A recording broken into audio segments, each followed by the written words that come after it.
Hey guys, thank you very much for coming here today. My name is Ivan Ivanitsky, and I will share some coding, some examples, some concepts of reactive network. So first of all, thank you very much for your interest. I appreciate it a lot because I love sharing the tech stuff. And so before we proceed to discussing the reactive network itself, let me share the objectives of this workshop. So first of all, I'd like to share what we've built and what we can do with those who might be interested in case you want to use our tech stack, obviously, but that's not the only goal. Also, I would love to share it with anyone, even if you want to use it in the future, just to hear your ideas on how it works and mainly what it can be used for from your perspective. Then hear your concerns as well, and obviously have fun, even though it's pretty early, right? So this is the Telegram chat that I've created to assist you and share the links. So in case you are going to code today, which I hope you are, please share this, please join this chat. I will be sharing the links there. Also, we have a bunch of team members there who will be able to answer your questions and help. So yeah, I will leave it here for probably 30 more seconds for you to be able to scan it and join the chat. And meanwhile, I will start telling about us. So reactive network, it's an interoperability solution. In simple words, it's an on-chain if this and that. So we listen to events on one EVM chain, then we process them with Solidity logic, so we are also an EVM chain, and you can describe arbitrary conditions there. And after that, we execute a transaction on a destination chain. It might be the same chain as the first one or a different one, so it can be used for cross-chain functionality, or it can be used for automation within one chain or several chains as well. And obviously, all of that happens in a decentralized manner, because even before reactive network arrived, there were other solutions that can do the same in a centralized manner, like bots, other stuff. But yeah, our idea was to enable doing that without centralization. Okay, so we will do some examples deployment today, probably live coding in terms of creating new code, but not necessarily. We will just talk, have some questions, and we might have some time for live coding, but we definitely will deploy some code examples. So in case you want to try them yourself, you will need some of the stuff that you can see on the screen. So first of all, you will need Git to clone the repository with the examples, and the same one will be used in case you decide to build with us. We will use examples as a starting point, as a boilerplate. Then you will obviously need a text editor, terminal, a private key, which you can derive from your wallet. And you will need some React tokens, which we will be sharing in our chat. Not a lot of them, that's not an airdrop, just a few for testing purposes. And also you will need the gas token on the destination chain where you want to execute actual transactions. It might be Ethereum, in my case it will be Base, and some other chains. I will share the list later. Yeah, please go ahead, and please take the mic because we are on the stream and we want our listeners on the stream to hear your question as well. Regarding the supported chains, do you support all the testnets that are related to those production chains? Thank you for the question. No, not yet. So currently amongst testnets, we support Sepolia, Ethereum Sepolia testnet, and our own testnet, because it also can serve as an origin and destination chain. So we support a bunch of mainnets. I'll show the list. And obviously, we will support testnets for them in the future. And do you have plans for Chiado? Since we are here on this, on the DappCon, the testnet for the Gnosis. Yeah, no, not yet, but I think that's a good thing to discuss. So you can reach out to me or to Emilis here from our ecosystem team. And one additional to the testnets, there is also a need when you build like a larger solution to have a private testnets, for instance, from BuildBear or from Tenderly. Do you have any discussions with those teams that that will be supported, those private testnets, which are basically forks? You know? No, not yet, but that's a good idea. Thank you. Okay, yeah, thank you for the question, and please feel free to ask questions anytime, because our main goal here is to form an understanding rather than just go through the materials, I mean slides and code that I've prepared for you. Yes, so what we're going to discuss today is general concepts, what reactive smart contracts do, how they operate, use cases, potential, which might be used in the future, and existing, which already work. Namely, we will discuss one-step swap, a stop order. We will probably deploy a stop order example if we have enough time.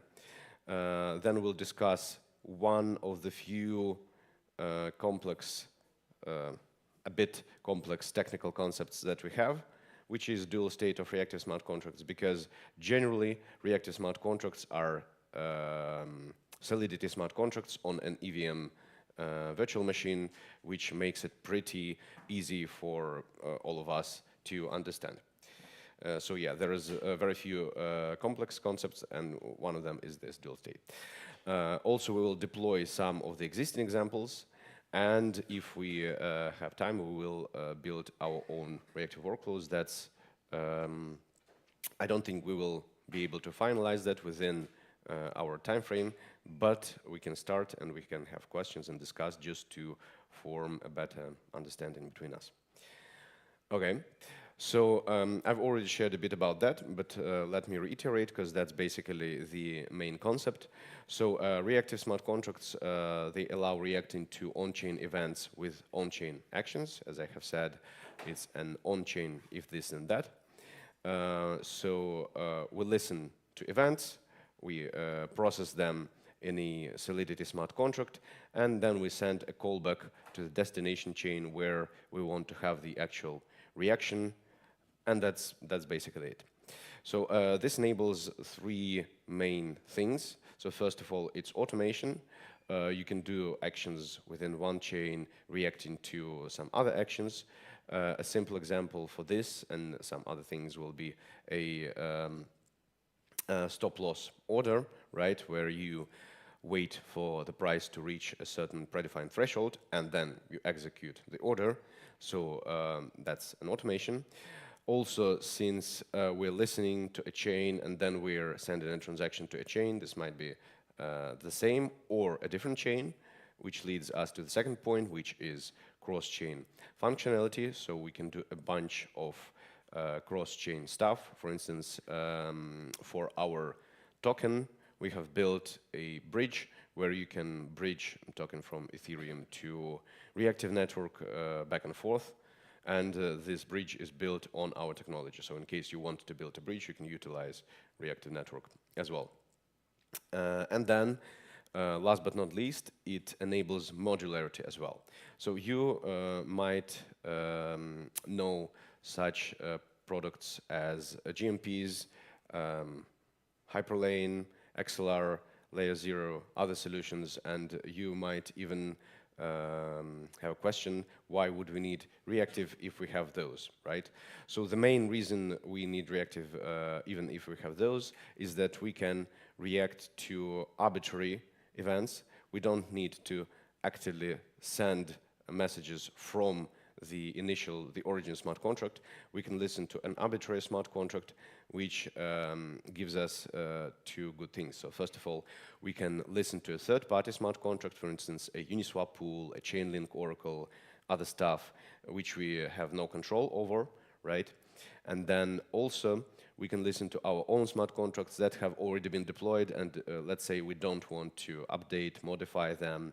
We have already deployed them, they're already there on the mainnet. We don't need to modify them. We can listen to an events that they already have to use those events to trigger some other actions on the new smart contracts. all of that in a decentralized manner. Any questions so far? Please go ahead.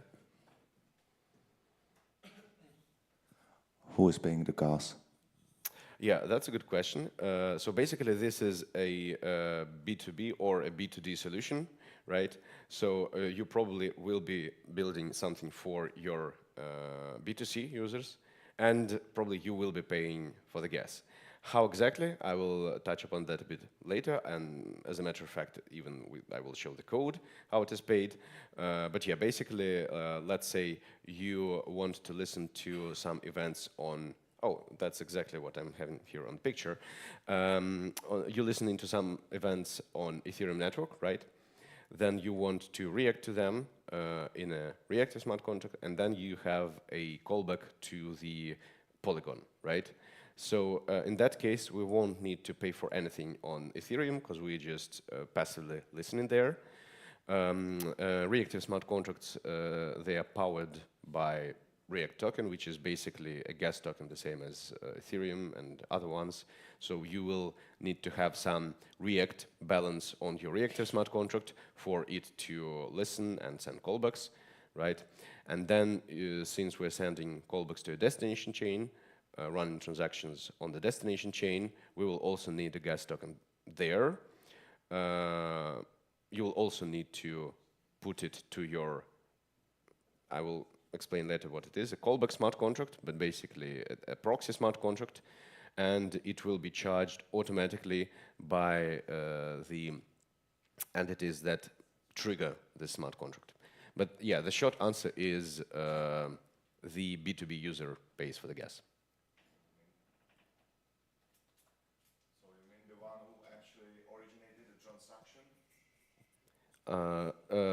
You asked whether it's the one who originated the transaction. No.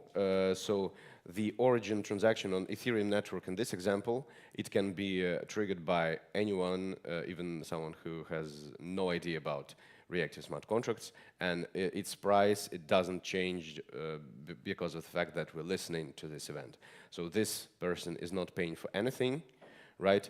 The entity who has built the reactive workflow pays for the stuff. Yeah, thank you. That's a very good question. Yeah, so, and that was a perfect question for me to narrate this picture. So we can go to the next, yeah. I'm sorry for the others, but this is a highly interesting aspect. You know, when you are dealing with any larger solution, then you need to have some sort of a reactive network or something like that. Regarding regarding those gas fees, that means that whoever originated there is paying for his transaction as he's used to, such like doing the swap, and then let's say I want to react on something that I received or something happened, then I am basically paying for my whatever I need to do, like rebalancing treasury or something like that. Is correct? When I build that reactive part, basically, and the rest, and I'm paying for that, or my users, right? Yeah, so the one who builds the system, so the builder decides who pays. Either it's him from his treasury, or you can somehow implement the system to charge the users, for instance, even to charge them on a different chain potentially. Does this answer your question? Yeah, that answers that. The second question is, the step number 1, it means the reaction. What is the time span? Like what is the time? What is the timing of the reaction? You know, when do you actually initiate that react function in the reactive network? Yeah. So the block time for reactive network is 7 seconds, right? And if we have an event on an origin chain, be it Ethereum or some faster chains, then it, in most cases, I mean, unless the block is in 0.3 seconds, it will get to the next block. So it will get to reactive network within 7 seconds on average. And then it will get to the next block, or the callback transaction will get to the next block of the destination chain if it's a slower chain such as Ethereum. and maybe a bit later, but I don't have the exact numbers if it's one of the faster chains. But yeah, I would say you can expect the resulting transaction to happen within 10 seconds after the origin transaction, origin event. Mm. How do you work there with the uncles and basically, you know, the forking and so on? Yeah, come again, please. How do you work with the uncles? So when you have like, you know, that particular block and the one is thrown away as the uncle You mean block? with forks, right? Yeah. Yeah, since we want to react as fast as we can, we process this whole thing after zero confirmations. I mean, after the 0th confirmation. As soon as the transaction with the event of interest gets to the block, we react, right? But then, if your if your setup is sensible to the reorgs, right, you can take that into account on a smart contract level. You can implement waiting for a few blocks. You can wait for some other event, so you can handle it on the application level, so to say. So basically, in that React part, you can like wait for a few more blocks. Yeah. So in reactive smart contract, we have our lead dev Pavel here, who has built our bridge. So he might share some more details about the bridge later. But in my understanding, if you wanted to build something like that, I mean, not the bridge exactly, but if you were worried about the reorgs, the simplest thing you could do is, wait for some. So we have some event on Ethereum here on this picture, right? But we also have internally cron events on a system smart contract on reactive network, so we can wait just for some time to make sure all the reorgs have already happened, and then you can process the resulting event. Thank you.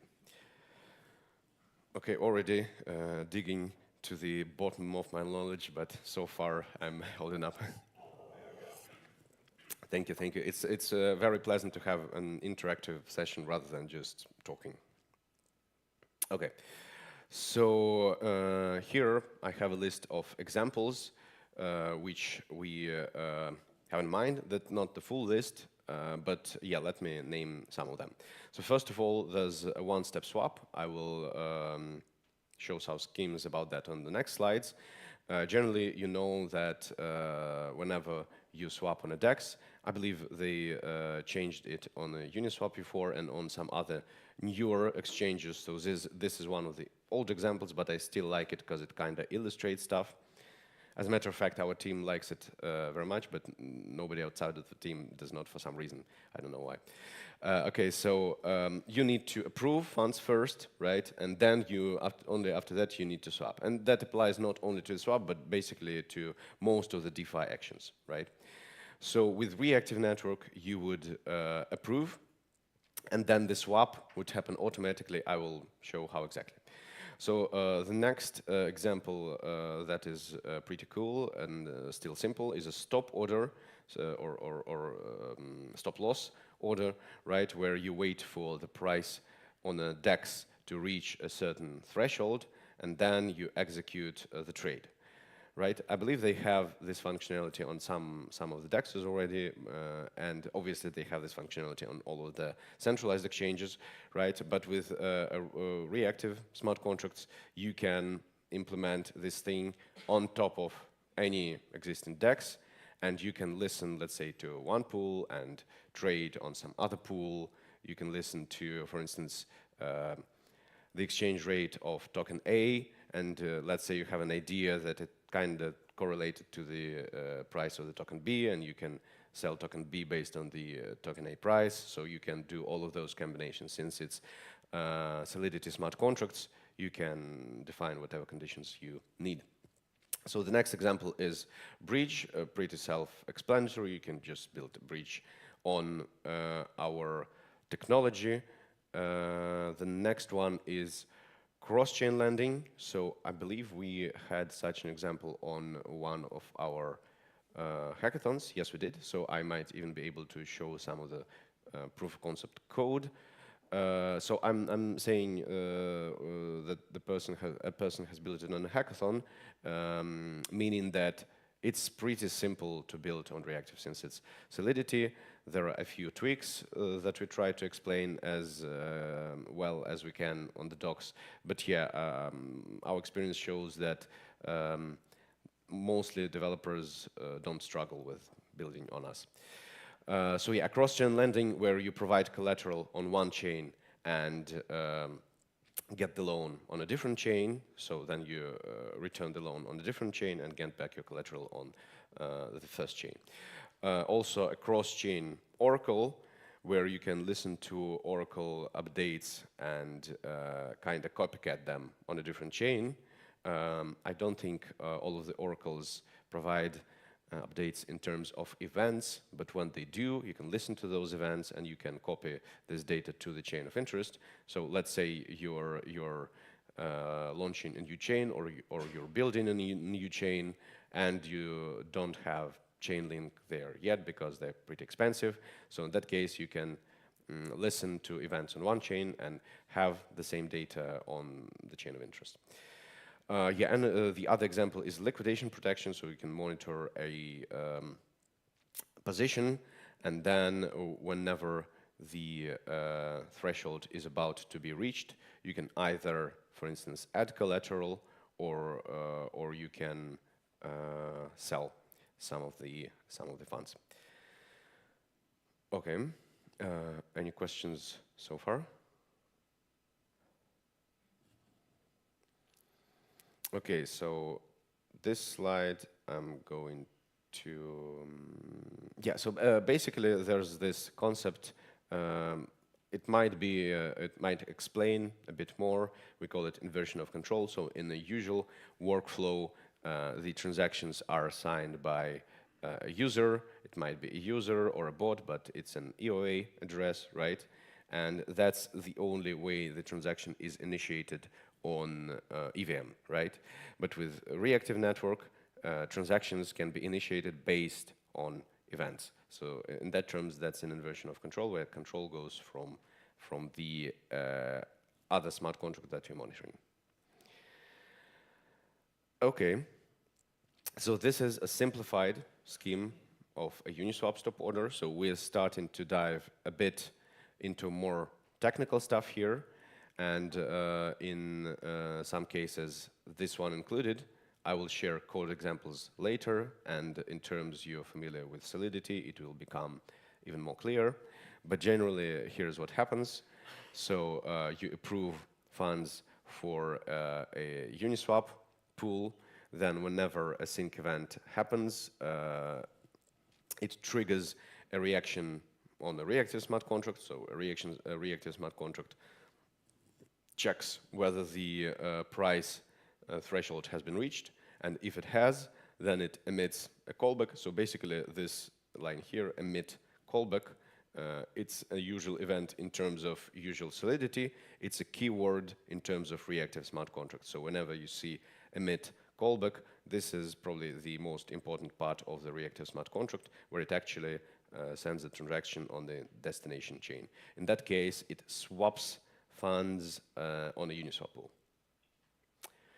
But this is a simplified scheme. We will have a more strict one later, right? So yeah, this is a scheme not for a reactive workflow, but for a traditional workflow. So you can see number one here, right? This is the first transaction executed by the user by an EOA address here. And you can see the second transaction here. So the first one is the first one is approve. And then the second one is swap. So as I have already mentioned, the user needs to execute two transactions. In other words, they need to go to their wallet and sign several transactions, click several times, right? So this looks much more complicated, but for a user, it's much simpler, because a user, as you can see, so this is the user, this is our AOA, they only send one transaction. And all the other stuff, it happens automatically, right? So let's talk about the entities we have here, because this is important for us to work with the code later. So what we have here, first of all, it's a token contract, right? Which you're obviously familiar with. Two token contracts, as a matter of fact, because we are talking about swapping token A for token B, right? And then it's also a DEX pool smart contract, which you're also familiar with. And then these two are the new entities which I'm going to explain. So this is a reactive smart contract, and this is a callback smart contract, or you can look at it as a proxy smart contract. But I will be using term callback smart contract from now on, right? So here's what happens. A user approves funds, so a user calls a approve function of a token A smart contract, and this approval, it's not approval for a DEX pool address, it's an approval for our callback smart contract address. So the callback smart contract, it was deployed by us, same as reactive smart contract. And token A, token B, and DEX pool smart contract, they were deployed by someone else. So a user approves funds for the callback smart contract to spend. Then a reactive smart contract sees this approval event, right? And understands, checks that this is approval to a smart contract, some other conditions probably, and then executes a callback, where callback, generally it's a swap, but it's executed through this callback smart contract, right? So it emits callback. In that case, it means that it calls the callback function of the callback smart contract. Sorry for saying callback too many times. Basically, you can name this function whatever you want. You can have different functions and stuff. So this is just the naming issue on this picture. And so it calls this function here. And within this function, some stuff happens. So first of all, token A gets transferred from the user to callback smart contract, right? Then after that, token A on callback smart contract is swapped for token B on callback smart contract. So now callback smart contract has token B because it has swapped it here on a DEX pool, and now it has it. And then it transfers its newly obtained token B to the user. So here you can see all the function calls colored. And to summarize this thing, what has happened from a user standpoint, right? The user has approved funds to be spent by a callback smart contract, and then the magic happens and the user gets token B. So generally, like obviously, since user was approving funds for this particular smart contract in this particular amount, their intention was to swap this amount of token A for token B.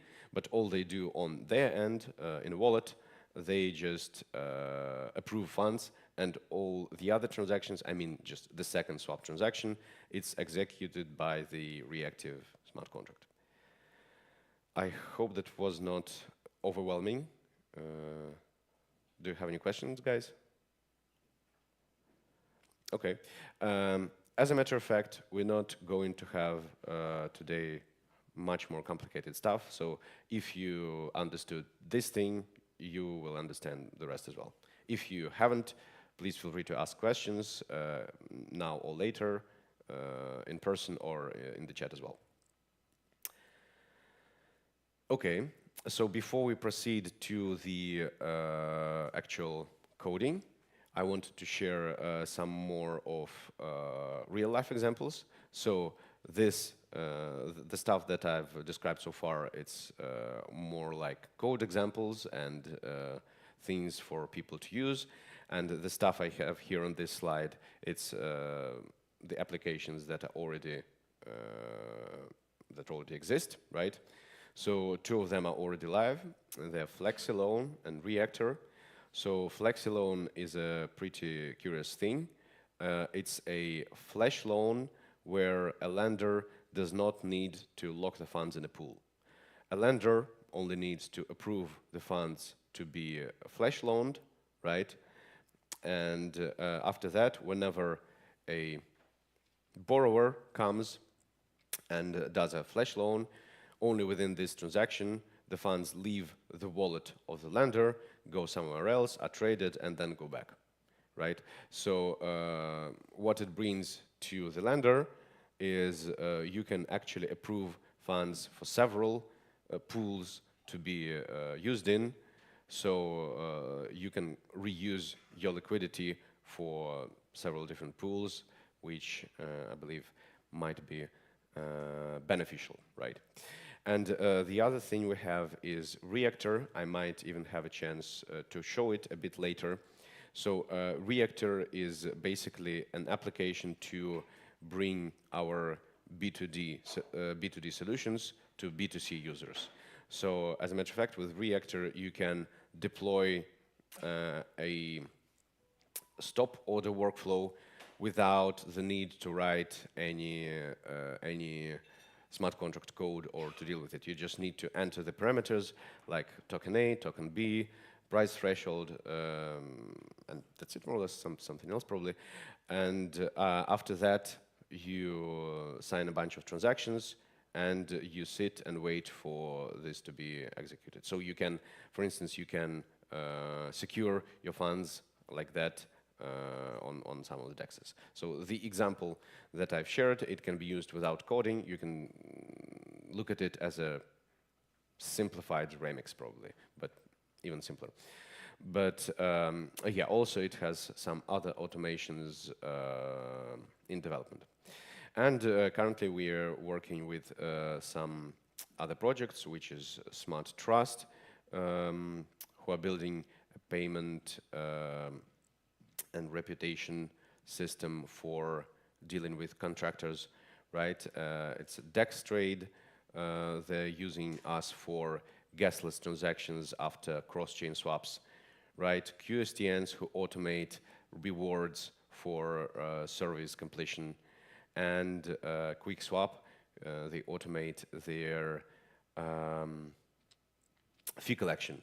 So they have a bunch of they participate in a bunch of pools on a bunch of different chains, and they can collect fees automatically. Before that, they needed to do a lot of manual steps, and also these were manual steps by a C-level person, because it's a C-level person holding the private keys, right?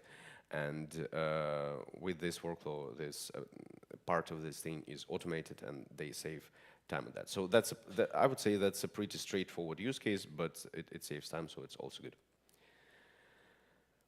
Okay, any questions so far? Yeah, in that case, I will probably skip this complicated part for now. And yeah, please go ahead. Yeah, please wait for the microphone, yeah.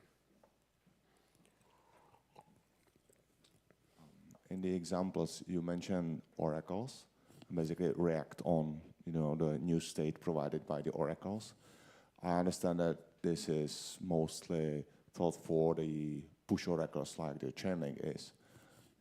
Is there a way to also work with the pull oracles like Perth, for instance, Bits, I guess, and the others? Yeah, so I don't know how exactly they work, but the answer will be if they emit events, then it's possible. If they don't, then it's not. The pull oracles work in the way that you provide the data of the oracle from their off-chain systems as the call data within the transaction. And basically, there is some verification contract on-chain that verifies that the origin of the data is basically valid. Mm-hmm. But within this transaction, no events are emitted, right? No. Okay, no. In that case, we won't be able to, because events are the core thing in our tech stack here. So the other question that we get is, can we react to native token transfers? And the answer is also no for now, because they don't. yeah, don't emit events either. But obviously we can react to wrapped tokens transfers. And since everything here is actually based on emitted events, I assume that you are involved in that discussion on Ethereum magicians regarding the potential future of the events and potentially that dismantling of the events. I don't know if you heard about that or read about that.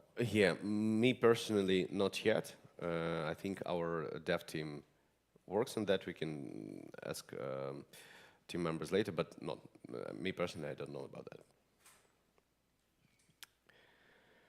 I mean, about how we're gonna take that into account. Okay, so some more complicated concepts here, and we will discuss them after we do a bit of coding. And now I will go and code, sharing my screen, hoping I won't share any private keys. Okay, so do we have people here who are planning to deploy code examples? Could you please raise your hands if you are planning to do that? Yeah, do you want to participate in live coding, so to say? Yeah, okay. So let me take a look at the chat, right? Okay. Okay, so to deploy those code examples, you will need React tokens. Pavel, do you think you could help with sending some mainnet React to? I have. Please share your address. I will share with you, and I will ask you to share it with the people who will be sharing the addresses. Please share it on the reactive workshop at DappCon chat, because I won't be opening any other windows to not expose any information. Yeah, so in case you guys want to participate in live coding, please share your test or developer addresses probably in the chat. I understand that this might be a privacy violation, sorry about that, but jumping between several windows will be hard, and you can just take your time and create an empty wallet and share an empty address, so yeah. Yeah, so first of all, let me share some of the React with Pavel, and Pavel will be sharing it with you. So as you can see, it's a usual EVM chain, so I'm using Foundry here and Foundry commands. So this is the address that will be distributing React. And I will share half of everything I have with Pavel.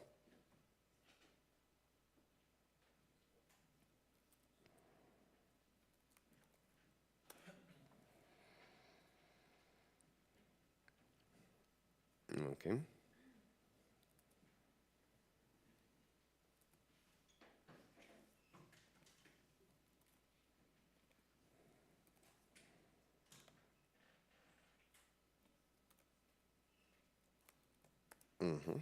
Yeah, now Pavel has some React, so Pavel will share it with you, and you will be able to deploy some stuff on Reactive Network. So also, 10 would be too much because I've shared 50 with you. Please raise your hands if you want to develop. In that case, we will have an understanding of how many people will use React. 1, 2, 3. Okay, we have 3 live coders here, so I think 10 is okay. Thank you. Okay, now let's take a look at the list of the chains, because we will be using those chains for our demonstration purposes, right? So let me share this link with you. You can take a look at the website later, because now we're have a discussion, right? docs as well. So here's the list of the chains that we support for the mainnet, right? Currently it's Ethereum mainnet, Binance Smart Chain, Avalanche, C-Chain, Base Chain, Sonic mainnet, and Reactive mainnet. So Reactive can interact with itself, right? In my case, I will be using Base Chain, so I have some Base gas token. Sorry, I don't have enough to share with everyone, so I believe you do have some mainnet tokens on one of those chains.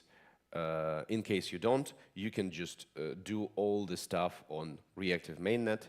So I will be mentioning origin chains, reactive chain, and destination chain. If you decide to go for this option, it all will be reactive mainnet. In my case, origin and destination chain will be base chain, and reactive is reactive, right? Okay, so let's go to the code. Now you will need to clone a repository here. So let's go back to reactive.network. We have GitHub. And on GitHub, we have the first one, which is reactive smart contract demos. We will be using this repository today, and I will share the link in the chat. Right? Please clone this repository. Meanwhile, I will tell you what's happening there. So this is this repository, right? The sources for demos are in this src demos folders, and we also have lib folder here, which contains some of the third-party stuff, such as OpenZeppelin, but mainly the main thing here is reactive lib. We'll take a look at it a bit later, right?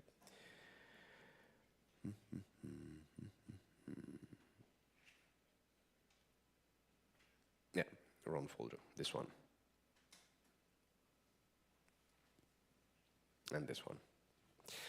Okay, and let's start taking a look at the actual examples that we will be deploying. So first of all, let's go to the core README. We have a core README in a core folder, and we have a README in for every particular example. In core folder, it basically just says how to set up the environment, right? How to set up Founder here. Basically, just run those commands.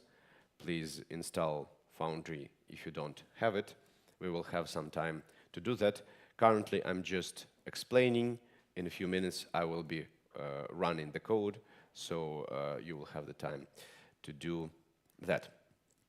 Okay, and let's go to the basic example. So the basic example, it doesn't really do anything meaningful. However, it demonstrates the concept in the simplest way possible. So it has the README here, so you can go over those details in written form as well. But let me just describe it to you in words, and let me share the contracts with you. So you might remember this simple scheme here, the first one. And keep it in mind, we have an origin smart contract, reactive smart contract, and destination smart contract. Now, the origin smart contract is this one, right? It's basic demo L1 contract. And all that's happening here is we have a received event that has origin, sender, and value. And we have receive payable function, which emits this event. So the origin is transaction origin, the sender is message sender, and value is value. And it just returns what we pay to the contract back to the user.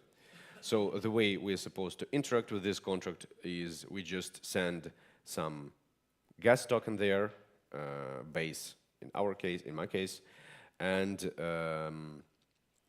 it gives it back and emits a received event. So that's obviously an artificial thing.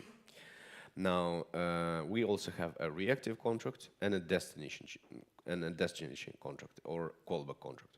So I will show the callback contract first because it's also super simple, and after that we'll discuss the reactive contract.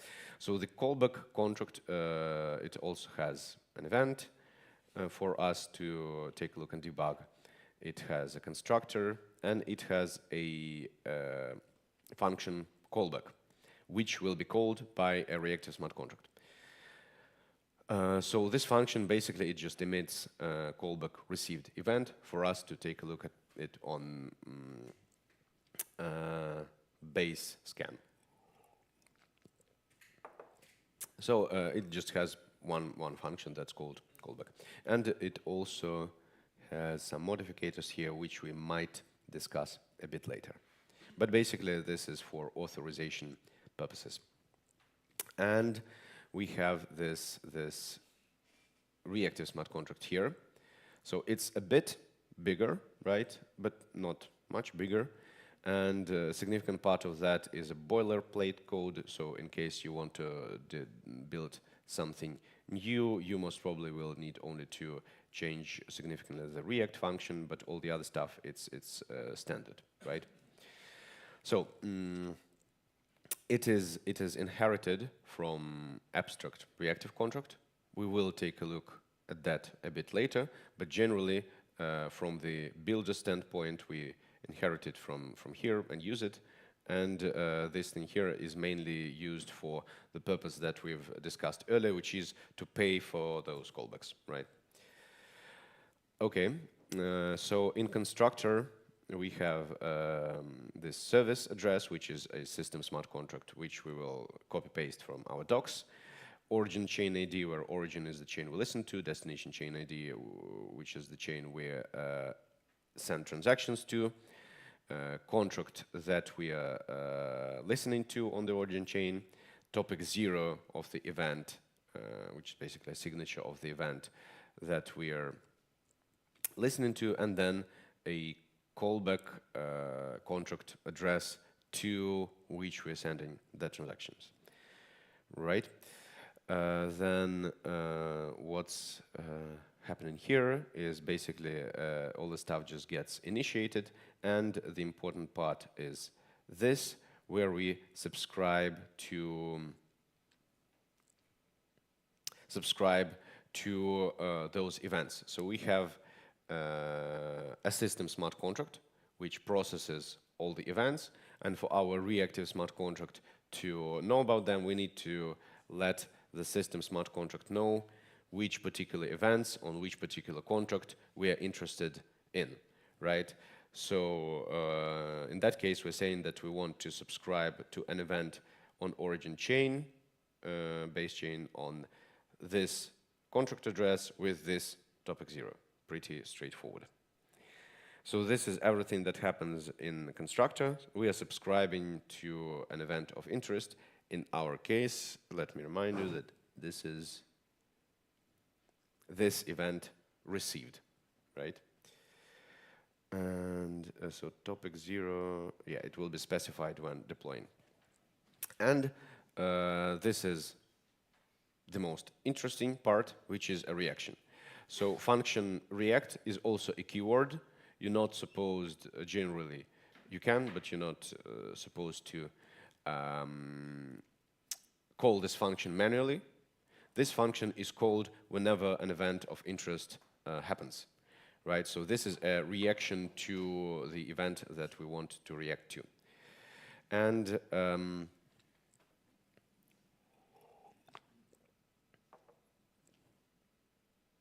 this is what happens here.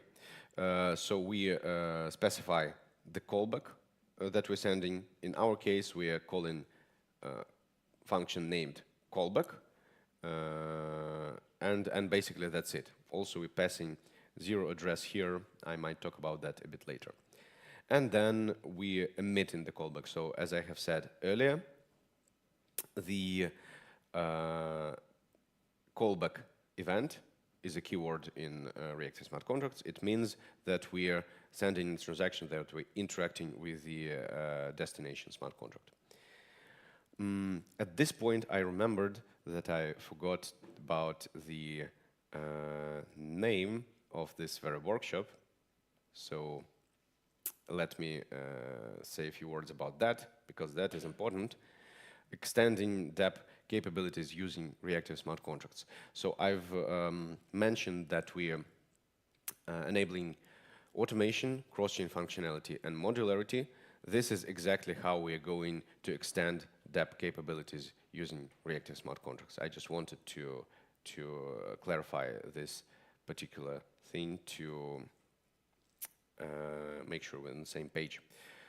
And so let me go back to this setup here. Basically, I've explained everything about, almost everything about the basic example, so we can start deploying it. This will be a hard part for me, because I might mess up some of the numbers and copy-pastes, but yeah, I will go together with you through this process to make sure you can make this thing work as well. So I would say our code examples and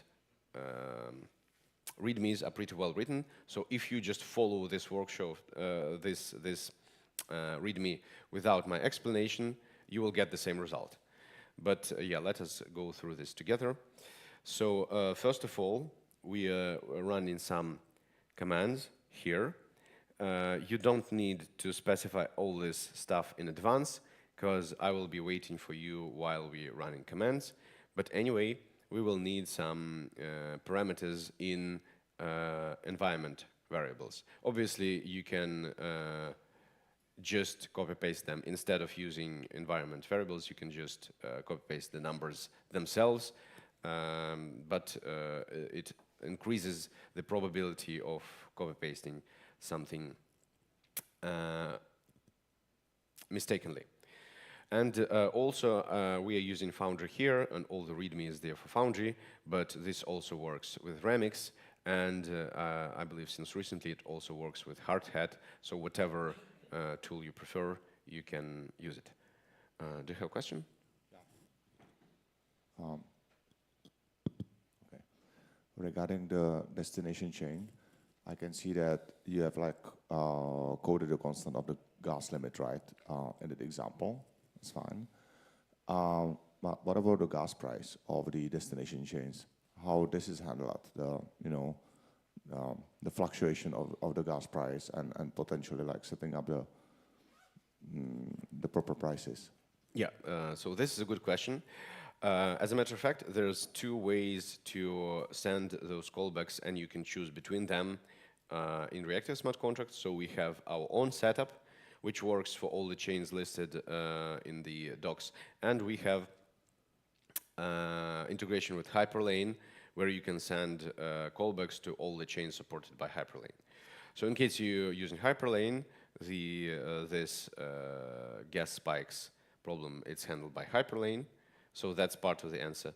But in case you're using our own validators, we call them validators because they are in terms of proof of stake. In that case, it's handled on our end. Obviously, we try to take those spikes into account to estimate how much the transaction will cost, and not to pay too much or too little. And I understand that this is not a very good answer. I'm not really ready to dive deeper into that. Pavel, do you think you could say something additional on top of that about the gas prices?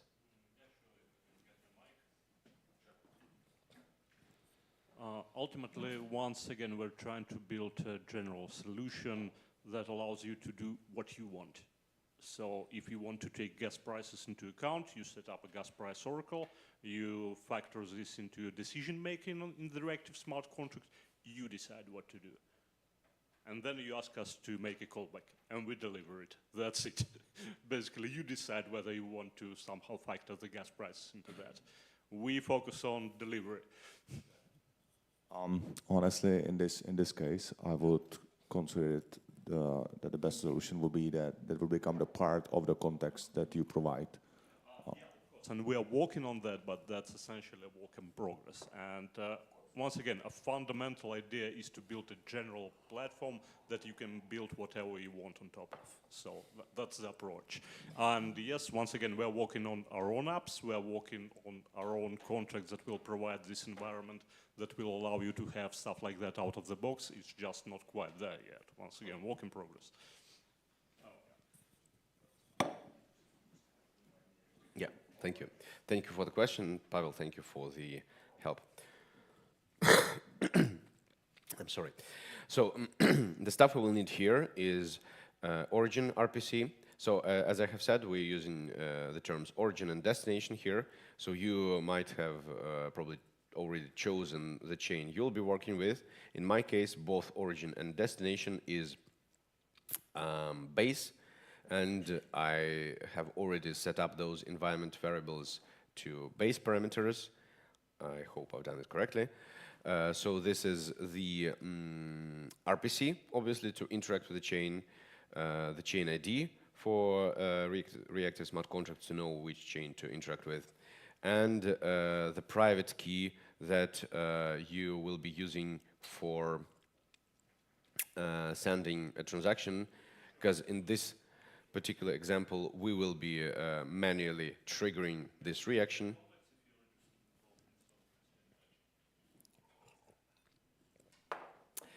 Yeah, so we will be triggering this reaction, so we will need a private key on an origin chain as well.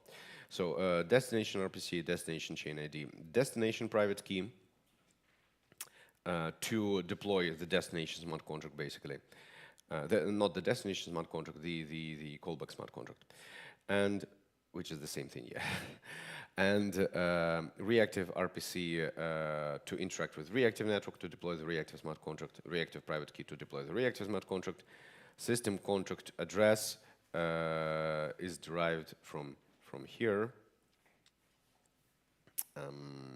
It is the address of our system smart contract, which can be seen in its name, right? So to get it, we can go here, or we can go to origins and destinations, right? So here it explicitly says reactive mainnet and copyleft testnet use the same system smart contract address.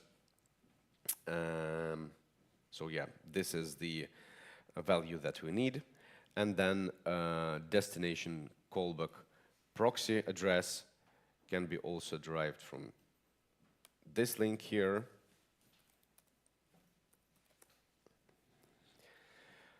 Yeah, you can see these addresses here in this thing. This is the addresses that will be sending our callback, signing our transactions. No, not signing the transactions, because this is a smart contract. But anyway, this is the address that we need. Okay, so this is the values that we'll be using. And now let's try to actually run this workflow here. So the first thing we need to do is we need to, I don't think I have the right file here. Sorry, give me just one moment. I messed something up while preparing. But yeah, the first thing we will need to do is we'll need to deploy the origin smart contract, which will be emitting the events of interest, right? Then let me go back here. Yeah, now it's correct. So let's deploy it using this command here. So for this command to work, we will need origin RPC, which is base RPC in my case, and origin private key, which I won't tell you. Okay.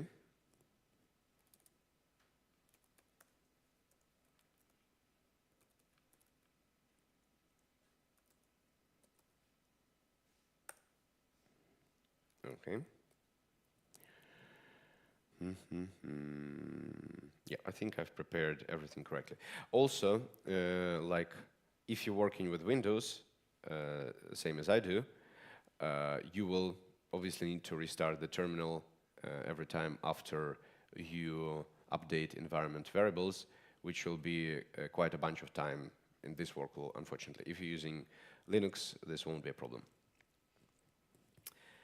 Okay, so let's deploy our basic demo L1 contract here. I believe it's base chain, so we can go to base scan.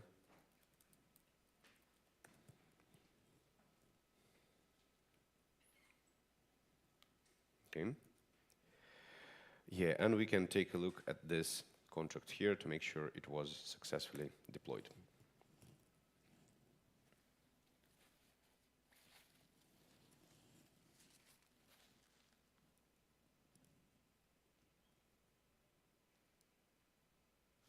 Yeah, hope I'm muted.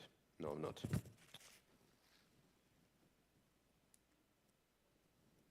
One, two, 1, 2. Yeah, now I am. I'm sorry, anyway. Oh, I wasn't muted. Okay. Okay, so we can see this contract here, and we can proceed to the next step. But meanwhile, we need to take this thing here, the deployed to address, and we need to save it in our environment variables. So it says here exactly where to save it. We need to save it as origin address. Okay, let's go here. Let's hide some of our private keys. Too late. Okay. Anyway, it's only a test one. I hope so. Okay, so origin RPC here, right? And origin address. Yeah. So this is where we need to put it. This is the address of the contract that we will be monitoring. So I believe we have 2 people who are trying to follow the workflow here, right?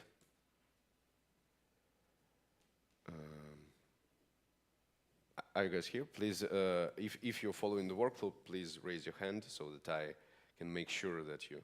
Okay, yeah, thank you very much. Did you have enough time to do that? Okay. Please let me know if you need a pause, because I understand that listening and running the workflow at the same time is kind of hard. Since you volunteered to try this, I appreciate that a lot, and I'm eager to wait for you to manage to do that.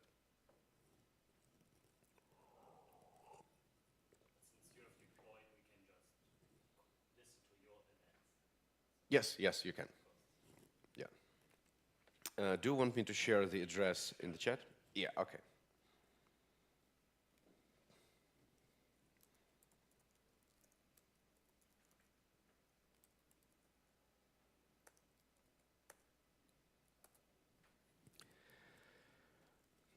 Okay, so yeah, please let me know if you need more time, because yeah, it's cool if you manage to deploy and try this workflow.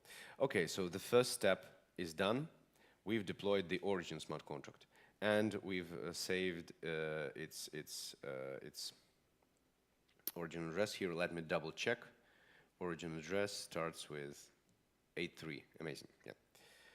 And now let's do the second step, which is to deploy the callback smart contract, the smart contract to which we want to send the callback. So in terms of stop order example, this would be the contract that would be swapping on a DEX, right? But here it's just a dummy one, right? Okay, destination callback proxy address. Let me also make sure together with you that I have the correct destination callback proxy address, because I'm not sure that I had the time to update it, right? So I'm working with base chain here. It starts with 0D3, right? And this is destination callback. Okay, I've already exposed my private keys, but I don't have any significant spans there. Okay, destination 0D3, correct. And let us run this command as well. Bum.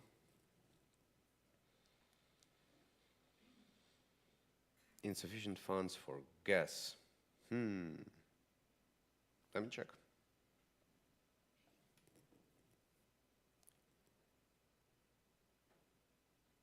I want to go to base mainnet.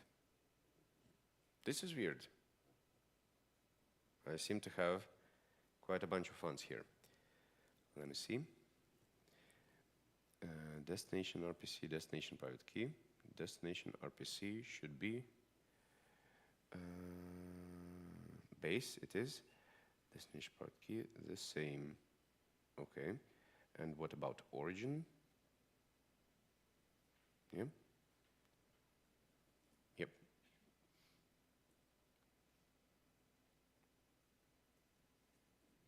Yeah, let us understand what I did incorrectly here.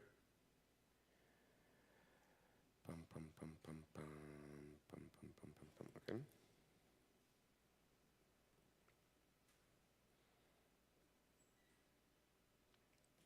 Yeah, let us see my address on base scan.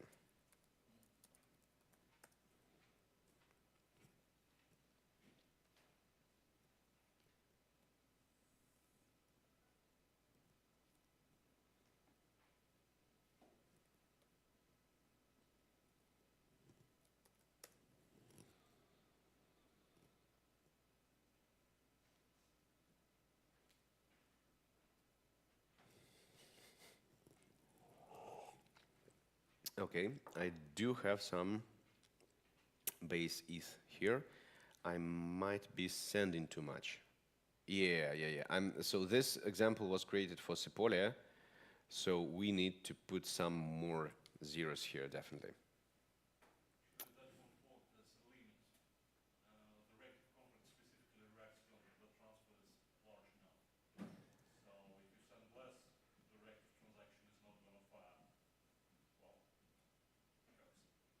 Yeah, so we need to alter the reactive smart contract, right?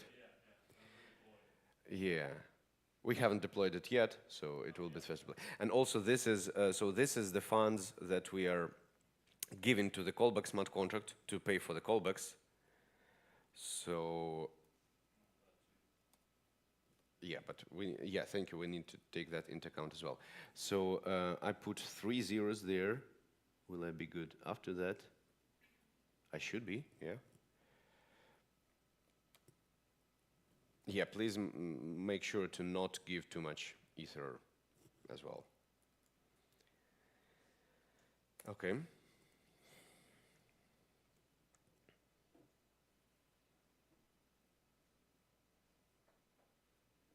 Yeah. Okay, now we have the destination contract, and let us copy paste this thing to where? To callback address, as it states here.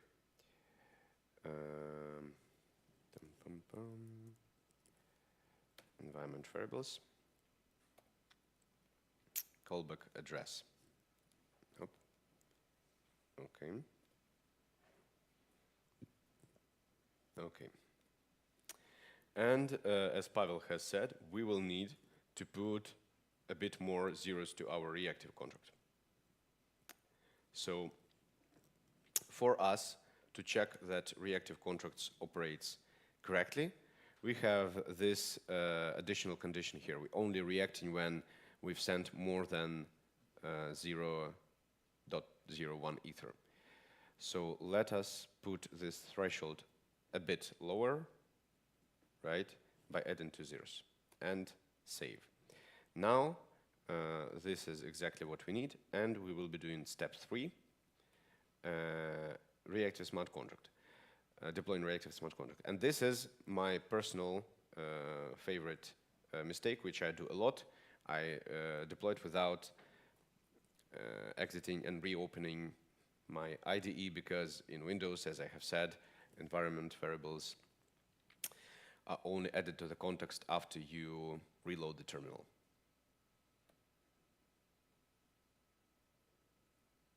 Okay. Now it should be good.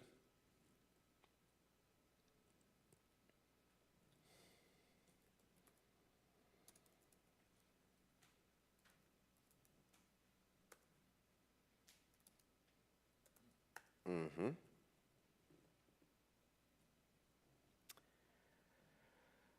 Okay, and let us deploy our reactive smart contract.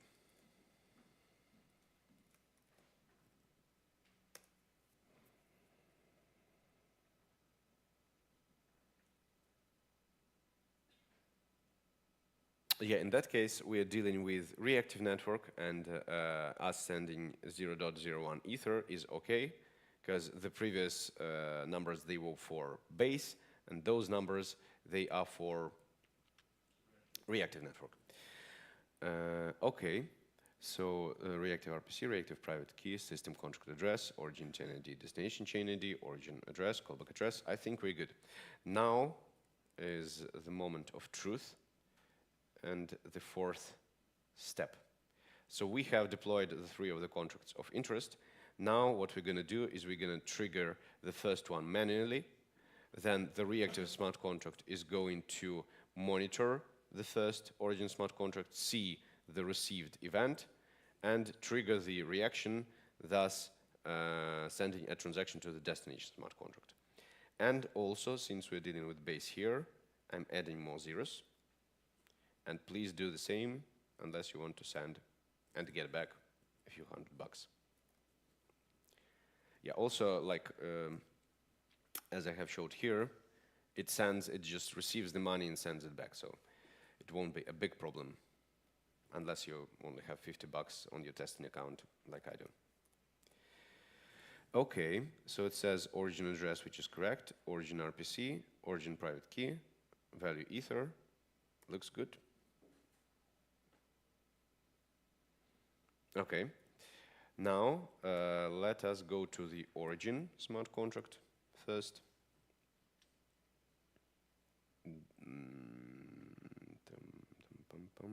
This one,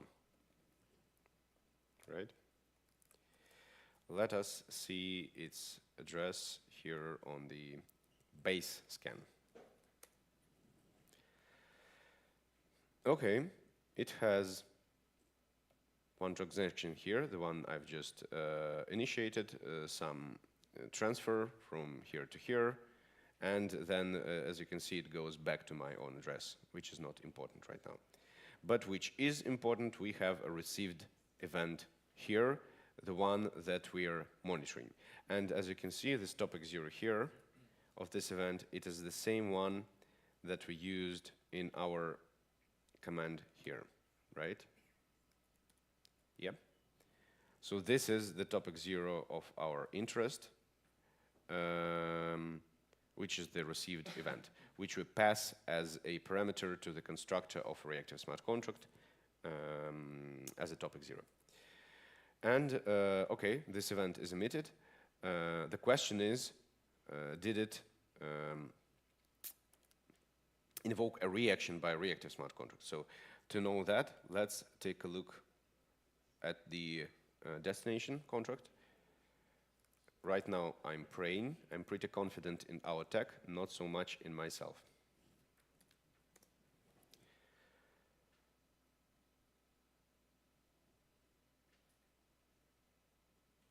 Is it the right one I inputted here? Yeah, destination. No, that's not the right one. That's my address. Sorry.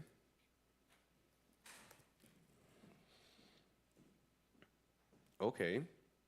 So since the transactions are sent not directly to this address, but through a proxy contract, the address of which we have inputted earlier, this stuff here goes to internal transactions.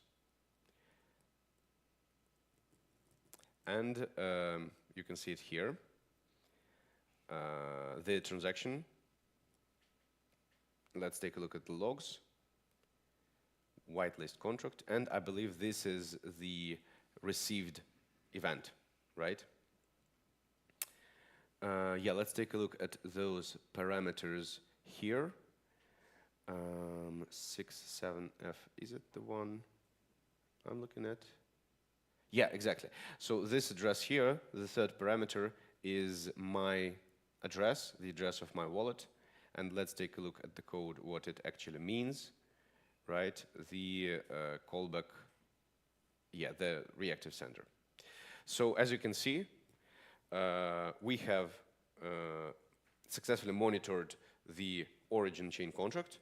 Then we've reacted to this to it with a reactive smart contract, and you can see the callback on a destination smart contract. We've spent a bunch of time on that, but I hope this demonstrates the super basic core functionality of what we do, which is on this slide.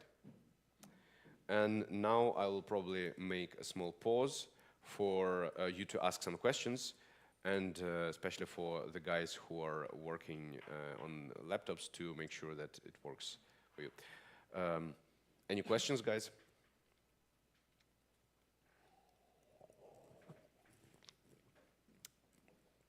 Okay, thank you. So I'm wondering, like, for error handling, like, let's say one of the transactions doesn't trigger, or there's any kind of error, or like with fees, how is it possible to detect, or there is like maybe a timeout on the callback to kind of know if maybe the event is never like caught, or like it never happened? Is there kind of like an error handling part? Mm-hmm. So the error handling part, most probably it will be on the application level, so to say. So since it's Solidity, we can do arbitrary checks there. Also, on top of that, we have a system smart contract that emits system events such as cron events, so you can wait for some time and check some conditions after that, right? I don't know whether you've heard my answer about reorgs earlier, right? But that, in particular, that can be used to handle reorgs. So it depends, obviously, on what particular type of errors we're talking about here, right? So it might be, I think mostly it should be reorgs, right? What other errors do you keep in mind? Because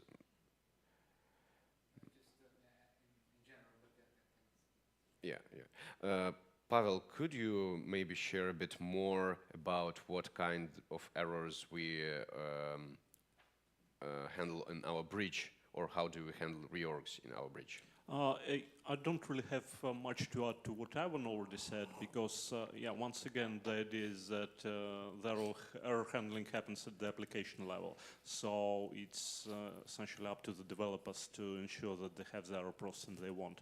And yes, it's something of an art to do that. And basically, our React bridge is all about, error handling and ensuring consistency. So it's a hard task as usual. And once again, as with the problem of fluctuating gas prices, we are, planning to do something to make it easier and prepare some out-of-the-box solutions, but we're not quite there yet. Once again, we're talking about a platform that's very general in essence. Yeah, and thank you for the question. Oh, okay. So let me, as a matter of fact, let me show you the transactions on React Scan as well. So we're dealing with base network here, so we went to base scan, but also we can take a look at the stuff at React Scan. Okay, do we have my address here?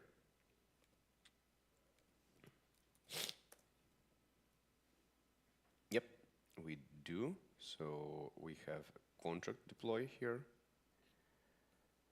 This is basically my address, and we can see all the transactions that I did on React Scan.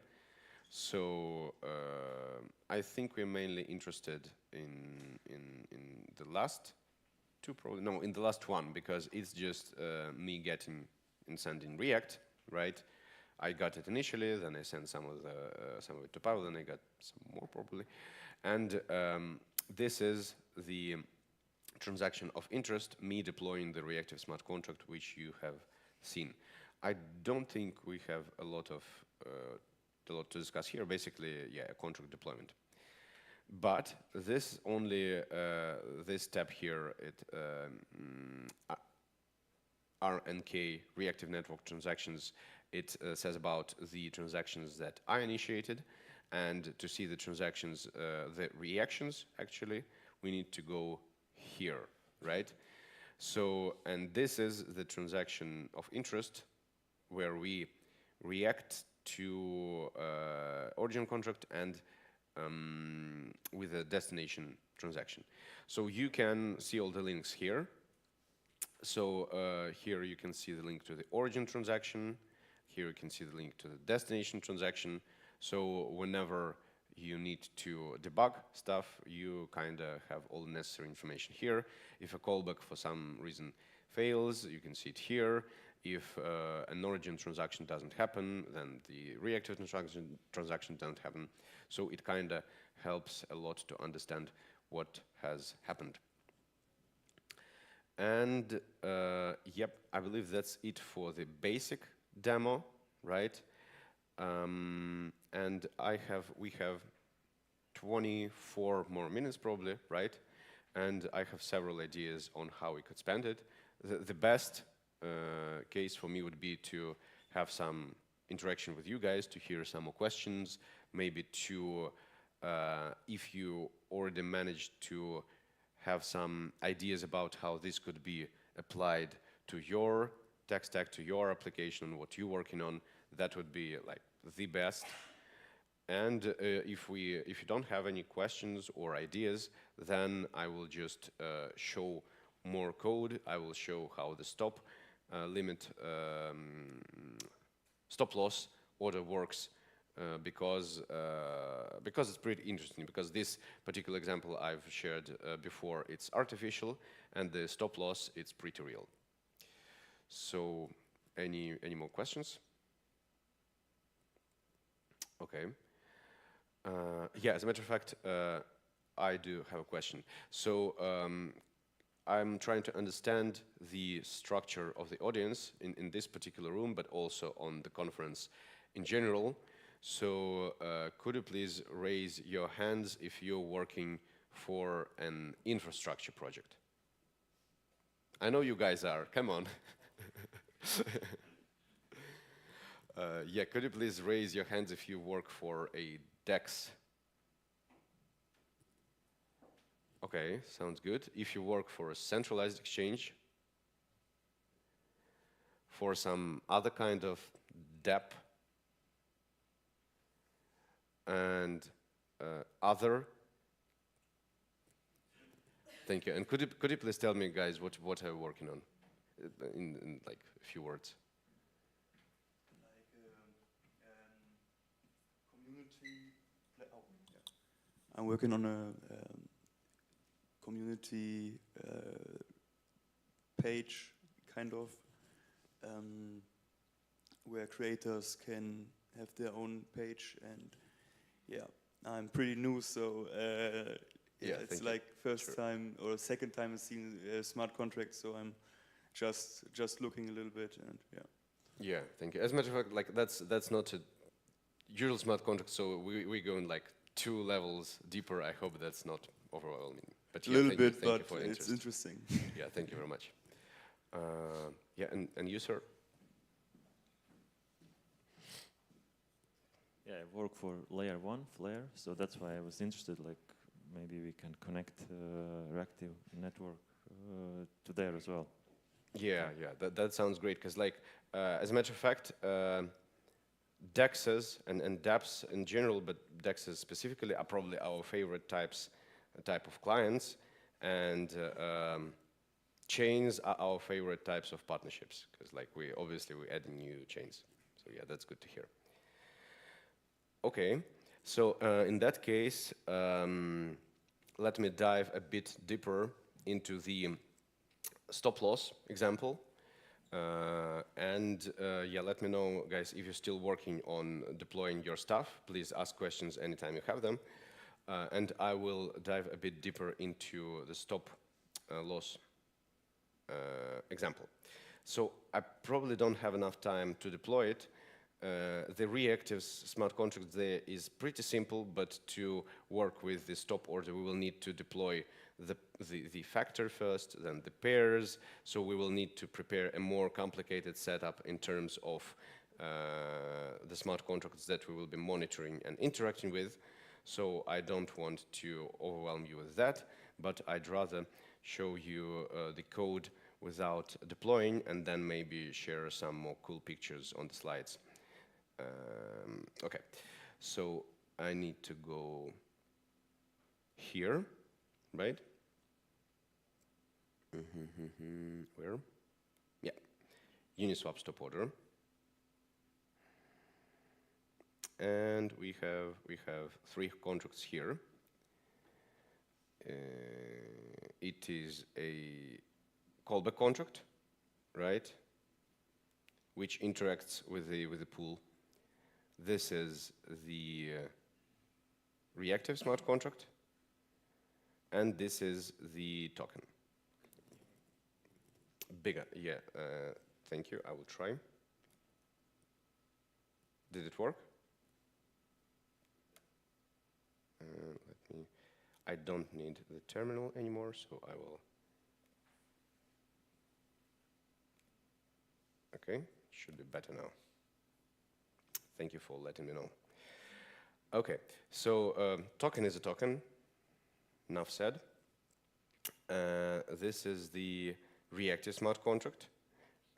We'll take a look at it after the callback smart contract, because first let's take a look at what reaction are we going to actually invoke. So this is a callback smart contract. So let's say, let's talk about it in terms of a DEX, right? Let's say you already have some pools and you want to add this functionality to your DEX. In that case, you will need to deploy this callback smart contract. As a matter of fact, you can deploy it completely on top of the existing setup, so you won't need to change anything in the existing contracts. But obviously, like if you develop the next iteration of your contracts with reactive functionality in mind, you can enrich it with much more interesting things. But yeah, you have a callback smart contract here, and let's go back to this scheme. Where is it? Yeah, here it is. It's this one, the one that is approved by the user. So the tokens are approved by the user for the callback smart contract to spend. And this is the one that transfers token A from the user to itself. Then it swaps the token, and then it transfers the tokens back to the user, right? So it interacts with token A, token B, and the pool. And also, like, obviously, it's just a scheme, and in the real code, it also checks a bunch of conditions, right? So I don't think we need to get over to discuss all the stuff here. We can discuss just the stop function. So this is the function that will be called by the reactive smart contract, right? So what's happening here? It has the pair address, the client address. It has the Boolean, which specifies which token is to be sold and which one is to be bought. It has the coefficient and threshold, which define the threshold at which we actually execute the trade. So it also exists in reactive smart contract, but it also checked here on the callback smart contract, and to make sure, basically for security reasons, and we recommend doing that. So we have token 0 here, token 1 here, we have reserves here, we get reserves, then we require that we have enough reserves in our, we check that the rate is not above the threshold, right? So we check that the rate, the threshold has been reached, right? Then we check which token is to be sold and which is to be bought here on these lines, right? Then we make sure that we have an allowance to spend. Then we make sure that we have enough balance to spend, right? And then we actually transfer, right? So this is the first thing that was listed on the scheme. We transfer the token from the client to this callback smart contract. Then we approve the funds for the pool to spend them, right? Then we save some stuff here. And then we execute the actual swap, providing all the parameters. And then we transfer the tokens back to the client. And then we emit the stop event to let the reactive smart contract know that the order was executed and we don't need to execute it once again. I believe that is pretty clear. That's just a bunch of transfers and swaps, right? And this is us checking the threshold has been reached. So this is the callback smart contract. This is what happens on the destination chain. And this is the reactive smart contract. This is what happens on the reactive network, right? So we have a bunch of events here. We don't need to discuss them in detail. We specify the chain ID. We probably should not have it hard-coded here. Yeah, we will need to change it. So this is the topic 0 for Uniswap sync event. This is the topic 0 for our stop event from our callback smart contract. And this is the gas limit, a bunch of variables here, a constructor where we specify all the stuff such as threshold, tokens, client address, all the other stuff. Here we subscribe to sync events from which we derive the price. And here we subscribe to stop events that stop us from doing this thing the second time, right? And this is the React function, which is triggered when a sync event happens. Every time sync event happens, as a matter of fact. And you can see a bunch of to-dos here because it's just a proof of concept. So in a real setup, it will be a bit more complicated probably. And okay, so we're checking the, yeah, so this is, as a matter of fact, this is the second thing that might happen. And the first thing that might happen is we might see the sync event. So if we have seen the sync event, then this branch of if else here is executed. So what happens is also we get the reserves, we check the threshold, and we make sure that we were triggered.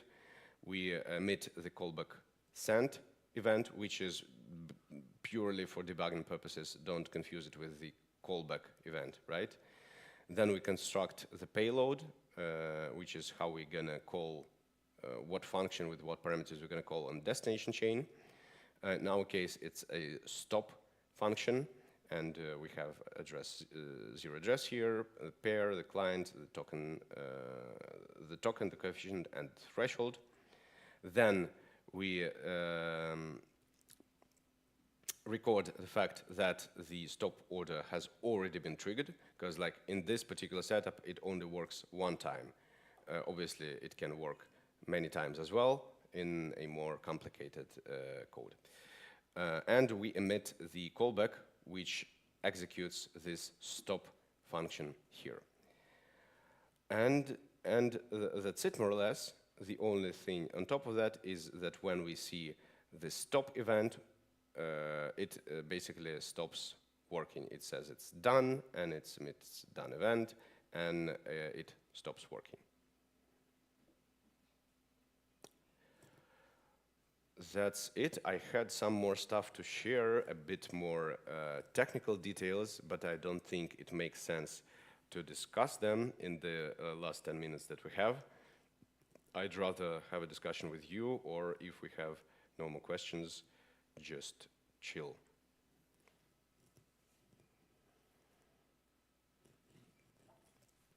maybe you can explain underneath how the interaction goes from chain to chain. What are you using there? What's the secret sauce? Not secret sauce, but like what's the tech? How can we trust? You know? Yeah. Thank you. So I will explain it high level. First of all, because like I haven't worked with the core code. I'm only working with the application code, but also because some of that is still work in progress and the changes will be applied. So yeah, let me to simplify my explanations. Let me get this scheme again. So basically, there's three parts of the process: monitoring an event on an origin chain, then processing smart contract, reactive smart contract, which is an EVM smart contract, and then sending a callback. So the reactive smart contract part, it's an EVM chain with a proof of stake consensus with a bit of a tweak of parallelization. So there is a reactive network EVM, and there is smaller EVMs for every address that deploys a smart contract. For instance, my address, there is a smaller EVM because they don't need the common state between all of them, right? So the EVM that actually receives a reaction and sends a callback, it's a smaller EVM, my own, let's say. I believe it has a bunch of patches on top of Geth, obviously because it's not just one big EVM, but a big EVM and smaller ones. As a matter of fact, I have a slide for that as well. Yeah, like this. So there's reactive network where everything exists, the system smart contract and the reactive smart contracts. And then for every deploy address, there's smaller reactive VMs. But generally, it's Geth with some additions and proof of stake. Then also, there's an origin part, right? So we are subscribed to ChainStack and DRPC, and we have what we call a sequencer, which gets all the information about the blocks and transactions from those two and puts them in a sequence, because we're listening to different chains, not just one chain, and we need to have like a how to call it, unified numbers for all the blocks. So let's say now I have an Ethereum block which goes by number 0. Next I have Arbitrum blocks which goes 1, another Arbitrum blocks which goes 2, Polygon blocks block 3, then Ethereum block 4, and so on. So we have them all numbered throughout. That is what our sequencer does. And then sequencer gives this stuff to our reactive network, to our reactive smart contracts to make sure they process this information correctly, right? And then there's this destination part. So our validators, they hold their private keys, right? And then with their private keys, they interact with their EOA addresses. They interact with the callback proxy contract, which then interacts with our callback contract, right? And so they basically send those callbacks to the callback proxy contract, which interacts with the callback contract that we've just seen in our example. So, and as I have mentioned earlier, there's one of two options. This is the first option, to use our validators for all the chains that we natively support, but also we have an integration with Hyperlane, where you can send callbacks through Hyperlane to the chains that Hyperlane supports. I believe this is a pretty brief explanation.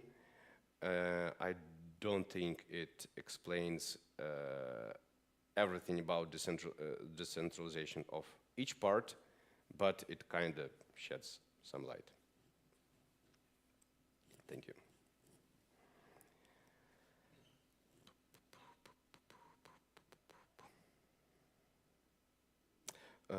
Pavel, do you think we can shed more light on how it works under the hood, or do you think that's enough? Yeah.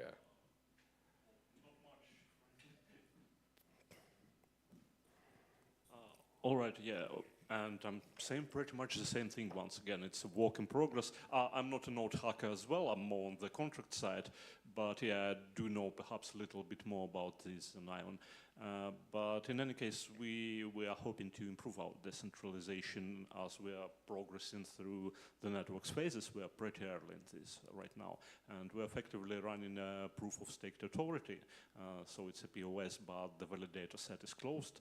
And pretty much on every level of what Ivan has mentioned so far, we intend to work on improving decentralization. We're not quite there yet.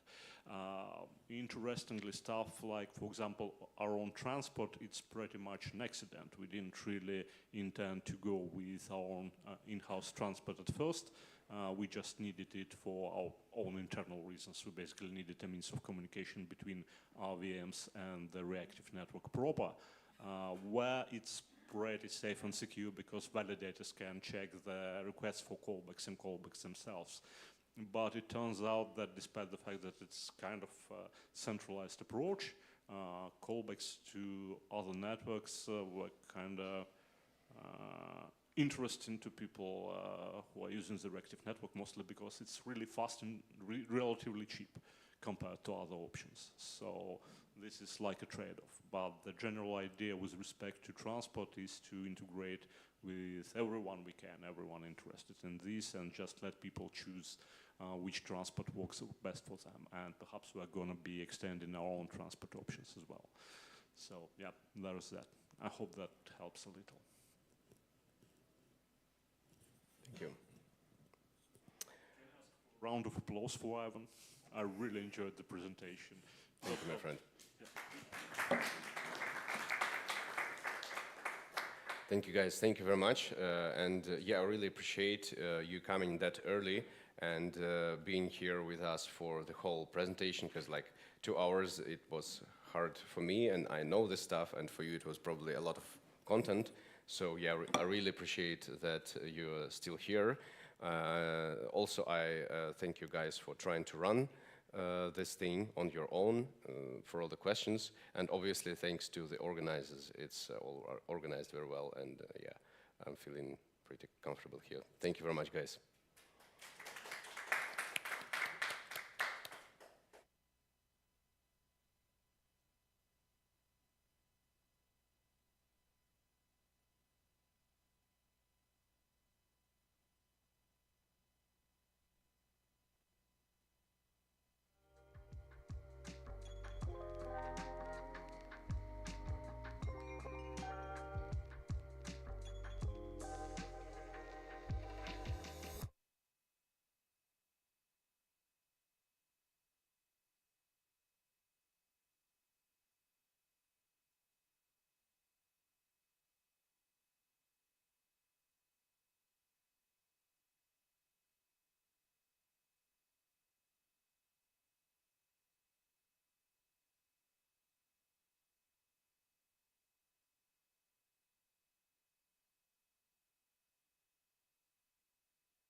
Yeah.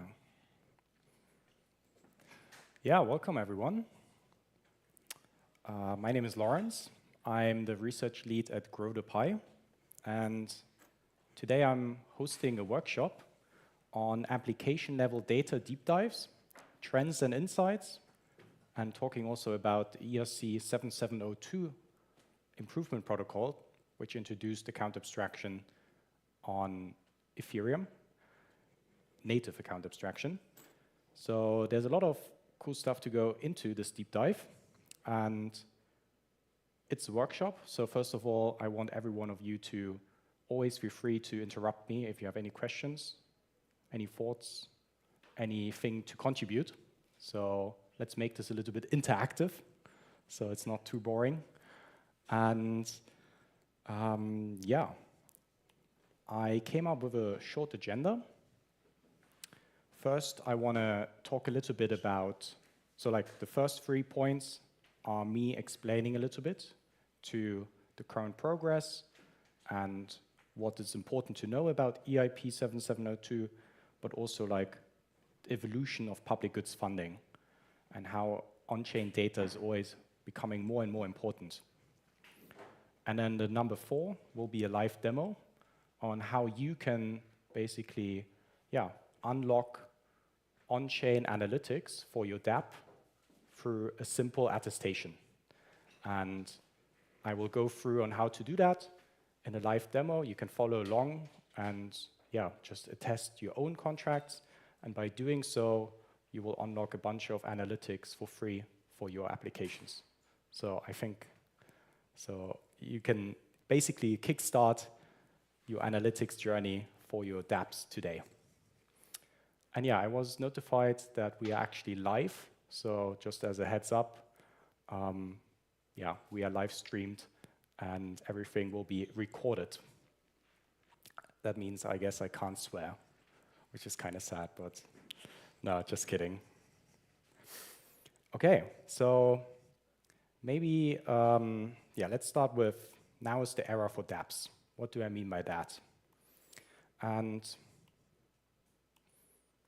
I think we all can remember, or like maybe a raise of hands, who remembers checking Etherscan and seeing these high numbers and basically, crying a little bit.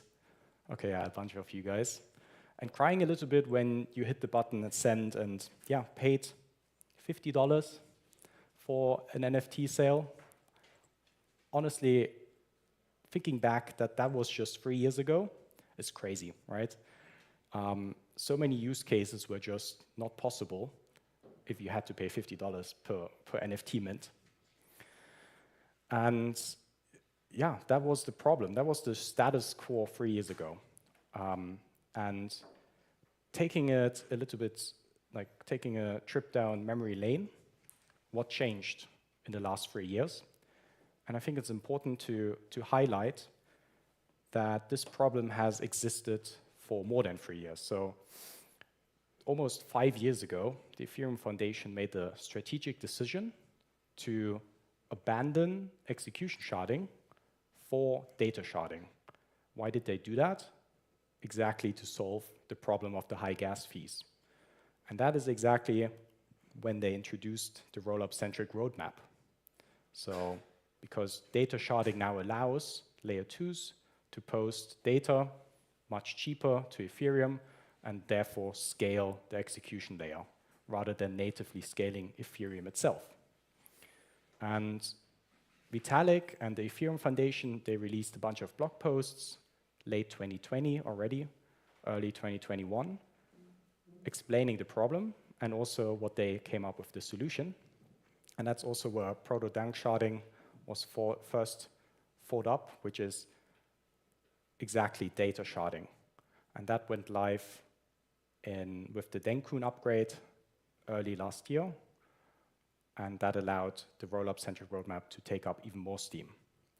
But so this problem of high gas fees was really pressing and actually hindered a lot of growth. And my expertise is data. So I really want to also showcase you what changed with data. So I prepared a few slides. One of them is different layer 2 scaling solutions and their average transaction cost. And we can see that, yeah, we had layer 2s, but without data sharding, they were also still too expensive, right? So we can see here, for example, in January of 2022, sure, you can transact not on Ethereum layer 1 for $50, but is OP mainnet with $3 per transaction really an alternative? I mean, you're running into the same problem. But you can also see really well here that with the introduction of data sharding in the DappCon upgrade through blobs, the fees basically went to 0. And you can really see that well in the lower right section. Like all of these lines are basically flat. And all of the fees are minus 99.9%, which is insane.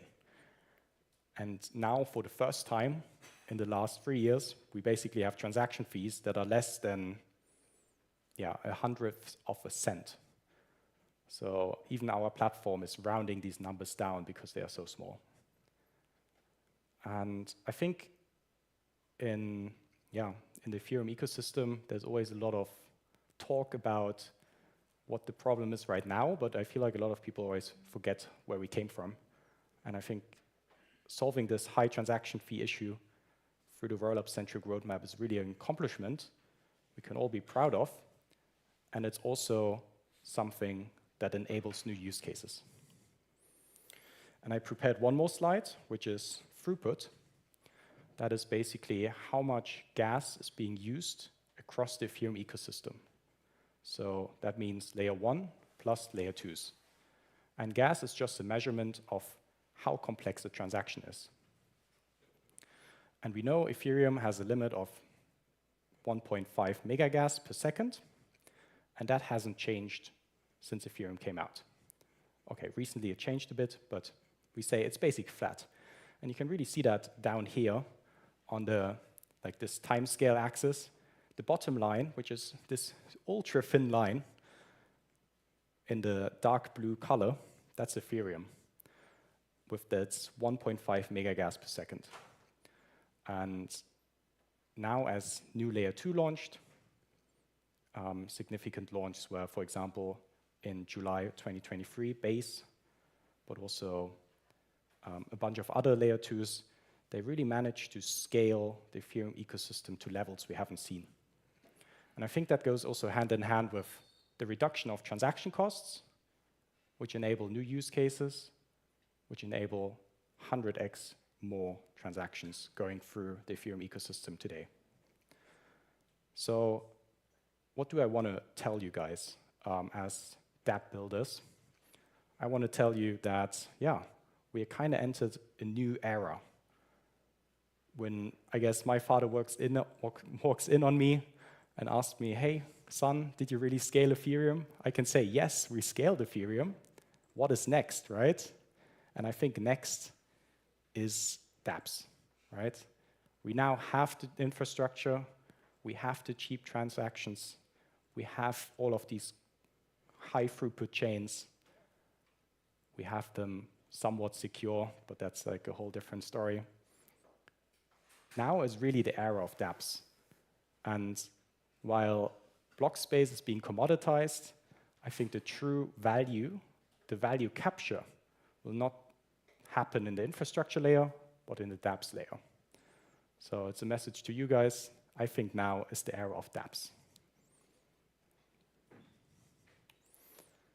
Okay, so that's what my opinion is on which era we are currently in. I now want to give a little side story to EIP 7702. It's an improvement protocol. So EIP stands for Ethereum Improvement Protocol. And it's basically an upgrade to the Ethereum protocol. And it launched with Pectra. Pectra was a major Ethereum upgrade that launched a few months ago. And EIP 7702 introduced native account abstraction. And I think knowing what native account abstraction is important because it can be utilized in building dApps.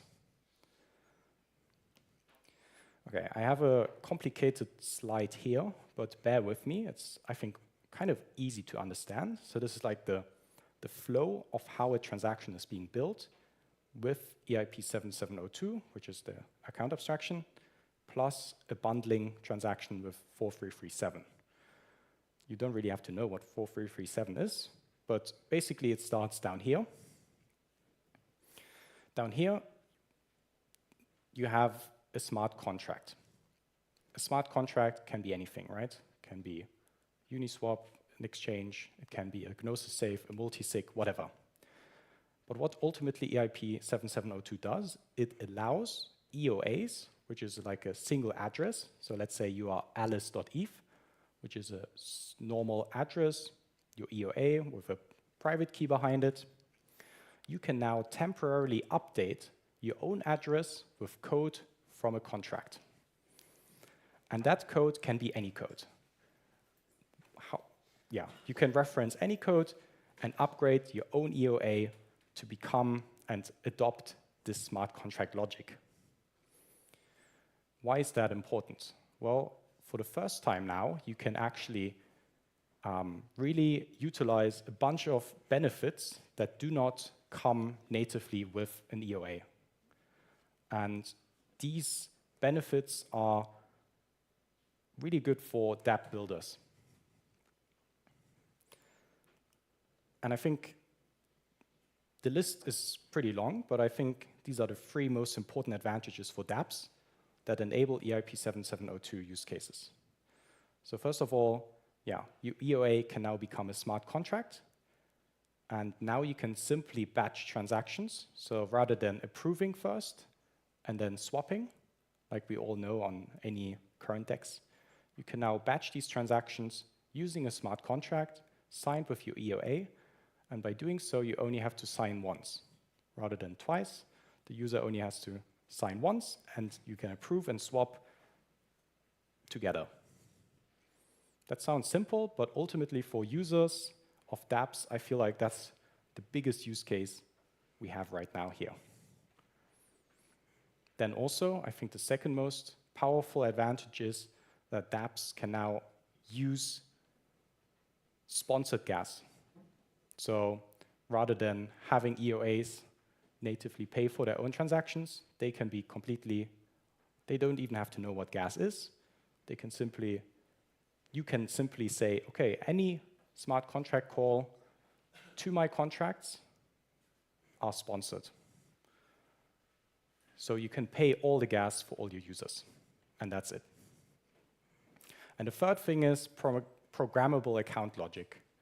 So you can add like social recovery, you can add passkeys, you can add multi-signatures to really make sure that users don't get locked out, or like in case they lose their mobile phones or whatever, you can actually recover their private keys and so on. So and I feel like the combination of the Ethereum protocol releasing all of these account abstraction features together with the infrastructure being solved and having really cheap fees is like the perfect storm for amazing apps on dApps to come out. So, Okay. So now, maybe a question for the audience. So who here has their own dApp and is currently working on a certain dApp? Please raise of hands. Okay, 1, 2, nice. Who is interested in launching their own dApp? Okay, nice, some more hands. Who is here an infrastructure maxi? Yeah, okay, also a few. Nice, okay, good to know, good to know. I think if you start with building a dApp, most of the times it's really hard to raise venture right from the beginning. And I know that a lot of dApps that are successful now started with public goods funding mechanisms. I mean, I can tell the story of GrowToPie itself. We are an analytics company, and we also applied for a grant for the Ethereum Foundation. I actually got that, and that's how we started. So with like a small grant from the Ethereum Foundation, we kick-started our analytics platform. And I think there's so many grant opportunities out there. If you want to get started with your Dapp, look for these grants. They are not huge amounts of money, but they can get you going. And I think these public goods funding mechanism, understanding them a little bit better, really puts you in a better position to later raise more money and also optimize for the amount of funding you actually receive. And let me go over one example. So as I said, there's fundamentally a lot of public goods funding. So whether it be Octant distributing yield to dApps, whether it be the Ethereum Foundation, other foundations, there's a lot of opportunity, but I want to highlight one of them, which is the RPGF program by Optimism. Optimism being the big layer 2, they are distributing a lot of OP tokens to builders within their ecosystem. And what you can notice, they have epochs. So every 6 months or every quarter, I'm not sure exactly, they have a new epoch, and they distribute new money to users. And what I noticed and what they changed over the way how they distribute the funds is, at the beginning, they had community leaders, KOLs, backholders of OP tokens. They voted on who gets money. But what we really notice now with especially RPGF3, which happened last year, it's a shift of funding mechanisms. In the past, it was people voting, which kind of turned out to be more like a who's the most popular user, to how can we measure on-chain adoption through on-chain data, to have a more neutral analytic way of measuring impact and then distributing money to these protocols that have the most impact. And I think keeping that in mind is important to optimize for funding. So it's much more important to have a big on-chain presence than, for example, convince a lot of KOLs your project is the best. This is the message I want to give you. Yeah. And RPGF, they basically have a function called, they measure impact basically by multiplying on-chain usage times their contribution. And that's how they measure impact. So yeah, on-chain presence getting more and more important. But okay, I think I talked enough about different public good fundings and why it's important to focus on analytics for your Dapp. Maybe as a little final message here, public goods funding is now more than ever determined by your Dapp's on-chain impact. Okay. Yeah, maybe let's jump into the live demo. How can you now unlock analytics for your Dapp and really track your users, your adoption, and also make sure that you have a solid on-chain presence that people can track and see and also utilize to measure your impact. And for that, I want to go into a live demo, so I will sit down here. Maybe so far, are there any questions regarding the first 3 topics? Yeah, back there.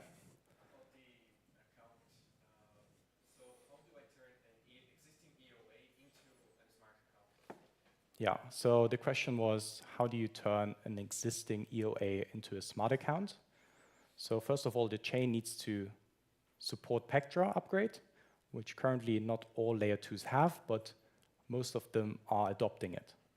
But yeah, if you're on a chain with the Pectra upgrade live, you can now send a so-called type 4 transaction. And within that type 4 transaction, you can upgrade your EOA to have code set behind it. And you simply do that by sending this transaction, defining how long it's valid for, also on which chain you want to upgrade, and then which is the address of the contract code you want to give to your EOA. And by simply defining that, you can upgrade your own EOA to any code out there, basically. And your EOA will have this code set, and then you can send transactions to your EOA, triggering these smart contract calls. And yeah, it's a new transaction that was introduced. Yeah. So what if the wallet, like let's say MetaMask already did that with that account? Can I take advantage of that? Or for my Dapp, I need to do the Yeah. type of for. So the question was if MetaMask already did that for the EOA, or if you have to build that within your Dapp. Yeah, so ultimately you have to build it inside your Dapp. The wallet providers, they just simply give you the interface of signing a transaction. The actual process of what you want to set behind your EOA, you have to still come up with yourself and like program that into your front end for your Dapp. So within the front end, you would basically set the contract code you want to upgrade, and then whenever people hit, yeah, upgrade my EOA or whatever, they would then set this code behind their EOAs. And the wallet would just show them the normal send interface of a transaction, and that's how it would work. So yeah, you have to program the actual upgrading of the EOA yourself. Are there any wallet clients that support this signature? Yeah, so because it's a new transaction type, that's correct. Oh yeah, sorry, I repeat the question for the live audience, or like the online audience. So the question was, do all the wallet providers support sending this new transaction type, right? Yeah, Yeah. because I think none supports it. Yeah. So currently, a lot of major ones actually do not support it, yeah, which is kind of sad, but I think most of them have some sort of timeline behind it. So I think it will come, yeah. I think it's just a matter of time. And there's actually one dashboard. Let me see if I can find it. I'm not sure if it's, no, okay. The Swiss Army knife. You mean the Swiss Army knife, what? That is the website, I think it's the Swiss Army knife. Oh my God, yeah, knife. You mean this guy? Yeah, they should have a, yeah, exactly, 77 should be. Yeah, exactly, true, yeah, that's it. Yeah, on this you can literally track which chains support it currently and also which wallets. And Yeah, unfortunately they I don't guess, allow an arbitrary. Like they don't allow you to sign the type 4 transaction, but they do something under the hood to use their own smart wallet implementation. yeah. So I agree, it's still a lot of work in progress, but honestly, I think if you're a wallet provider and not supported, eventually you will just become irrelevant over time. So I think everyone will eventually upgrade. But yeah, ultimately, it's also a problem of the wallet providers actually making UI better for the user. But yeah, this website is really good. Thanks for highlighting it. And yeah, here you can actually track who is actually already supporting EIP 7702. Yeah, and exactly which chains are not supporting it. For example, Rabi, which is a big wallet provider, right? Yeah. Okay, any other questions, thoughts? Nice. Okay, yeah, so how can you now track data analytics for your Dapp? And I want to give a live demonstration here on how to do it. So whenever you're building a Dapp, you can unlock free analytics for you and track your adoption. And what's the best way to do it? In my opinion, and I'm of course talking about also what we are building from Grow the Pie in some way here. So we basically built a whole applications page. So in this applications page, we provide free analytics for dApps across the Ethereum ecosystem. And within that, you can search for applications and instantly see how many users you have, how many transactions, on which chains you're active, and a bunch of other metrics, how much fees you generated, and so on. And yeah, so for example, the most used contract in the last 30 days on transaction count is of course Uniswap. And you can instantly see, hey, Uniswap is active on multiple different layer 2s, almost all of them, right? And they have over 80% of activity on Base alone, like if you go multi-chain. Oh yeah, a little bit larger, sure. Can also remove the taskbar. Yeah, so this is of course an extreme example because Uniswap is so popular, right? They have millions of transactions. And yeah, almost 800,000 or 900,000 plus users on a daily basis. But I think it gives you a nice overview of where your users are, how many fees they pay, who are your biggest competitors within that space, and yeah, then also what contract addresses are behind each of the projects. So in this live demo, I want to show you how you can create this customized data analytics platform for your Dapp, and it's actually pretty simple. So we from Grow2Pi, we implemented the Open Labels initiative. And any dashboard is only as good as the labels are, right? So high quality labels in an open format is really important for us data analytics companies to pick up on your projects and also implement them. So my recommendation to you guys is, if you ever launch your own Dapp, go on to Open Labels Initiative, attest the contracts, and then a bunch of data companies will instantly integrate you because it's on an open ledger.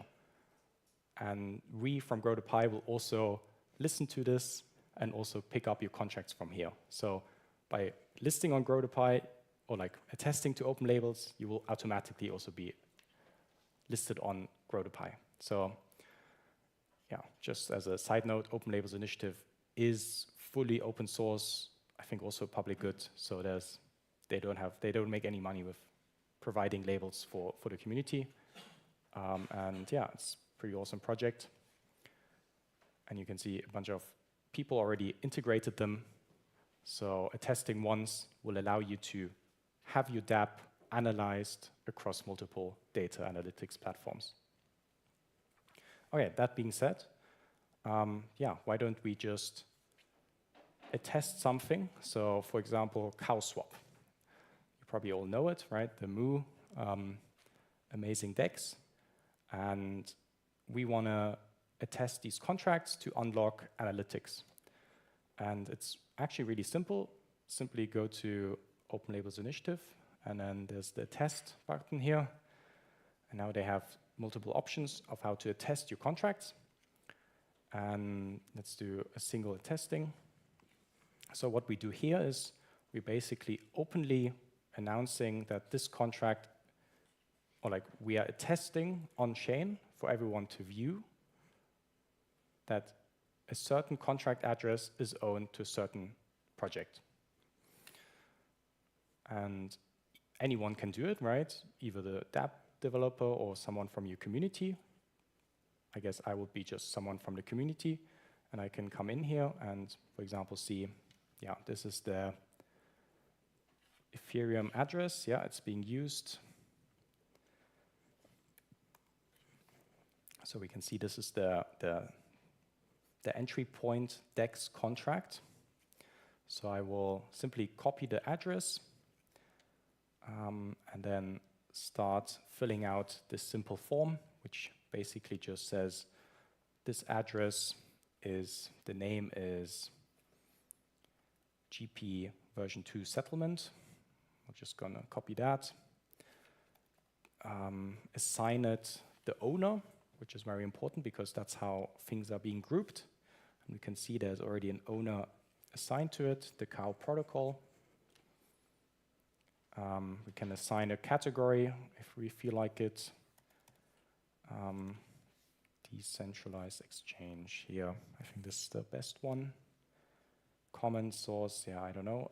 I guess we can add the documentation as source. And yeah, and now we simply attest this contract,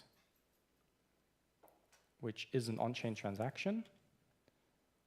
And by doing so, we are basically marking this contract as CrowdSwap protocol and this contract being named GPv2 settlement. So I will sign this. And let's see what happens here.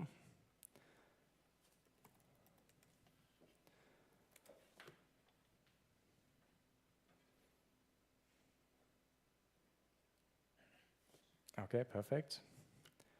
You can see we attested on-chain.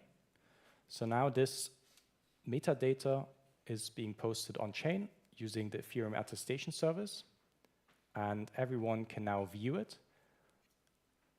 directly from the Open Labels initiative. And if we now update our GrowDappPi frontend, and now let's see if we can find CowSwap.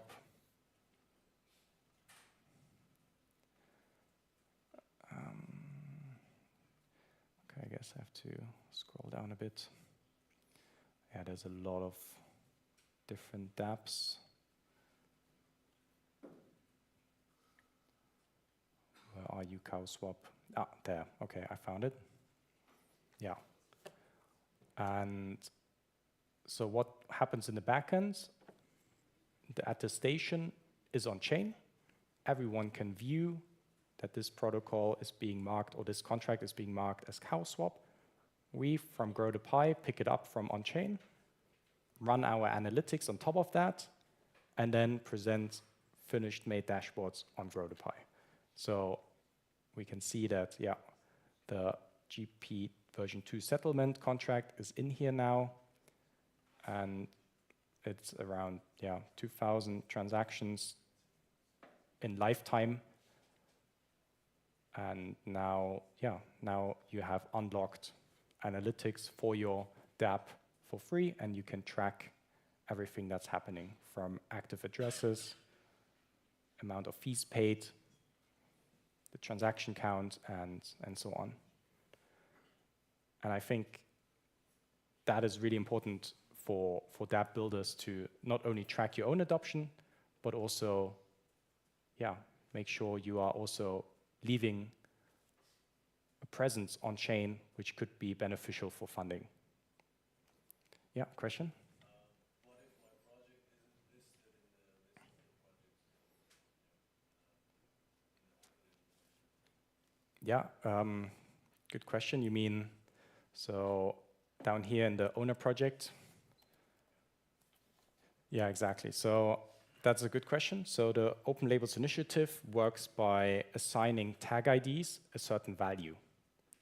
And owner project is basically a tag ID, and you would set a certain value to it. And this value is corresponding to the OSS directory.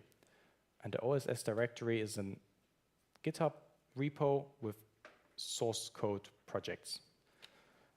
So I think, yeah, there's even an add project up here where you can simply add your project information.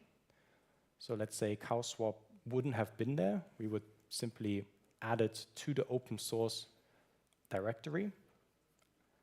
So CowSwap, yeah, just name it CowSwap again. Adex. Yeah, okay, now it's already detecting that it exists, but let's just put some name here. And what we are doing here is basically creating a new project in that repo, which we can then reference within the attestation. So if I create my YAML here, yeah, okay, it already exists. Okay, yeah. We generate a YAML file, which we then create a pull request for that onto the open source directory which we then reference in the attestation. And that's how we map contracts to a project. Yeah, and then you just have to hit commit changes, and then we will review it and merge it into the OSS directory. Yeah, it's a one extra step, but it allows for really concrete mapping of contracts to a project. Yeah, good question. Yeah, and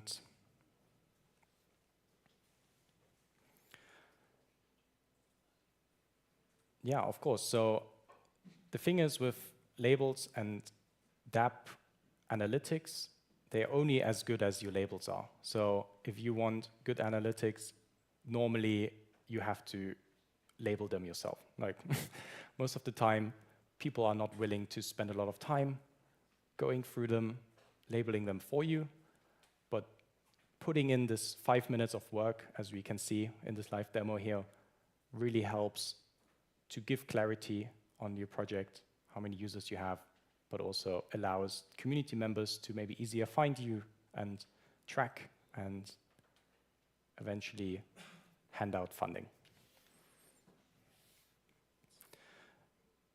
Yeah, so that is it with my live demo. Are there any other questions regarding the live demo and how you can unlock analytics for your Dapp?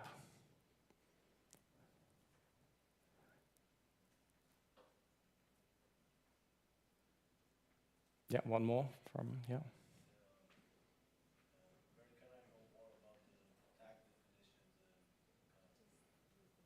Yeah, there's, yeah. Where can I know more about the tag definitions and what else Open Labels Initiative offers from, like, if I have other labels that I want to open source, basically? Mm-hmm. Yeah, so the Open Labels Initiative is a whole standard that is maintained by the community for labels. And they have, I think, 20 different tag definitions. Even if you enable here advanced mode, you can actually see what you can tag your address and things with, which is like everything from audit to whether it's a paymaster, whether it's an ERC20, ERC721, the deployment date. So there's a bunch of stuff you can also tag your address with. And I think the best overview, I think there's a documentation tab on the Open Labels Initiative website explaining each tag and also the value sets behind it. So how the data model is defined.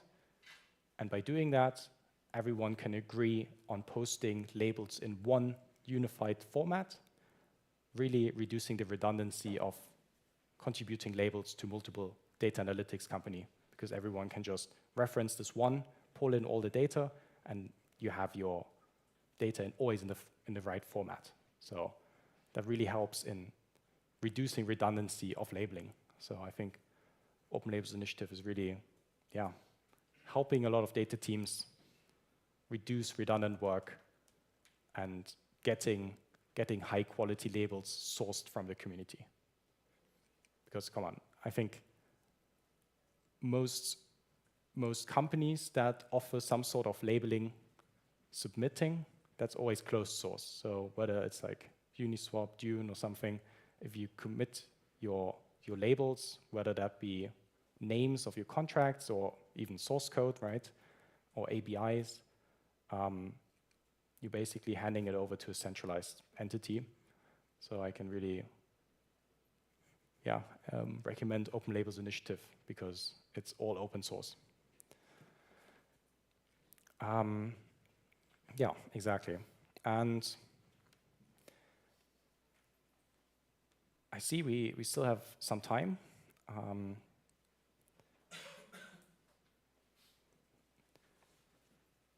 So I think I made my points. Now is the best time to build dApps. Always make sure to combine the best vaults, right? Cheap transaction fees, and also account abstraction. Being live on Ethereum and a bunch of chains now. Now is the time to build, guys. And always keep in mind your your analytics, because that's how you can measure your impact. Yeah. So maybe a question to you guys. What analytics are you looking for when you search for dApps? I mean, we from Grow to Pi, I showed you this dashboard, right? It's pretty new, so we only have 4 different metrics, which is transaction count, we have active addresses, fees paid, and that's it. What type of analytics for dApps are you looking for?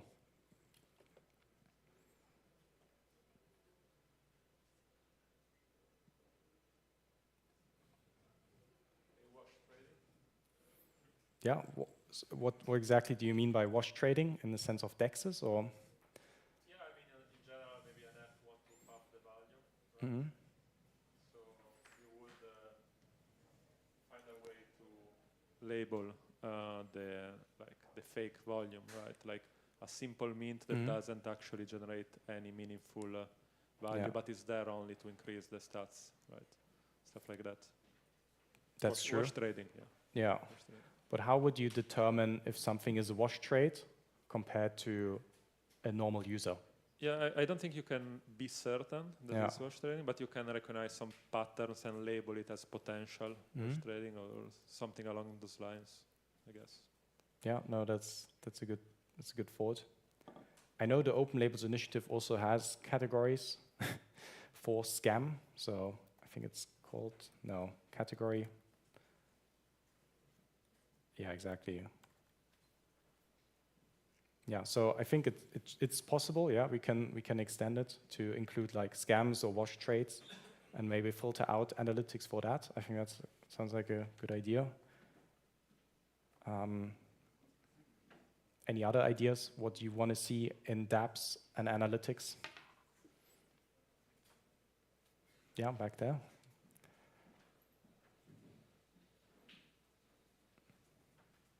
Maybe connections between the active addresses to eventually figure out how many people are actually using the dApp, or connections between dApps, which addresses tend to use the same set of dApps.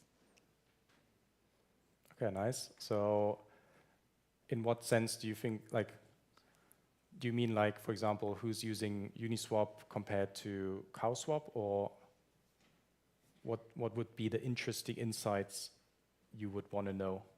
How many users you can convert from one DEX to another, or? Yes, basically. Or if there are a set of addresses that use a specific set of dApps. Mm-hmm. Okay, nice, yeah. Related to that, app user retention, so like how many people are using the app week after week versus once and leaving. Yeah, like 30-day retention times and so on. Yeah, I think that's actually really important, because also that ties back to what you said with the wash trading. A lot of times there's like certain periods where there's incentives and then you get all the airdrop farmers and people just spamming. I don't know if you saw the layer 2, or not the layer 0 activity chart. Maybe I can pull it up right now. Let me search for it. Layer 0. So yeah, layer 0 was incentivizing activity quite significantly over the last few years. Yeah, okay, you can just see like a giant spike here. Active addresses.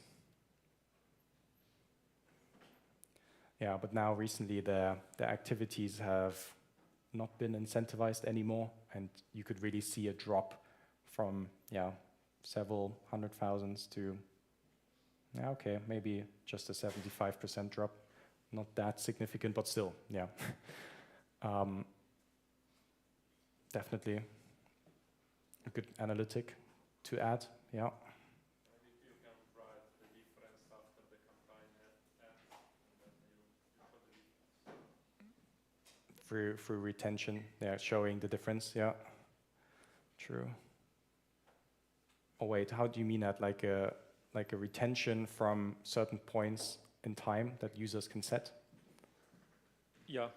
Yeah. Yeah, like but on the chart you can label the point where it ends, right, the campaign, and then maybe something that you set a specific point in time and you see the difference and stuff like that. I think the most important thing, I mean, you can just derive it just watching the chart, but you have the point on where the campaign ends, and then it's like, maybe it's easy enough, I don't know. Yeah. We're just thinking about maybe integration with proof of humanity protocols or something like that, where it's like you can filter by only people that have had WorldCoin attestation or other proof of humanity things to filter out cybles and farming and stuff. And you would basically have, okay, just count actually verified humans as an active user. Yeah, exactly. That would be cool. What protocols do you think of integrating there? Like which proof of humanity protocols are like the most interesting for you as a dApp builder? WorldCoin is WorldCoin. one.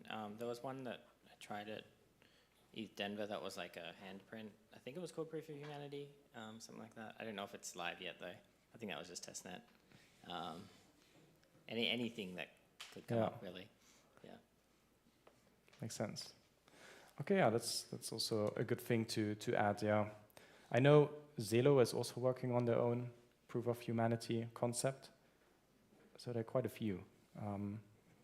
And I know there was one more, Gitcoin Passport. I don't know if you have heard of that.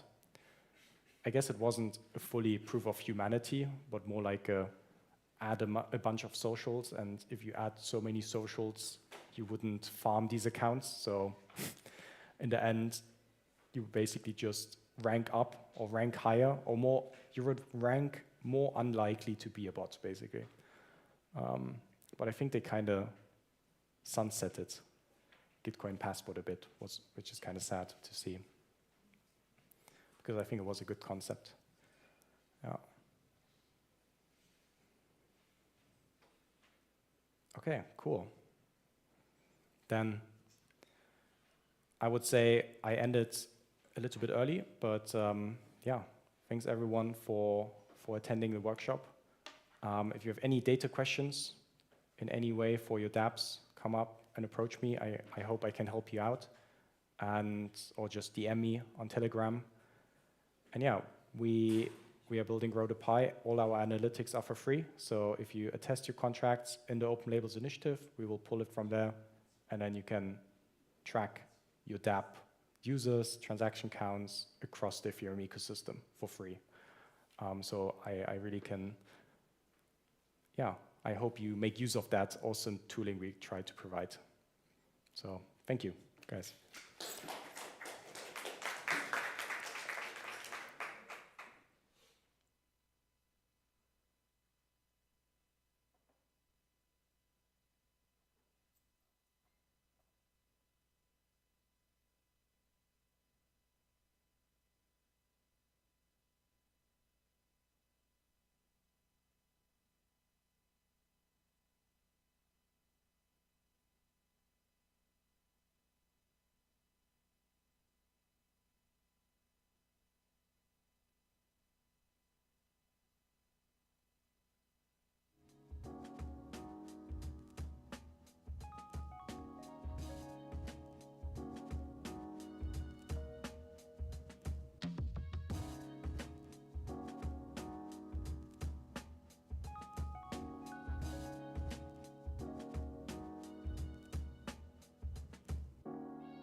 Cool.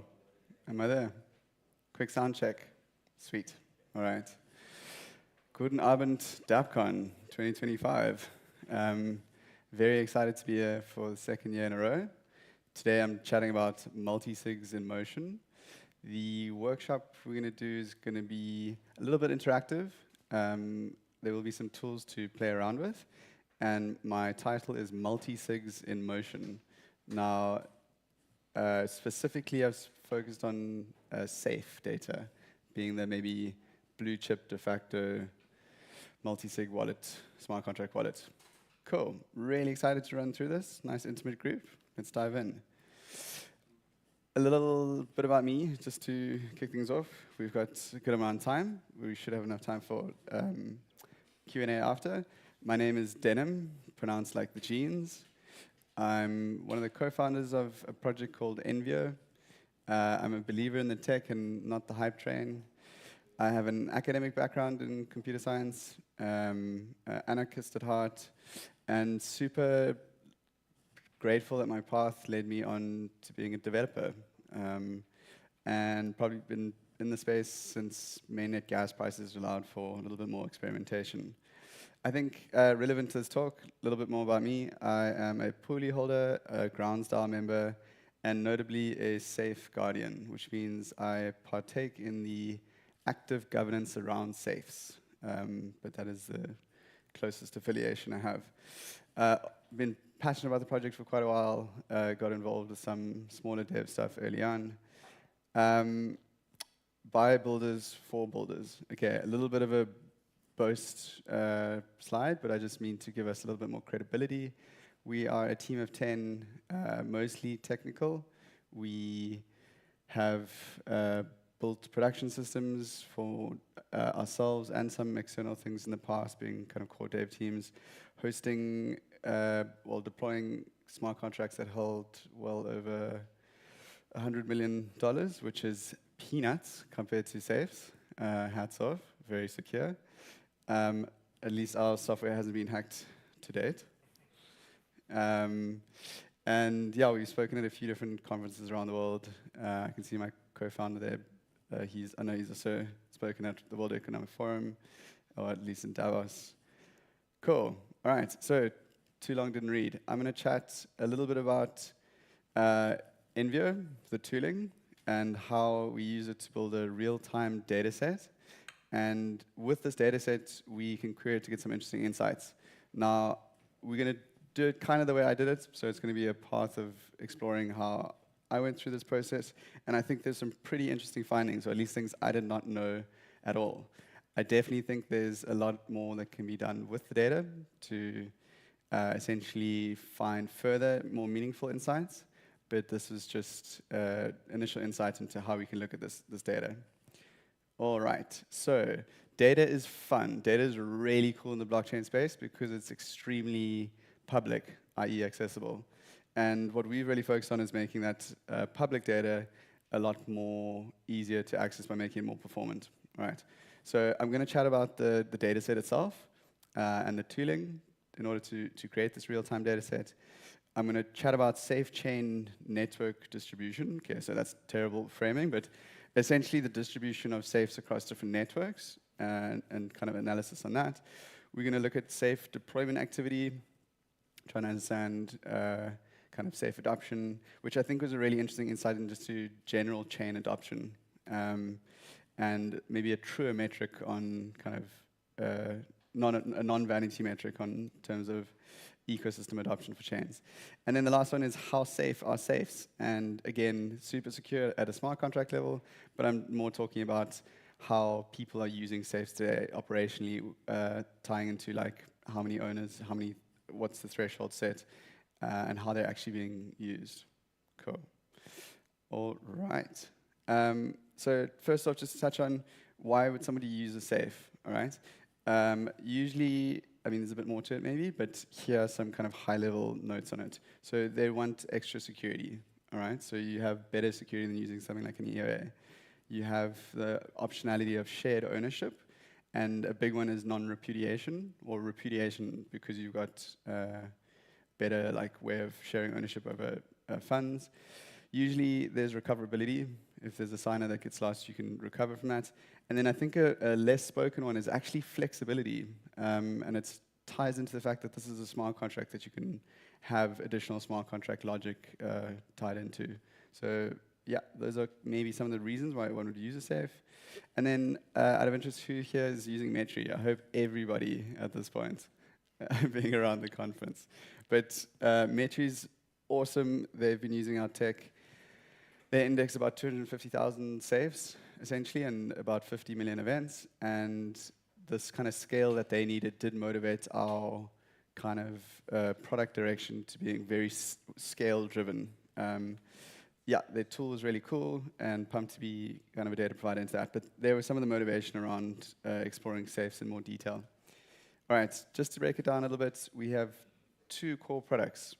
We have Hypersync and HyperIndex. Now, Hypersync, it's important to note, but most of what we're going to chat about is HyperIndex. Hypersync is this raw data engine beneath. It's kind of like a node. You can access RPC data, you can get this data, but it's designed for getting data. In fact, my talk last year at DappCon was around Hypersync and some of the nooks and crannies and some of the secret sauce to how that's so much faster. But if I have to be honest, I think one of the biggest things just note on is blockchains weren't designed for big data. They were more, nodes are more focused on consensus. And as blockchains have gotten more and more data intensive, having longer history, it's become more and more important. And we took a lot of Web 2 modern database technologies and started applying it into the Web 3 space. Cool. So Hypersync and then HyperIndex is maybe the framework that allows you to aggregate this raw data into information. Cool, and we'll go into that in a little bit more detail. All right, so Hypersync can be seen as the engine that feeds into HyperIndex as well. But it can also be an engine that feeds into other tooling. And we'll go into chain density, for example, and show you some data from that side.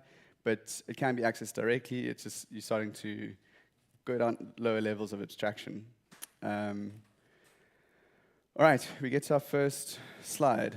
I hope it is big enough to see what's going on. This is so pretty simple. This is safe token on Ethereum mainnet.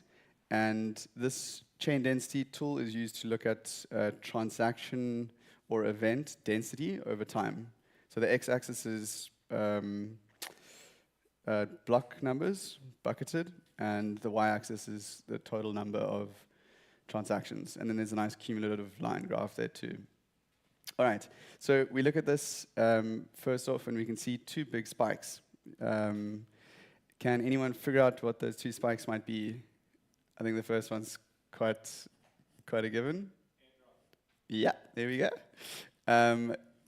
Something to note, so this is fetching data from Hypersync. It's doing it in real time. I just passed in the contract address. So it took about 15 seconds to make this query, but can be quite nice to do much bigger contracts and stuff as well. This is specifically safe version 4. Safe token. The next one's safe version 4. All right. We can see the two big spikes, pretty self-explanatory as the airdrop was released. And then at some point, the safe issuance or the governance around it was initially non-transferable. And then there was a period where it became transferable, and we can see that spike. Cool. Let's go into a bit more into safe data rather than just safe token. All right. So again, I'm looking at a single contract. We will look at more kind of across multi-networks, but again, kind of interesting to see what's happening here. So again, we see a big spike, and I haven't quite figured it out exactly what that spike is. There is a correlating date, which might be quite interesting. And so we can take a look at that closer. But the Bybit hack, this is more of a kind of a social engineering hack, but we can see just there was a big jump of growth, which I can't fully explain why the massive growth was there, but we did see a dip after the fact. And this might be more, might imply more about the fact that Safe were very good with their security measures that they implemented in place. They reduced the feature, like what you could do on the UI as a precautionary measure, and so this kind of drop-up could be correlated with that. Again, really cool to see this data getting pulled really fast. This is the same contract. Again, some smart devs at Gnosis at Safe, because that's the same contract address, obviously using Crate2 or just clever deployment implementations. And you can see that again, that Bybit drop off in activity, but soon recovered quite soon after. Cool. Again, we're looking at Safe token, coming back to that graph, and we can see the activity kind of at the Bybit hack. It's an increase in volume, all right? Not necessarily an increase in price. So there was, let's say, more activity around that time, very likely because Safe might have been a bit more in the news and there was some PR around it. All right, now we jump into the more exciting stuff. So this is pretty dark on my screen. I hope you can see it too. This is the first indexer I deployed, okay? And what it's indexing is all safes that get created. So this is the first data set I created. And I've used all 17 safe wallet supported networks. So obviously Safe's open source, anyone can deploy. There's a caveat, there's an 18th network, which I didn't include, which is XLayer. I won't go into the details of it, but so I've got all these networks, and you can see we've got 45.5 million events. These are all safes being deployed, right? So this is an initial safe data set, and it's kind of indicative that there's about 45.5 million safes being deployed across these networks. And a little flex, it took about an hour to deploy on our hosted service infrastructure, which is about processing about 30,000 events per second, which is, to be honest, on the high end of our performance. So this initial data set I looked at, and then we can go into more kind of in-depth data set, just to show you what that looks like in terms of the schema. If you're not familiar with code, don't stress. This is pretty simple. This is even just a simpler way of showing it. But this is the information points that I've abstracted from safes getting set up, all right? So we have an ID, a proxy, singleton, chain ID, because it's a multi-chain indexer, and a version. So super straightforward. We can look at the data across different networks. I just want to interrupt myself quickly. If anyone has any specific questions, they're more than welcome to bring it up now, or we can also bring it up at the end, but there should be enough time to go through different things. So this was the initial data set that I could ask some questions around, okay? And this is the distribution across chains. Now, I didn't know that World Chain was the biggest deployer of safes, okay? That caught me off guard, and that naturally made me ask the question of why, okay? And I spoke with Ian, the DevRel from World Chain, and of course, it's because the account creations of wallets on World Chain are done with safes. That's great. Interesting to see that's the biggest deployer of safes. Kind of makes sense. Anyway, so I knew that this was maybe a bit of an outlier in the data set, and so I looked at removing it to go into that in a bit more detail. So some initial interesting findings. World Chain accounts for about 59% of all safes created. Big users of, got a meeting in a few minutes. World Chain, so this is the stats I got from the next deployment. I'm cheating a bit in terms of the order, but World Chain accounts for 65% of all safes activity, which does indicate more transactions to safes or events. Then the other thing I kind of came to realize is that there's a super high concentration of safes. So if we look at World Chain, Optimism, and Polygon, they are by far the biggest environments where people have deployed safes. It's a permissionless environment. There could be a lot of unaccounted for, or there's a lot of spam data that skews the set. But it was interesting to see that there's quite a heavy concentration of those 50 million safes deployed. All right. Sorry, the last statement there. Between World Chain, Optimism, and Polygon, it accounts for 96% of all safes created. So quite heavy concentration for 3 networks across 17 networks. All right, I did another deployment, and this is mostly to help me with the querying. I built another data set. I removed World Chain, and the indexer that was indexing all safe events, say all with a slight caveat, was 430 million events, and without World Chain, we came down to 150 million events. But through some simple filtering stuff, we were able to move data points we're able to eliminate like the world chain stats on it too. All right. So this is what it looks like if we remove world chain. You can see it's starting to get a slightly better distribution, and then this is what it looks like if we remove both world chain, Polygon, and Optimism, which may have perfectly accurate data. However, they do seem to skew the results enough that I thought let's analyze both with and without to try to get a better understanding of what's truly happening. And this, I thought, was a pretty good reflection of what true chain activity looks like.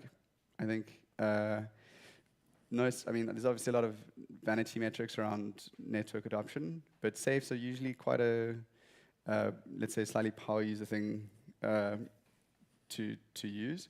And I would say this fairly accurately reflects it. Gnosis chain, quite popular. Ethereum mainnets, of course, popular. Base, popular. And then some of the smaller chains like Polygon, ZK, EVM having less traction. Avalanche chain was 3%. Cool. Okay, now it's slowed down a little bit because we had a much larger data set, but a big, nice data set to do queries on. And this data set was a little bit more complex. So I indexed all safes. So I'll go through the events we indexed, but this is the data set that I saved that I could query. Okay, so we've got all the safes, we've got the owners, we've got threshold for that safe, and then successful and failed executions. So we can build some, ask some questions. We can also ask questions around the total gas a safe has spent. And for example, if we wanted to see like highly active safes, we could query or filter by total gas spent being greater than a certain number. So like another way of maybe doing better data hygiene on that data set. Then we have a lot of information on safe transactions. Again, we can do some interesting things. One of the things I did here, which is very up for debate on whether it helps our information, is looking at execution dates. So how many safes are quite active, and whether do we look a year back or do we look 2 weeks back, and we can bucket our data sets into different things. So this data set's really great. Let me actually just do a little quick pause here and show you that this is actually live and queryable. So this is currently deployed. I'll share the link at the end. However, you can also just go straight to the nvo.dev, the Explorer, search safe, and you can get these different data sets. So you can see I've got the 3 different deployments here. Interestingly enough, since making the deployment, this was 150, I think, from the screenshot. So you can see it's indexing in real time. This is ticking up as we get more data in it. And I can actually come here and do the queries. So let's get safes, the ID, the chain ID, the threshold and total gas spent. I'm going to remove this. If this is looking a little bit too confusing for now, don't worry, we'll come back to it. I just want to show you that it's real and live and this data can be interpreted. All right. Cool. So what happens is this is what the data schema looks like, and it creates this rows as it gets populated. And this is just a kind of thing so you can see that table tangibly on the data being saved and us being able to query it. All right, this again is going to look a little bit like code, but it was actually probably the easiest way to show this. These are the events related to safes that we're indexing. So we're taking all these events and we're plugging it into our tool and saving that into our database. And we process them. So it's super simple. If we have, for example, an added owner, we can update that safe and update the owners that are linked to it, or they change the threshold, et cetera, et cetera. Okay, and I gave you a little example of it now, but here's an example of querying the data sets in a more complex way. So this query I'll chat about in a little bit, but essentially I want to get an idea of the number of safes that are have a higher threshold than just one, i.e. it needs multiple signers, multiple people to sign a transaction, and I wanted to see how if they were active in the last year. So this execution date is if they've got a safe transaction that happened that is greater than a year ago today. So we get an idea of like active safes and the threshold, and we can get an idea of the count of that in relation to other things. So this is kind of how I query it. This is an example of querying it locally. It's a slightly different GraphQL interface, but pretty standard, nice ways to query the data. And we come to a topic I thought was pretty interesting around kind of threshold, putting the multi and multi-sigs. Again, how safe are safes?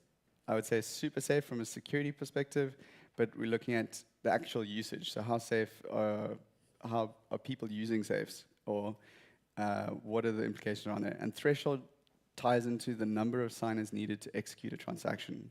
So naturally, if you have a safe that's got 2 or 4 signers, the threshold there is 2. You need 2 people to perform a transaction.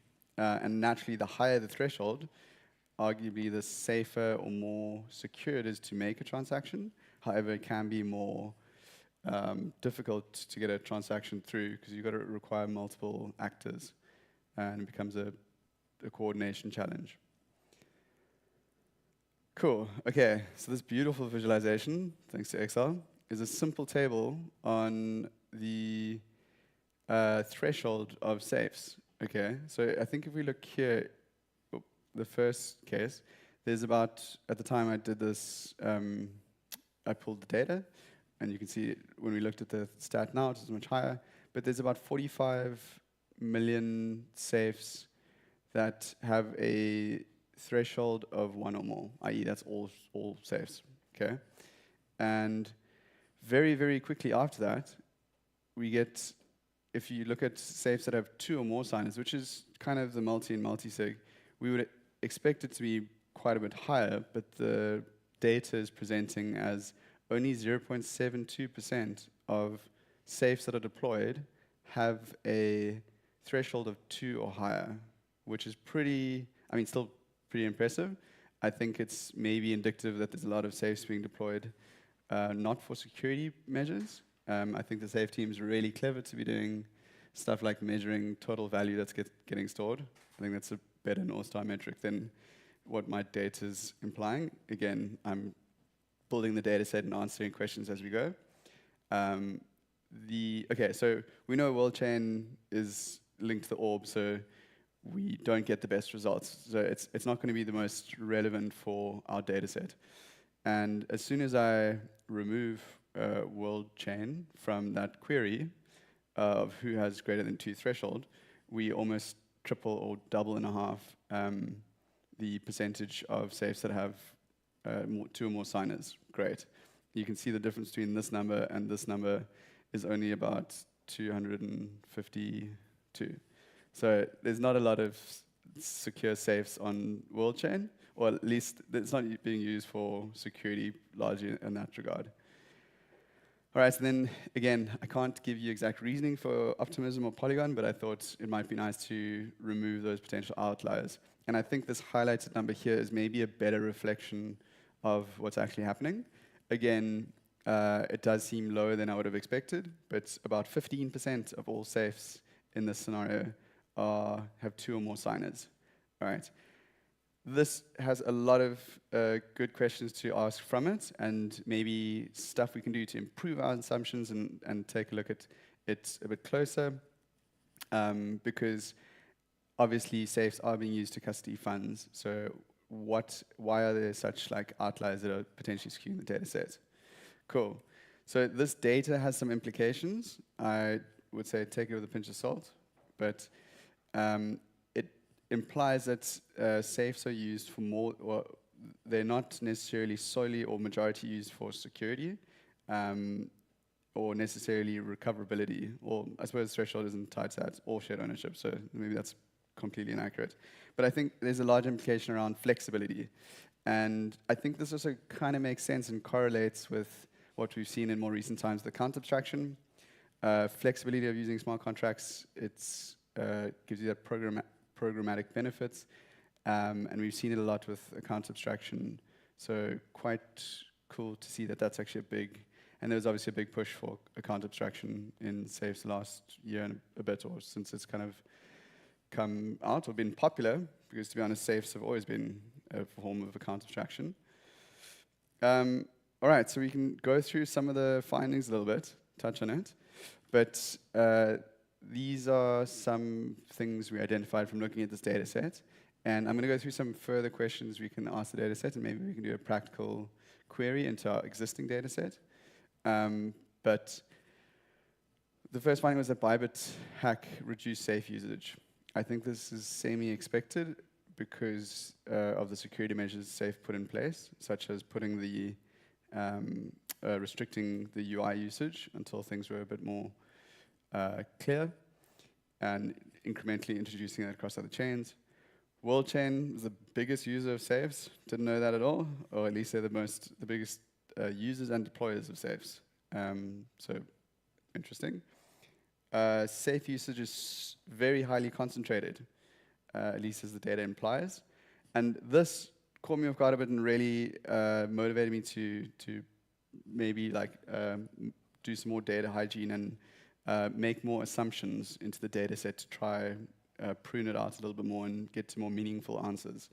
So I think there's a lot of, let's say, bad data that skews the results. But however, anyway, 94, I think it was 96% of Safe's activities is on 3 of the 17 Safe wallets supported networks. All right, and then the large majority, whether there's good reason for not, is that Safes are not majority used for multi-signers. So there might be ownership or redundancy measures in place, but it's actually not heavily used for multiple signers in order to execute a transaction, but rather the programmatic benefits. At least that's what's implied. All right, further work. I've touched on some of these in the talk, but it would be great to take the time and go through the data in a little bit more detail. But that is to bucket the safes by thresholds and owners, i.e. we can do some analytics or questions around what the, let's say, the more secure wallets are doing, how much is being stored there. Is there a correlation between value stored and number of signers? We'd expect it. More money should be more secure. We could explore the difference in versions of safes. I think this might not be too exciting. We might just see what's expected, that as the new versions have come out, we've seen a spike. But at the same time, I didn't expect to see what I was looking at when I first started searching through the data. So I think there can be some unexpected results. It's worth doing an analysis on. The analysis time periods to identify if type of safe usage has changed over time.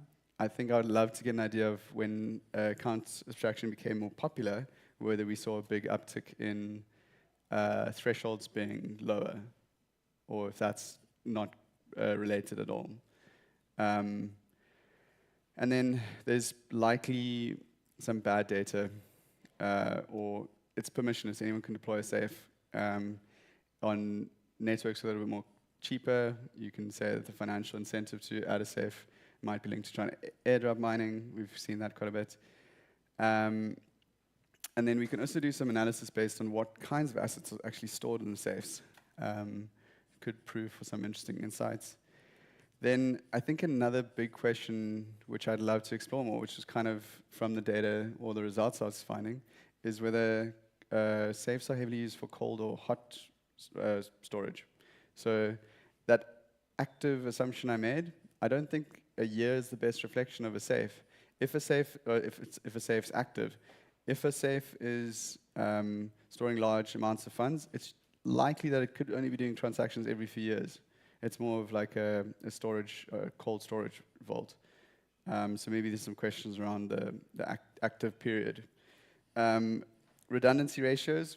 So this ties into the ownership to threshold ratio, and effectively ties into security and like risk on how much redundancy is put into place.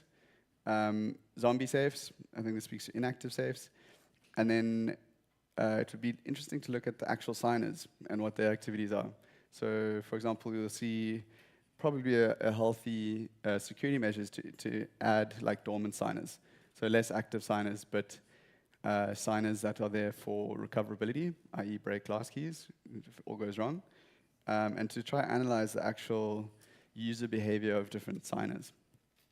Cool. I've touched on a lot of safe data. I think there's a lot of questions to go into. I'd love to go through a practical example just to wrap up on the tooling, I want to show you a little bit more about, so I've used the tooling specifically now for analyzing safe data, putting a data set together, and then trying to ask it questions, okay? But the tooling is tooling, effectively. So it's designed to be used to answer kind of questions around different data sets. And there's been some really cool stuff that's been built on top of NVO. So I just want to kind of show you some case studies on things that can be built. An example of that is Snub. If you know revoke.cache, Snub is like a multi-chain terminal tool for identifying if you've done unlimited approvals across different networks. That's built on top of Hypersync. It's super fast. If you've used revoke cache, it's really cool as well, but it's not as multi-chain. And if you have a EOA or an address, for example, that's got a lot of history, it actually struggles to pull that. Great news is they're actually starting to use us too, so hopefully that'll be a smooth experience. This is a headless block explorer. I say headless, but not fully. But it effectively just calls data from Hypersync, and it presents it as in a UI. So there's no like pre-indexed data. It's just a block explorer that's entirely using Hypersync as its backend. We have log2e and logregate, another thing built on top of Hypersync. It's a terminal tool for analyzing event activity or distribution across an entire chain. So very quickly you can say, give me the event count of all ERC20 transfers on MegaETH testnet, and it'll spin up this cool graphic that you can look at. In fact, I can share my screen, so let's do it. Let's go log2e ERC, and let's do the example I gave. So here you can see it spinning up, and it's scanning through the entire chain. It's going to be very tweaky, will I make it bigger? And you can see we're processing huge amounts of events per second. And it's slowly ticking up, and it's not doing anything too fancy. It's just kind of giving us distribution of transfer events and approval events. So early on, there actually weren't many approval events, probably because there weren't too many smart contracts.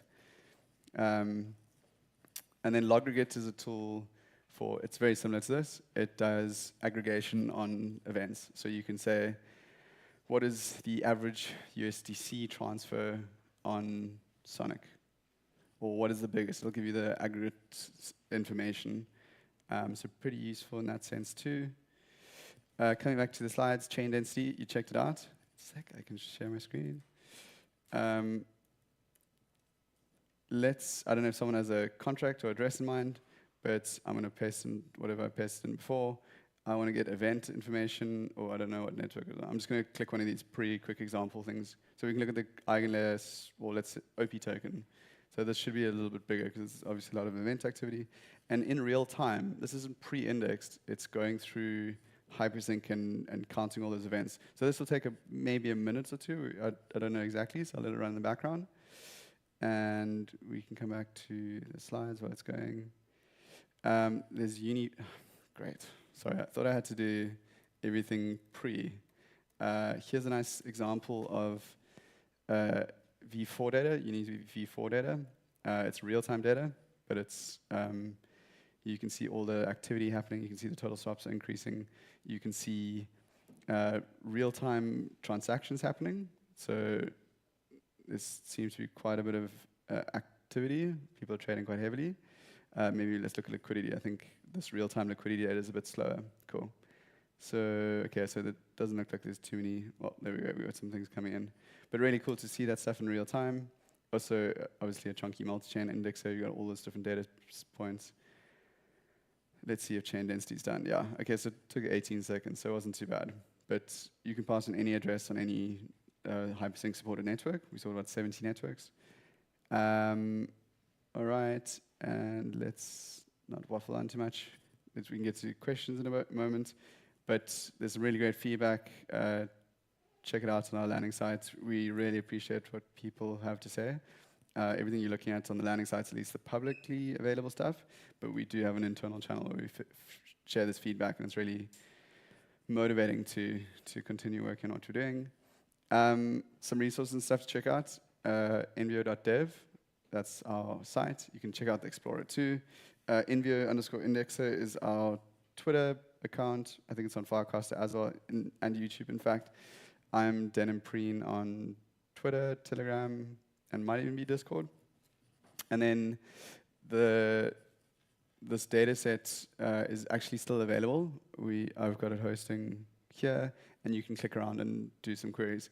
Right now, this shouldn't be visible to you, but because I deployed it, I can see it. I don't really mind. People can go wild on queries on this.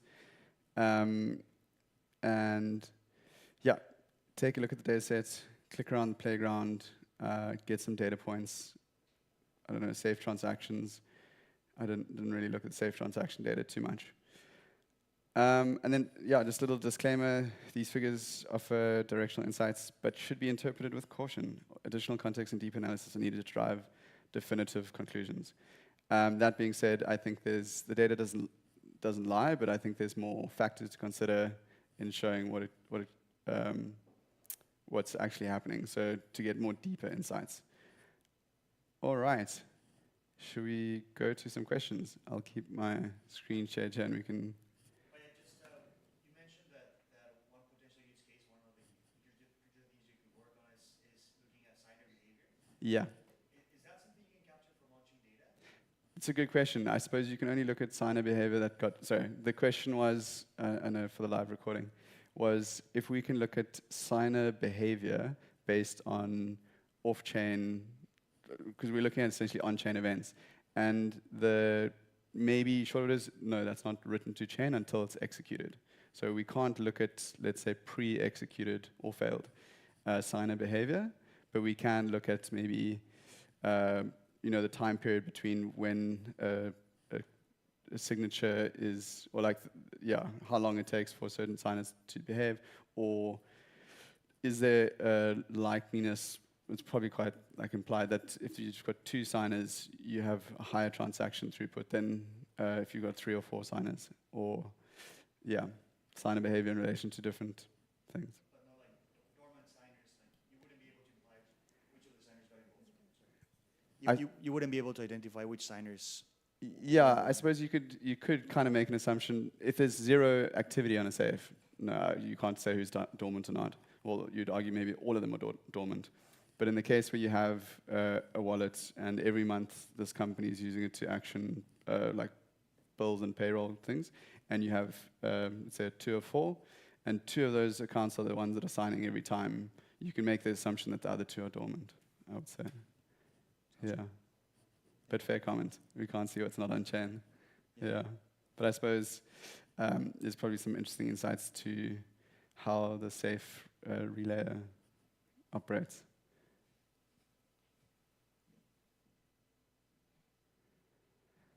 Cool. Are there any other questions? Maybe around the tooling, maybe around the data set.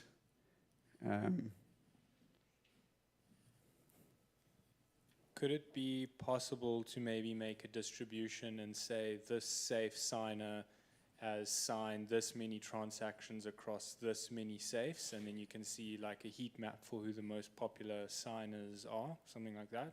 Absolutely. I think if we look at this code, that could be quite interesting. Maybe there's a few kingpins who are signing a lot of the transactions. What are they doing? True. And you can maybe look at some collusion activity. Although I don't know why you would separate it, but hey. If I look at the code here, so I showed it to you really simply, but we essentially have 3 files that we care about. It's the config, the event handlers, and the schema. So it would be pretty straightforward to simply say type signer, give it an address, probably not a chain ID. Let's just see what AI has to give us. And we could, a signer would be an EOS, so to have the same chain ID per address. We could save this information in a handler and effectively, it's quite nice how this spins it up. It's super quick with AI these days. But you can see all the safes they're linked to, and then you can see all the safe transactions that they've operated on. And you can do queries like, what is the number of transactions they've done for across all networks. I don't know. You can get interesting signer information too, for sure. You could have a leaderboard who's signing the most transactions. Yeah. Yeah, I think there's some very interesting data points available. This config is going to look slightly more complex than what I showed you, but there's really nice data points to unpack. How much has been spent on failed executions? I think we can answer that. We can answer that question right now. Let's see if we say. Yeah, sure. So if I want to look at, let's take a look at the data set again. Execution failures. Oh, I think I've got the wrong. I think I need to essentially index that data. Right now I'm not indexing the raw events, I'm just indexing it into specific things. But we can look at, I don't know, safe total gas spent. Let's take a look at that. Where total gas spent, let's get the idea of it. Let's take a look at one of these in real, let's order by total gas spent descending. And let's see, so obviously big data set, this isn't going to be too instant. But once this question's answered, we can take the top one and try to figure out what that is on a block explorer. Oof, I should have said chain ID. Let's give that a chance. The other thing to note is to put, I should put, okay, so it looks like we had an error there. Classic demo, live demo. What I could do as well here is add query optimizations, which I haven't actually done for this, but you see here, when you add an @index, it'll index that, and it'll make it better to query the data, at least for comparison stuff. But cool, I'm not going to waffle on. If there are any other questions, give me a shout. Otherwise, happy to chat after this. I will be around for the rest of the event. We have a booth downstairs, so come chat with us. We'd love to unpack possible other use cases, analytics, backends, I don't know. Cool, thanks everyone, appreciate it.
Thanks.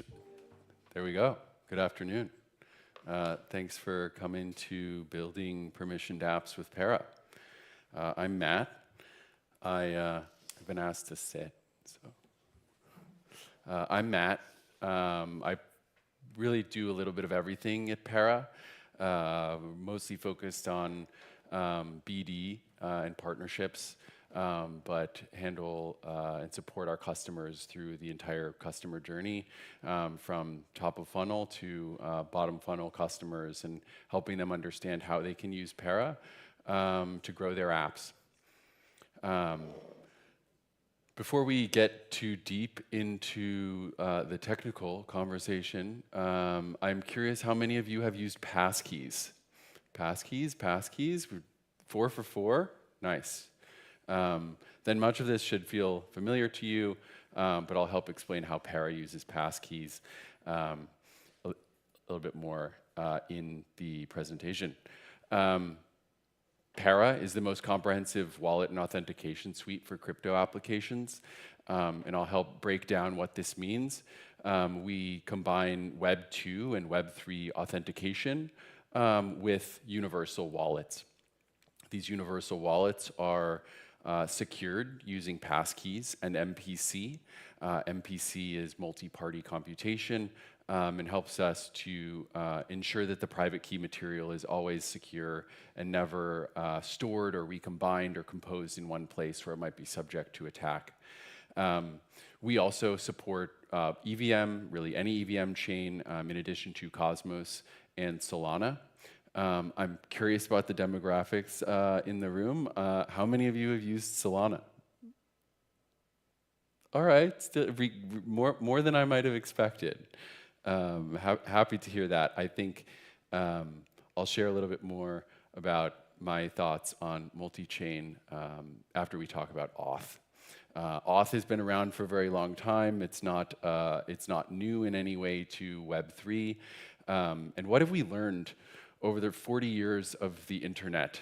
I think one of my key takeaways is that people and apps prefer a single sign-on experience. We've had decades of Web 1 and Web 2 applications that have kind of brought us to this very familiar sign-in experience across all of the web. Looks like sign in with Google, or sign in with Apple, log in with Facebook, or log in with Discord. There are obviously many other single sign-on providers in Web 2, but I think we've seen a clear preference both for people who are using apps and for builders who are building apps, that it's easier on both sides to provide a single sign-on experience that users are comfortable with and familiar with and trust.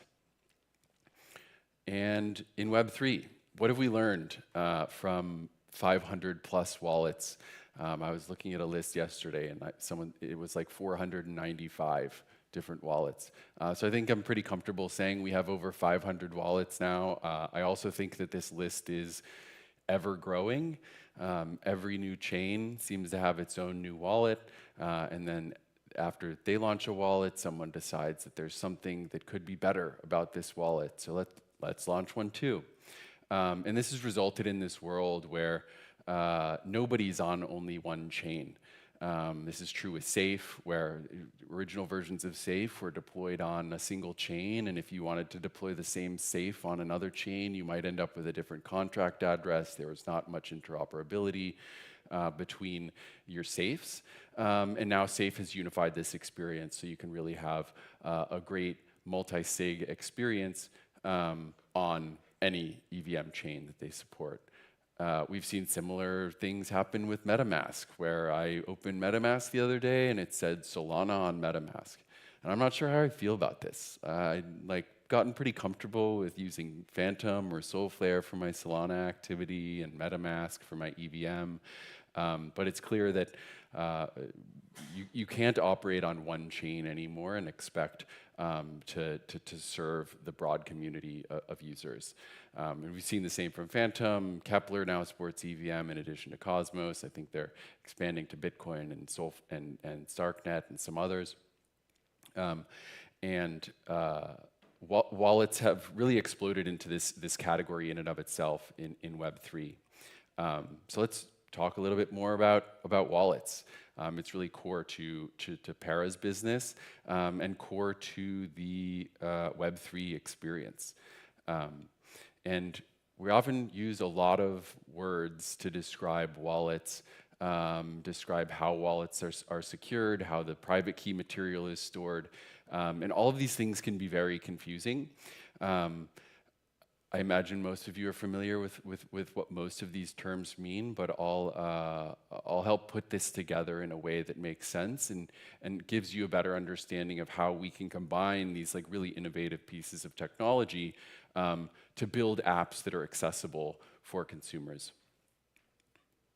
It kind of all started with TLS, a secure connection between your browser and a website where you can store a private key or store private key material and use that to very easily sign transactions on some app.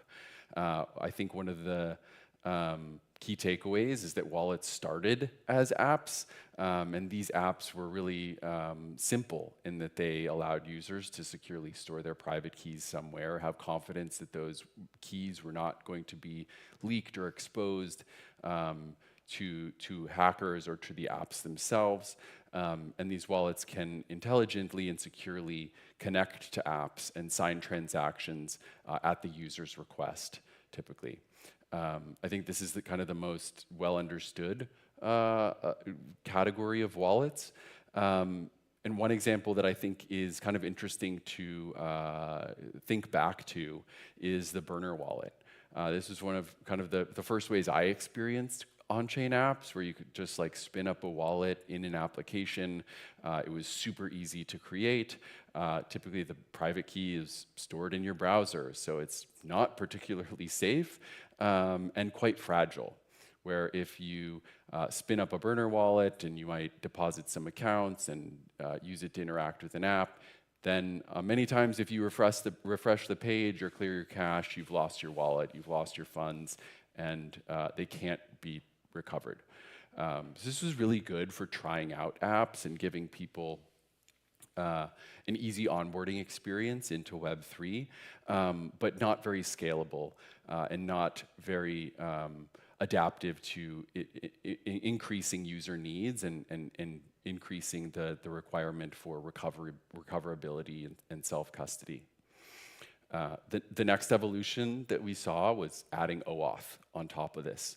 And this goes back to the making it familiar for Web2 users who have gotten so comfortable with clicking sign in with Google or sign in with Apple throughout their Web2 experience. And this really enabled apps to become wallets, where instead of apps relying on a library of 490 plus wallets to connect to their app and expecting users to self-discover which of those wallets were the best fit for them and their security preferences and their user experience needs, apps are now able to allow users to sign in, which feels so much more familiar and so much easier, eliminates a decision that the users need to make in order to sign up to your app, where they don't need to learn about a seed phrase. Instead of using a seed phrase, they can use a passkey. I think it's been, I asked about passkeys at the beginning here because I think it's been really fascinating to see how quickly they've become mainstream. A year ago or 2 years ago, I think nobody used passkeys, and now Amazon supports passkeys. Gemini recently told me, I'm based in the US, so I'm a Gemini, I have used Gemini Exchange. They recently said you have to have a passkey in order to continue accessing your accounts. And passkeys have not only solved the problem of easily hacked and easily guessed passwords, but also make it much easier for cross-device compatibility for users to have a passkey that's stored in their iCloud keychain or in their Google Password Manager that can be accessed from my iPhone or my iPad or my MacBook or even my Apple Watch. And then I think the biggest user experience improvement from this transition of apps becoming wallets is that users can stay in the context of a single application and experience all of the features that that app enables without needing to switch into the context of a different app just to connect or to sign every transaction. And this is especially important on mobile, where it's not a browser extension popping up and you're still staying on the app. It's like actually switching apps on your phone. And even with deep linking, it often feels like you're on a carousel switching between these apps to do simple transactions. Especially in the world of EVM, where we've gotten quite comfortable with this like token approval, token spending approval, and then subsequent swap transaction signing paradigm. It's really important to be able to keep users in the app and see through what their intended transaction was, making sure that that gets executed. I don't know how many of you might admit to this, but I will definitely admit that there have been multiple times where I thought that I made a transaction or I thought that I made a swap, only to return later and realize like I must not have signed an additional message or it didn't make its way to my wallet. And then somehow I still managed to open my browser and it's like MetaMask always has the red notification bubble on it. And I'm like not sure who's requesting to connect, not sure what I forgot to sign. But this is the core a core piece of the friction of early Web3 that now we're evolving to a point where apps can build without needing to account for the constant switching between app and wallet contexts. The next evolution, or this is kind of to again think back to where we were a few years ago, where the initial combination of OAuth with wallets was in what we kind of referred to for a period of time there as Web 2.5. I think nobody really talks about Web 2.5 anymore. It was kind of a weird time for the industry where people were wanting to do things on chain, but it wasn't possible to do it easily enough. So instead of enabling users to own their wallet and own their assets, they just take custody of the user's funds and manage private keys in a centralized database somewhere. This enabled very easy sign in and sign up to crypto apps, block apps that were settling transactions on chain, but necessarily very centralized because there weren't mechanisms to, in a decentralized way or in a permissionless way, allow users to access on-chain applications using an OAuth method or one of these familiar sign-in with Google or Apple. These wallets were native by design, considerably less fragile because there's a centralized entity that's in control of the private key and in control of the security. They were often very recoverable, so you could go through a similar forgot password flow and recover your blockchain account, which is a great improvement for the users and the user experience, and really good for low risk, single application experiences. This example is, of course, NBA Top Shot. I think one of my favorite early crypto apps, where it got me thinking about how cool it will be when fantasy sports are on chain, and the obvious implication for NBA Top Shot is that you didn't have the ability to take your NFTs, your tokens, the things that you were owning and buying and using in NBA Top Shot, you weren't able to take them outside of that application and outside of that ecosystem. And this is the part of the challenge that passkeys are helping to solve. Passkeys and the introduction of embedded wallets enabled applications to really start offering wallets without needing to take on the risk of custody and managing private keys. Embedded wallets are easy to create, easy to log in, especially with passkeys that can be shared between devices. and much better for security. Eliminates the dependence on passwords and eliminates the possibility that if my email's compromised, now all of my crypto assets are gone.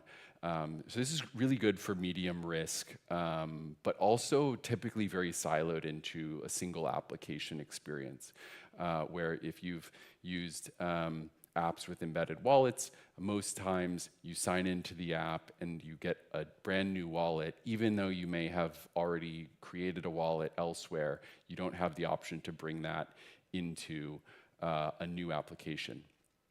So incredible advantage. Apps can now spin up wallets without custody using familiar OAuth methods without needing to take on the custody risk. And they're able to provide the apps with seamless control over the user experience, where embedded wallets no longer require users to click on a transaction confirmation every time, no longer require a pop-up into a browser extension or switching context to another app on your phone.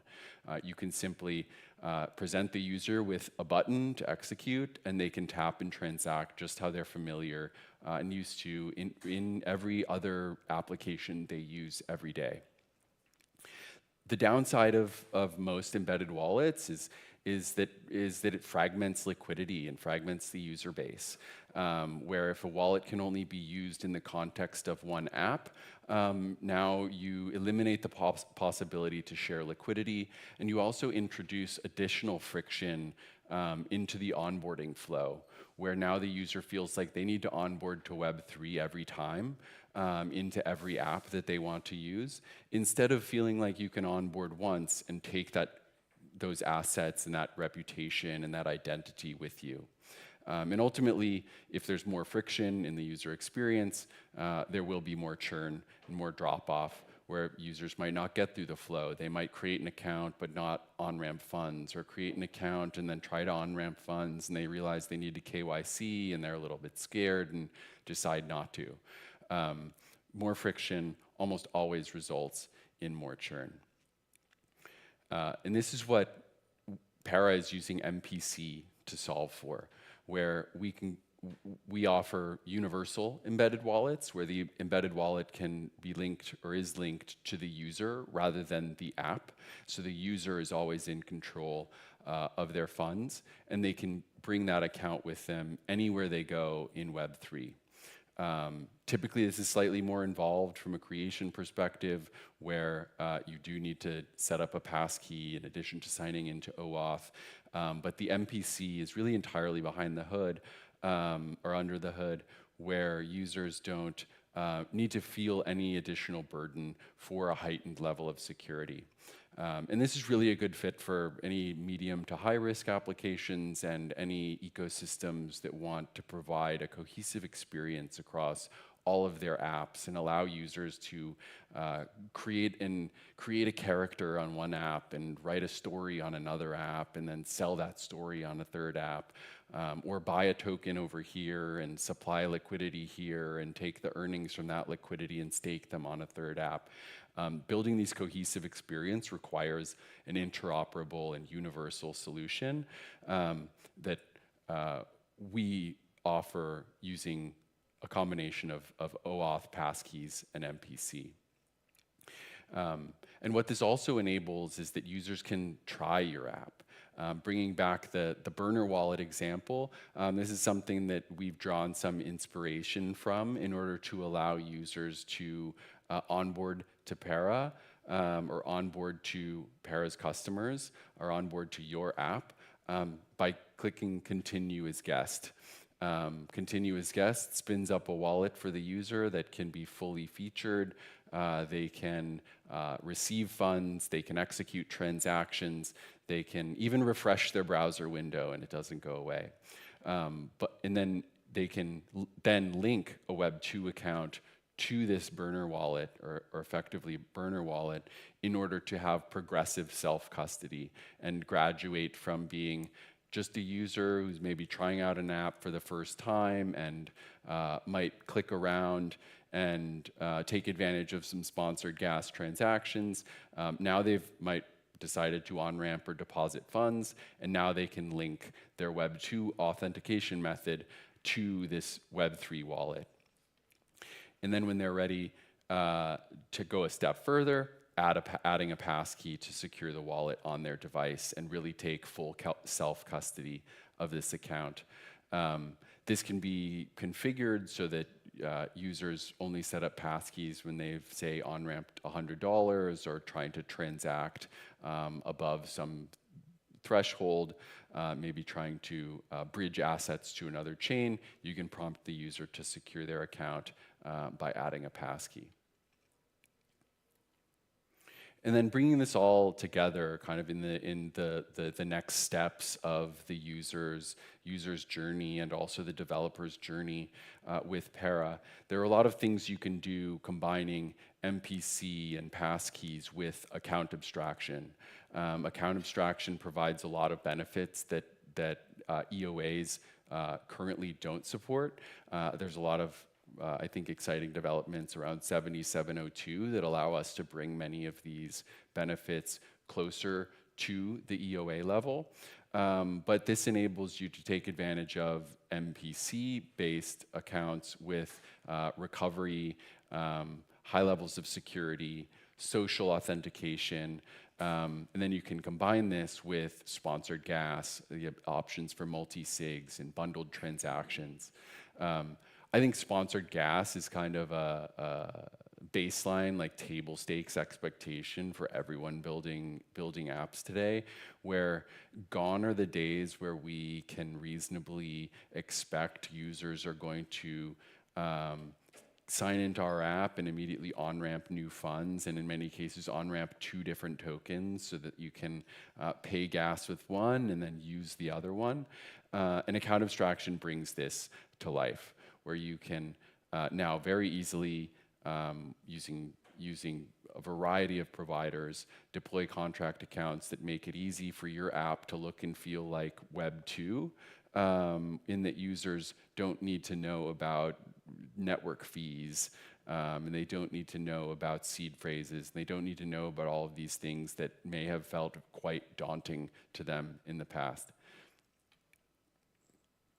You can also add third factor for authentication, where users can, by default, leverage OAuth plus passkeys, but in some cases you might want a heightened level of security and a heightened level of permission, so that you ask users to set up SMS verification, so that if they're transacting above a certain threshold, you can request a third factor of authentication so that they can always feel confident and trust that they're in control of their assets. And then we get to permissions. With universal wallets that can be accessed on many apps, you can imagine that permissions is also a much more important topic than if a wallet's always than if an app is always in control of all of the wallets that their users are using. So this is an area that we're investing heavily in at Para in order to surface transaction permissions between the app and the user, so that when a user connects a wallet to a new app that may have been, and this wallet may have been created in a completely different context, instead of just assuming that that app can do any of the things with any of the tokens, that app is going to have to request the user to give them permission to execute the transactions that are relevant for the context of that app. This can also be accomplished using account abstraction and a smart wallet. You can do this in an even more configurable way with session keys, where session keys can be created for each application context, so that those applications have a very finite set of transactions, and oftentimes a very finite quantity of tokens that they can access as well. I imagine this to be like similar to like a checking and a savings account, where a user might want to do a completely different set of things with the funds that are in their savings account as opposed to the funds that are in their checking account. And now there can be clear and delineated permissions and purposes for these types of accounts and/or session keys.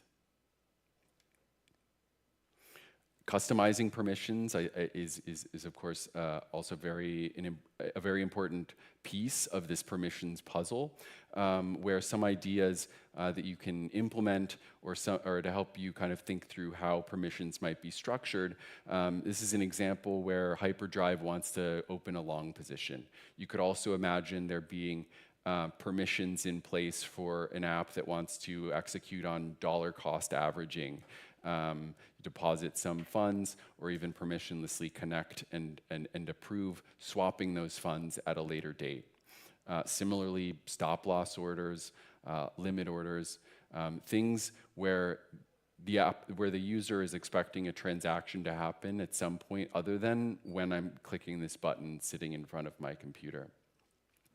I think in traditional finance today, a very small number of transactions are executed because someone's clicking a button at their computer. Most of them are completed in an automated way, and I imagine this is this same convergence is going to happen on-chain as well, where to date, really the majority of on-chain transactions are happening because someone's at their computer clicking a button. And in the future, I imagine, especially with AI, everything is going to move on-chain in a much more automated way and without a user needing to sit in the middle at their wallet with their keys, like ready to click approve. And then we can bring this all together with account profiles, where we can give users privacy and control over their Web3 accounts linked to their Web2 profiles and linked to the profile of applications that they're connecting these to in Web3, so that apps can have very granular access to permissions that users have granted, which always gives users the maximum amount of control and ensures that apps are providing users with the maximum amount of transparency as well. We believe this is the best blend of user experience, where users can still transact in an app and enable the app to transact for them in a very frictionless way, but still ensuring that the user is always in full self-custody of their accounts, always in ownership of their assets, and that they can take those assets with them anywhere in Web3. So in summary, one account for all chains and all apps enables liquidity to be unified and also enables a much better user experience where users can sign in with familiar authentication methods with email, phone, or with socials, and enables them to onboard once and transact everywhere. Unified liquidity unlocks rapid growth. Combining this with instant onboarding really enables applications to focus on finding product market fit with a specific purpose, rather than this paradigm that I think we've seen a lot of over the last few years, where applications and especially wallets feel like they need to incorporate all possible things that you can do on chain into a single app, and fail to really find a hardcore niche where people are going to this app to do the same thing over and over, and instead returning to this app to kind of discover where I might go, and then they might go out into a different experience, download a second app, and lose the context of why I have this app on my phone and what I'm using it for every day. Privacy in a global wallet world looks much like this, with the interoperability benefits of Web3, where trust is minimized. The users are explicitly trusting every app that they connect to, and we can look to the Web2 privacy model for a great North Star, I think, where people are very familiar now with the ability to sign into your Google account. You can revoke permissions. Every new one you sign into asks for a very clear set of permissions, and we can do the same thing in Web3. Those permissions will look much different, but given that in Web3 you can move money, and most most accounts you're connecting Google to and Web 2 are not moving money for you. But we can bring very similar user experience paradigms to Web 3 in order to enable product flywheels and enable rapid growth. Where to next? We have quite a bit of time left here. I'm happy to go through integration guides for Para. I'm happy to go through the examples hub, which is more, it's hosted on GitHub, has code examples for a variety of things you can do with Para. You can also scan these QR codes if you want to do this on your own. Would love to hear from anyone in the audience on what you, is there anything that I didn't cover that you were hoping to get from this session? All right. Let's go to the examples hub.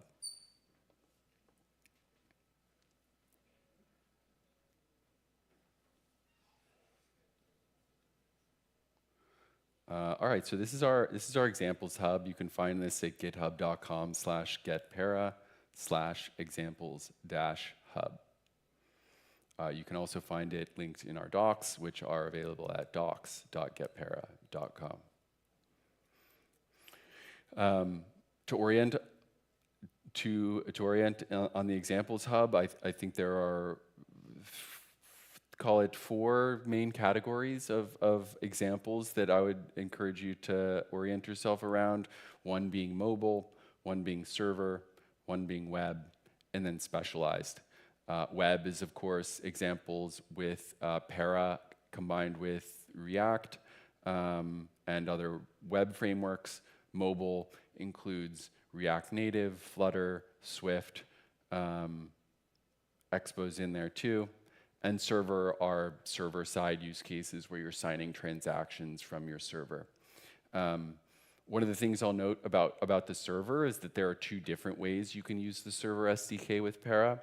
One is with the traditional OAuth-driven authentication model, where the user has either created or signed into an account, and then you can pass that session from your client to the server, and then use the server SDK to sign transactions. The other paradigm where you can use the server SDK is in the context of pre-generated wallets. Pre-generated wallets basically allow you to skip or preempt the auth flow, where you can generate a wallet using any unique identifier, and then use the server SDK to sign transactions for that wallet, either before or in lieu of the user claiming the account. So you might perform some transactions and then at some point want the user to claim, and there are examples for that as well. And then specialized include a variety of integrations between Para and additional providers, or other use cases, like using Para in a Chrome extension or with Electron.js, or using it in conjunction with the Jupyter Dex API. We recently released these new examples where you can use Para in conjunction with Relay or with Squid, so that you can very easily swap funds from one supported network to another token on another supported network. And then Telegram web apps. There's an example here if you're building a Telegram app and want to use Para wallets. The Telegram web app uses the pre-generation method that I was referring to before, where instead of needing the user to authenticate, because in the context of Telegram they're already authenticated, it pre-generates a wallet, stores it in the Telegram's app storage, or stores the user's key share in the Telegram's app storage, and then the user can use this to transact from Telegram, either by interacting with a bot. We have a few API or a few agent apps that are using Para wallets, or via a mini app in the web experience embedded in Telegram. What's everyone's favorite mobile framework? Do we want Swift, React Native, Flutter? I'm going to choose Swift because I'm an iOS guy. And this is also the one where we have some of the cool new features. So in the Swift SDK, and this is generally true for most of these folders in the examples hub, you can find a variety of use cases. So the first thing that you probably want to do when you're building a mobile app is authenticate users, have people sign up. And there are 3 different ways, or kind of broadly 3 different ways you can do this with Para. And I think generally 3 different ways you could do this with any app. You can authenticate users with an email address. You can authenticate them with a phone number. You can authenticate them with a wallet. So you can support, and I guess we'll lump OAuth in with email since it's pretty similar. So you'll see examples here where you can use OAuth, you can use phone, you can use email here, and external wallets. External wallets are how we refer to MetaMask and Phantom and Kepler and Leap and any of the wallets that you're probably most familiar with, given the Web3 native audience in the room. But you can very easily deep link between a Swift app built with Para and whatever external wallet app you want to connect to. This is where I'll take the chance to like share with you my personal opinion, and I think it's like I'd be interested to know if anyone disagrees. I don't think that mobile apps should be built with the option to connect to another mobile app. I think that if you are building for an audience that wants to use their wallet app, whether that's Phantom or Safe or MetaMask or anything else, then they should just use the web browser and use the web app. And they can access it in the browser that they want to use, and then they don't need to suffer from switching mobile apps on this carousel every time they need to authorize a transaction or connect.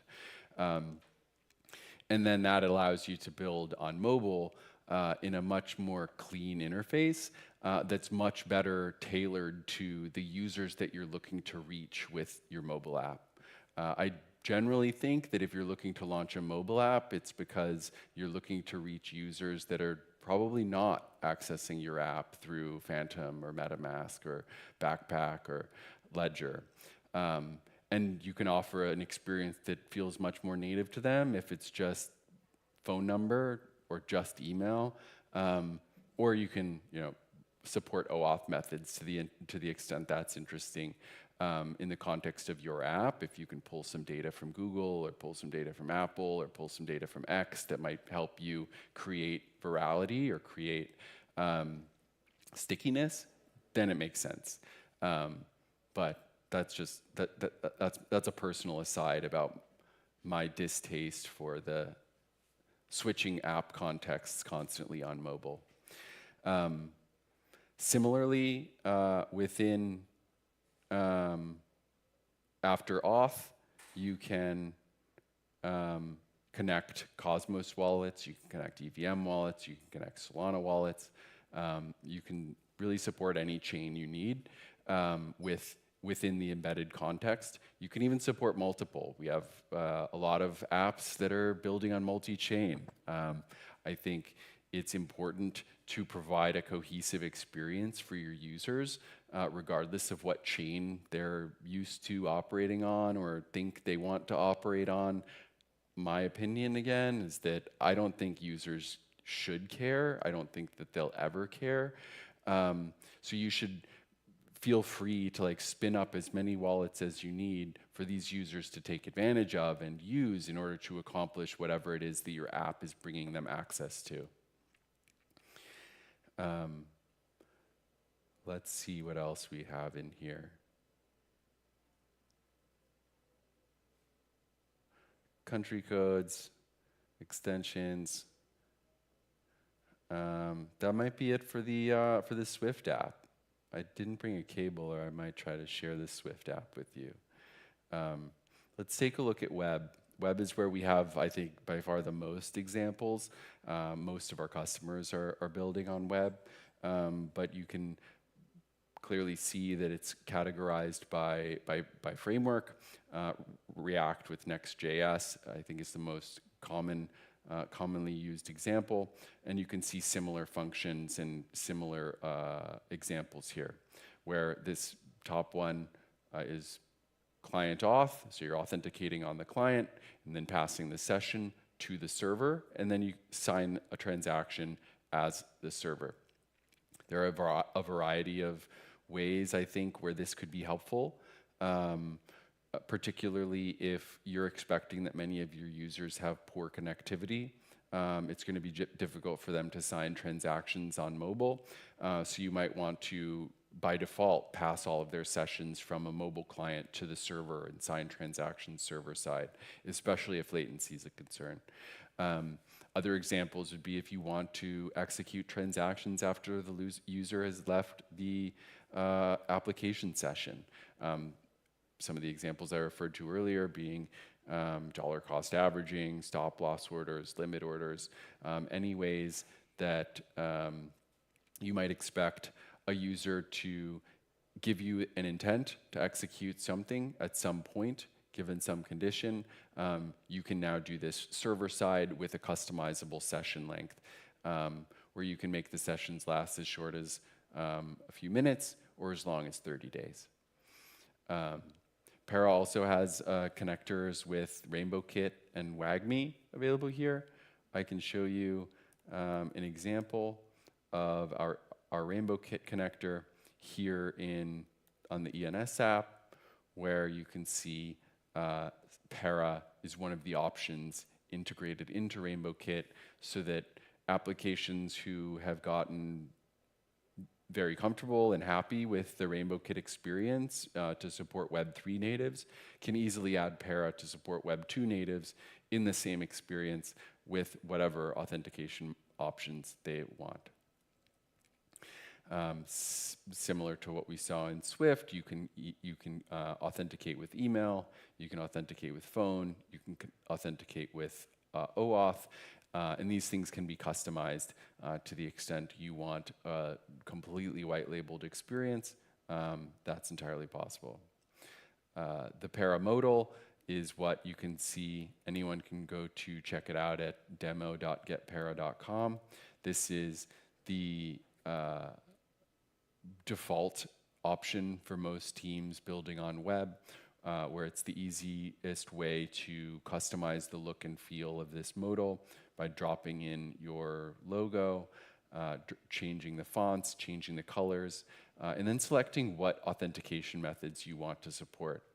I think it looks pretty nice if you go with something like this,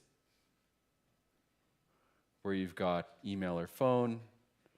For the people who understand what Connect Wallet means, they're able to self-select that option and find the wallet, or continue as guest.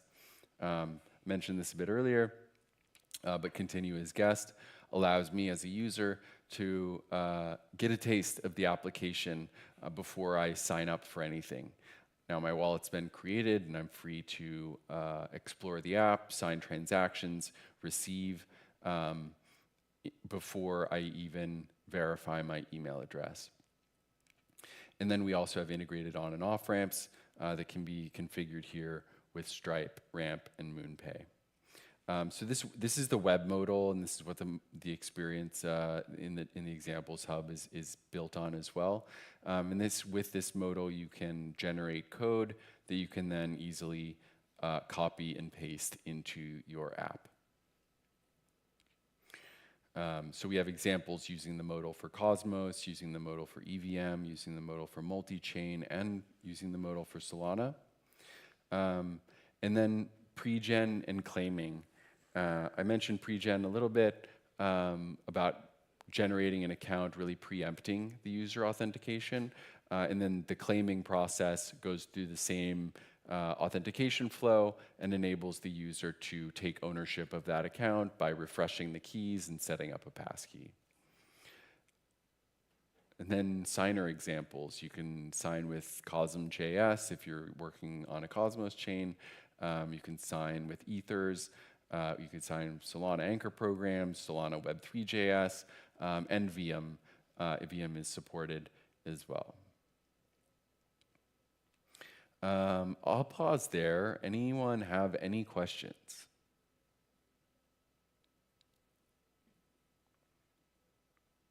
We talked about the specialized examples, server, again, broken down by framework.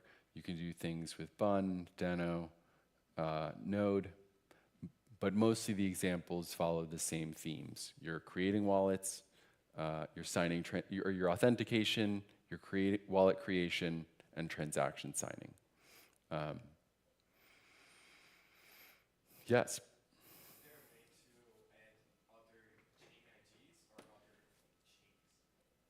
Absolutely. So in our docs, we'll transition over to docs. You can find this custom chains link that walks you through using Para with custom EVM chains, SVM chains, Cosmos chains. If you want to use a Solana signer on an EVM layer 2, for example, it's an option available for you. And support, again, support for Ethers, VM, WAGMI, Solana Web3.js, and Cosm.js. Any other questions? Yes? So is everything we need to integrate with Para all on the front end? Is there some kind of, is everything open source, or is there some thing that is some trust that we have to do? Is there some kind of trust that we need to have on the back end or some sort? The question is about, is Para open source and is there some trust on the back end? Para is built on open source MPC protocol. Our SDKs are not open source, but you can gain access to Para by going to developer.getpara.com and you'll obtain an API key. So I can show you what the developer portal looks like and where you can get an API key to authenticate. All right, thank you. So now I'm presenting my passkey and connecting to the Para developer portal. And then once in, our developer portal V2 is coming soon, so this is all soon to be changing. But once you have a project and you're signed in, you can just create an API key for that project, and then you use this API key for authentication on your app. And can I ask a question? Please. So what kind of security dependency does an app integrating with Para has on the SDK or on the API? You authenticate with this API, and this API can be like exposed publicly. You can control what domains can use this API using the allowed origins setting in the developer portal, so that only the origins you allow can use the API that you're providing. And then for server use cases, we actually recently launched a second secret API key, where if you want to do any server-side verification of sessions and managing sessions and things like this, you can use this secret API key server-side as a second layer of authentication. Okay, so I'm going to apologize if I'm going to make a stupid question. But in terms of the interaction with the user wallets and what the kinds of things the users are going to be signing, are they getting the, how much of the things the user has to sign comes from Para? Maybe that's... None of it. None of it. You're building the transaction logic, and you're sending it to the RPC. You're just using Para to sign the transaction. And how can the user easily verify that the transaction that it's getting on Spera is the same that the transaction that I'm sending to the user?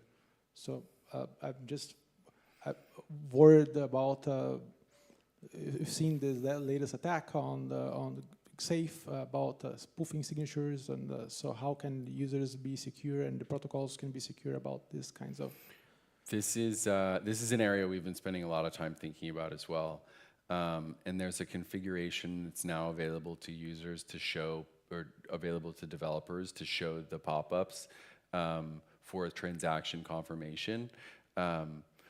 We, by default, don't show any pop-ups for users to confirm or review, simply because that's what's most demanded from our customers and from, I think, end users looking for a very frictionless experience. But we very much share the concern and have recently enabled this so that now users or apps can force pop-ups so that users can review the transaction information. Of course, that's still dependent on the applications providing this information, but creates an additional layer of complexity, and then you can add, or additional layer of transparency, and then you can add an additional layer of verification on top, so that when transaction pop-ups are shown, the user might need to either present their Face ID again or present an OTP code from SMS in order to authorize the transaction. I have made several questions already. I'm not sure if I can make another one, but go ahead. We don't have too many people clamoring for the mic. So if you have a pop-up for a user for a transaction, the content of the pop-up comes from the API from Para, or does it come from the local application? We have kind of a mapping between what we expect the applications to send and how that should appear to the users. If it's outside of this mapping, then it does not appear nearly as nice, but it looks something like this. So like Hyperdrive has given us instructions on how we should interpret something as a open long position. Similarly, like closed long position, short long position, etc. So it is very dependent on like a manual exercise or an opportunity to automate it in the future, but where our applications are putting in effort in order to make sure that these things are clearly displayed to the users. If you know of any solution for like automatically parsing this information and presenting it in a human readable way, I would love to hear about it. No, I do not. I'm looking forward to some magic like that. But, great. Anyone else? All right, great. Well, if you have any other questions, I'll probably be downstairs and grabbing a beer here shortly, so feel free to find me outside. Thanks, everyone.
Well, oh, that's very weird to hear my voice on the microphone.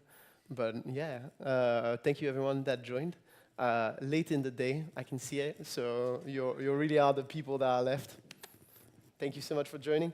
So yeah, today I just kind of want to talk about value accrual. The idea of a value accrual obviously is you have a token, what does your token do? If your token does nothing, that's obviously not great, right? Like, so that's how we're kind of getting to the value accrual topic. Just small questions based on the people that are here. Are you here because you're interested in launching a token? Are you here because you're interested in, or maybe we'll do like hand raises. Who's here because they're going to launch a token? Awesome. Who's here because they're kind of looking for better models for their tokens? Existing ones. Excellent. Who's here because they're an investor and care about that sort of things? Interesting. And something else. Something else. Excellent. Well, all right, let's start with a simple question that kind of implicates the audience.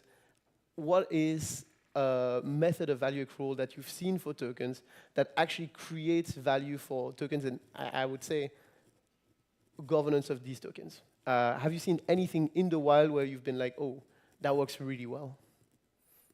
That has shown to transfer some of the value that the protocol or the project is created to their token holders?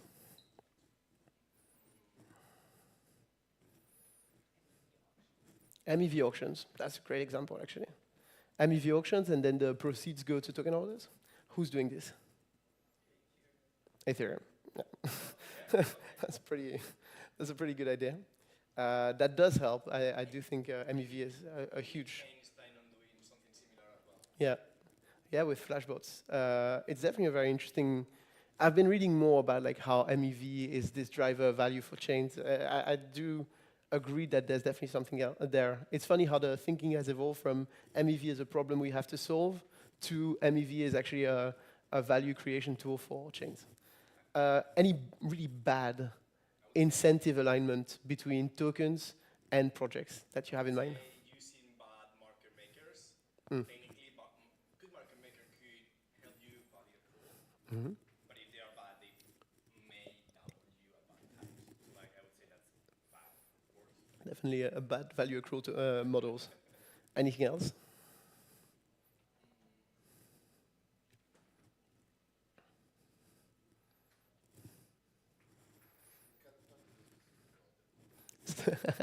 This is recorded, you're right. we'll do that during the discussion afterwards. So, kind of, the reason I'm here is that at Aragon, we've been building these solutions around governance and around tokens for a long time. You know, ever since 2017, we've been building from very infrastructure-centric things to more like coordination and tooling software. And something we've obviously noticed is that you can create great coordination tools, but if you don't create token mechanisms that make sense, nobody wants to coordinate this pile of worthless governance tokens. So we've realized if we actually want governance to matter, we need tokens that make sense. And tokens that make sense are tokens that somehow align the interest of stakeholders and in some way accrue value to those token holders. And I think there's different ways of doing this. This last point makes a lot of sense. I think a lot of time we're seeing governance failing and people losing faith in governance, not really because the project doesn't make sense or it doesn't have traction, but because the tokens don't work to actually support the people that are buying those tokens, right? So you can have two sides to tokens. You have a demand side and a supply side. The supply side is obviously people who bought your token way before your token ever existed, whether it's with their time and effort through like a team, or whether it's through investing, and this could be like your VCs. And then your demand side is the people that are actually interested to buy your tokens for intrinsic reasons. What are those reasons? The main reason why tokens exist. Actually, this is a great audience question. What do you think is like historically the main reason tokens exist? For founders to make money. Another way of saying that would be? Fundraising. Yeah, I think honestly, if we're looking at the crypto industry over the last 10 years, the main reason tokens have existed is capital formation. It's saying we're pooling our resources together. Maybe these resources are time and effort, maybe they're actual money, and we're going to create something together. And if you're looking at like the projects that are still doing it today and that are, you know, in many different ways, right? Like there's Pump.fun in this slide. It is obviously not the same thing as Echo or CoinList, but in both ways, there are ways to form pools of capital together based on a common enterprise. This enterprise can be as memey as you think, but it could also be like extremely valid and make sense long term, right? So if you're looking at like historically how we thought about tokens, I think obviously in 2013 everyone sort of thought about tokens as money, right? Like this was Bitcoin type era. When you have, you know, this is when stuff like Litecoin started, and we thought, all right, tokens are money that we're going to exchange them on blockchains. Interesting. This is good, by the way. Anti-Capture, very, very interesting website. They're doing cool work. 2017 is when we started thinking of tokens as methods of payment. That's when like stuff like Dogecoin started happening. But obviously, tokens as payments make little sense in today's world for two main reasons: way too volatile and not enough throughput to actually support any kind of real-world use case, especially in 2017. Maybe this is changing now. In 2019, that's when we invented what the industry that Aragon has been for so long, which is governance tokens. And the main idea of governance tokens is you have this claim on the future direction of the project. You don't have like a clear financial claim on the future of that project, but you do have a very serious claim on where it's going to go based on the proportionality of the tokens that you hold yourself. And then in 2024, I think that sadly, that model sort of broke down. And I think the main reason is because we never actually finished the promise of these governance tokens, which kind of was to own a financial interest, because that, of the previous slide where we were talking about like capital formation, the goal of capital formation, I'm only going to put money in it if I think that I will have upside in the future of this. It didn't really happen. And now we have stuff like, for those of you who've seen the recent Zora token launch, where they genuinely say, this is a meme coin. This is a meme coin, but actually like investors are getting a certain percentage of this, team members are getting a certain percentage, but the team is razor focused on saying it's a meme coin. And to give you an idea, like I even DM'd my friend in Zora and asked her like, what the fuck is this? She was like, no, meme coin, no more comments. Like, no more comments. Right? Like, and we've kind of brought this on ourselves, right? I think it's based on regulations. It's not all based on the crypto industry. But yeah, we've just not done a good job of completing the promise of this capital formation thing. Why? I think that a big reason is that governance is not the demand driver that we thought it was. We thought that actually having a stake in the future of the protocol that you're on is sufficient for you to want to buy this. But obviously it's not, right? And I think part of it is because we thought that people that buy into, like, let's say, what's your name? Nathaniel. The people that buy into Nathaniel chain do it because they want to decide where Nathaniel chain is going to go. But actually, I'm not sure that's true anymore. I think that people that buy into your chain, that are businesses that are creating things on top of your chain, they sort of want to know where it's going to go, yeah, but they sort of also trust the team to make the right decision. They've been building Nathaniel chain for ages. So what they care about is protecting themselves from getting deplatformed. And this is something we've been talking about for ages, right? It's the classic like Facebook example with Farmville, where like the publisher of Farmville got deplatformed and they couldn't do anything about it. I think it's something. Protecting yourself from getting deplatformed is something, but then it kind of puts you into this weird formula where the value of governance is basically the value of like the risk that you're going to get deplatformed plus the switching cost that it would take you to go, all right, I'm not on Optimism anymore, I'm going to move to ZK Sync, and that's going to be fine. So for me, building an app on top of Nathaniel chain, the real value that I'm putting into the governance tokens that I'm buying is equal to how much of a pain in the ass it would be to switch chains. And that's not enough, right? Like, especially because now we're talking about like Ethereum chain, a well-respected L2 that has like billions of TVL. But if it's Carlos chain that just started and has like 100K on it, the switching costs are so low and ridiculous that why would anyone buy this in the first place, right? Which we don't want to see happen, because we don't want to see all new tokens, all new projects, all new chains be worth nothing until they reach a certain amount. And then, obviously, I think a bad way of thinking about governance is I'm going to buy governance tokens so I can see how much I can funnel out from the common treasury in terms of like grants or service contracts. That's obviously terrible, right? Like that cannot be the goal of governance. So how do we make governance sort of valuable? I heard that people love beautiful quotes in black and white. So here's a beautiful quote in black and white. We make better incentives. It has to be better incentives. There have to be better incentives to hold tokens than what we're currently offering. So let's do a mini exercise. And we're not that many, so I think we can kind of like join up and think about it jointly. And maybe this is too long, especially seeing like the crowd that we have right now. But try to think about one project, which is either your own project or a project you care about a lot, and try to sort of differentiate the different like stakeholders that are part of that project and see what they need from each other and how the token of your project is facilitating these links, right? One example that I think is very clear, and on they've made like a really nice triangle on their website, is Velodrome, where they've said, all right, we have like traders, liquidity providers, and we have token holders. What do they want from each other? The token holders are buying the token, making the token more valuable, which means that the rewards that are going to the liquidity providers are worth more money. So liquidity providers are likely to put even more money in terms of liquidity provision, which makes it a much better experience for traders. So traders trade more, create more fees go to token holders. That's the sort of thing, and obviously a DEX is much easier. If we're going to go talk about like Arbitrum, for example, it's going to be a very different idea because a chain is a much more complex ecosystem than a decentralized exchange, right?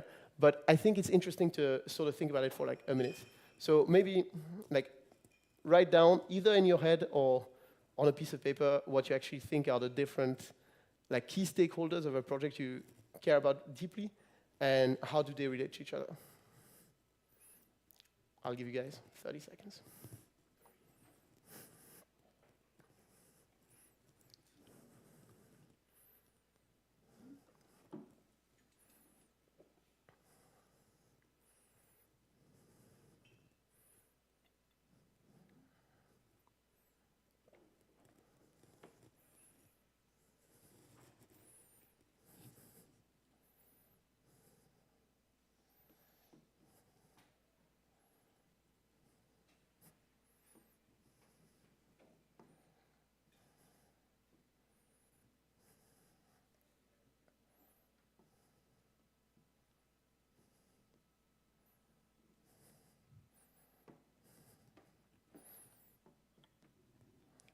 Does anyone dare to go first and list these stakeholders and what they want from each other?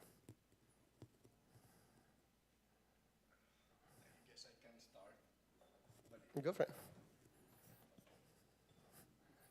Thanks. So what are we building? Like we are trying to build strategies that kind of like make a piece profitable or more profitable, like not just the automation tools, but the actual strategies. It's kind of like it's a platform that allows others to create strategies and then others to deposit into it and pay a performance fee. Very interesting. So the key stakeholders is basically like the strategy creator on the one hand, the depositor, so the user of the strategy on the other hand. And we believe also like that token projects for whom we are making the market to like actually like replace classic market makers, but more like LPs that are profitable out of the community to make it most basic long-term sustainable liquidity. So that's the three stakeholders. And like the value for each of the stakeholders, like the LPs increase their profits or become profitable while they have not before. The strategy creators to earn a performance fee. and token treasuries to get more sustainable liquidity. Okay, and how might governance token make, like, kind of lubrify these relationships between your stakeholders? We are kind of like, so some of the revenue will accrue outside of the, or not on-chain, and we're thinking like to distribute part of that revenue via a token back on-chain. Okay. How would the revenue not happen on-chain?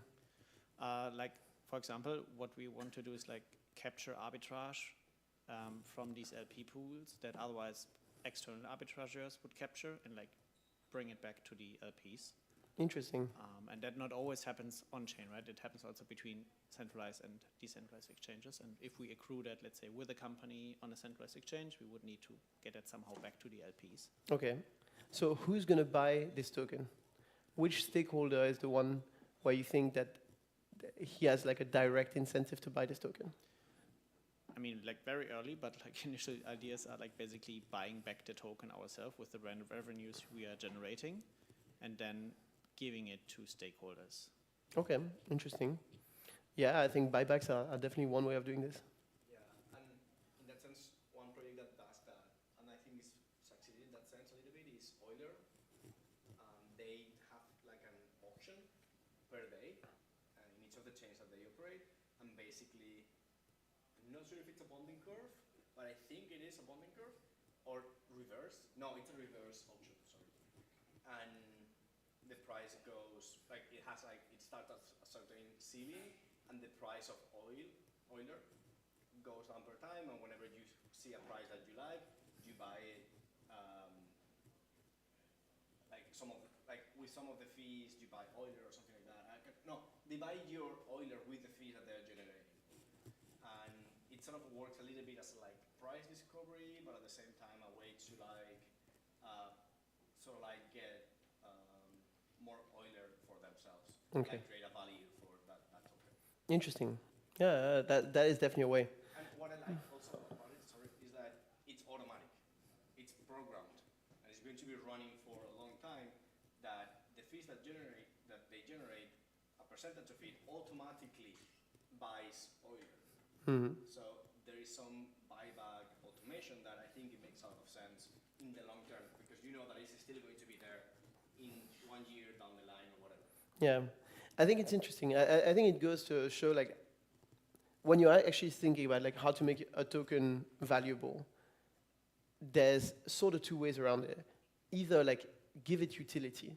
So this could be, you know, because you hold that many tokens, you're paying less fees on my platform. Or it's giving it less speculative value. Buy this token because I'm going to buy it back from you in the future for more money.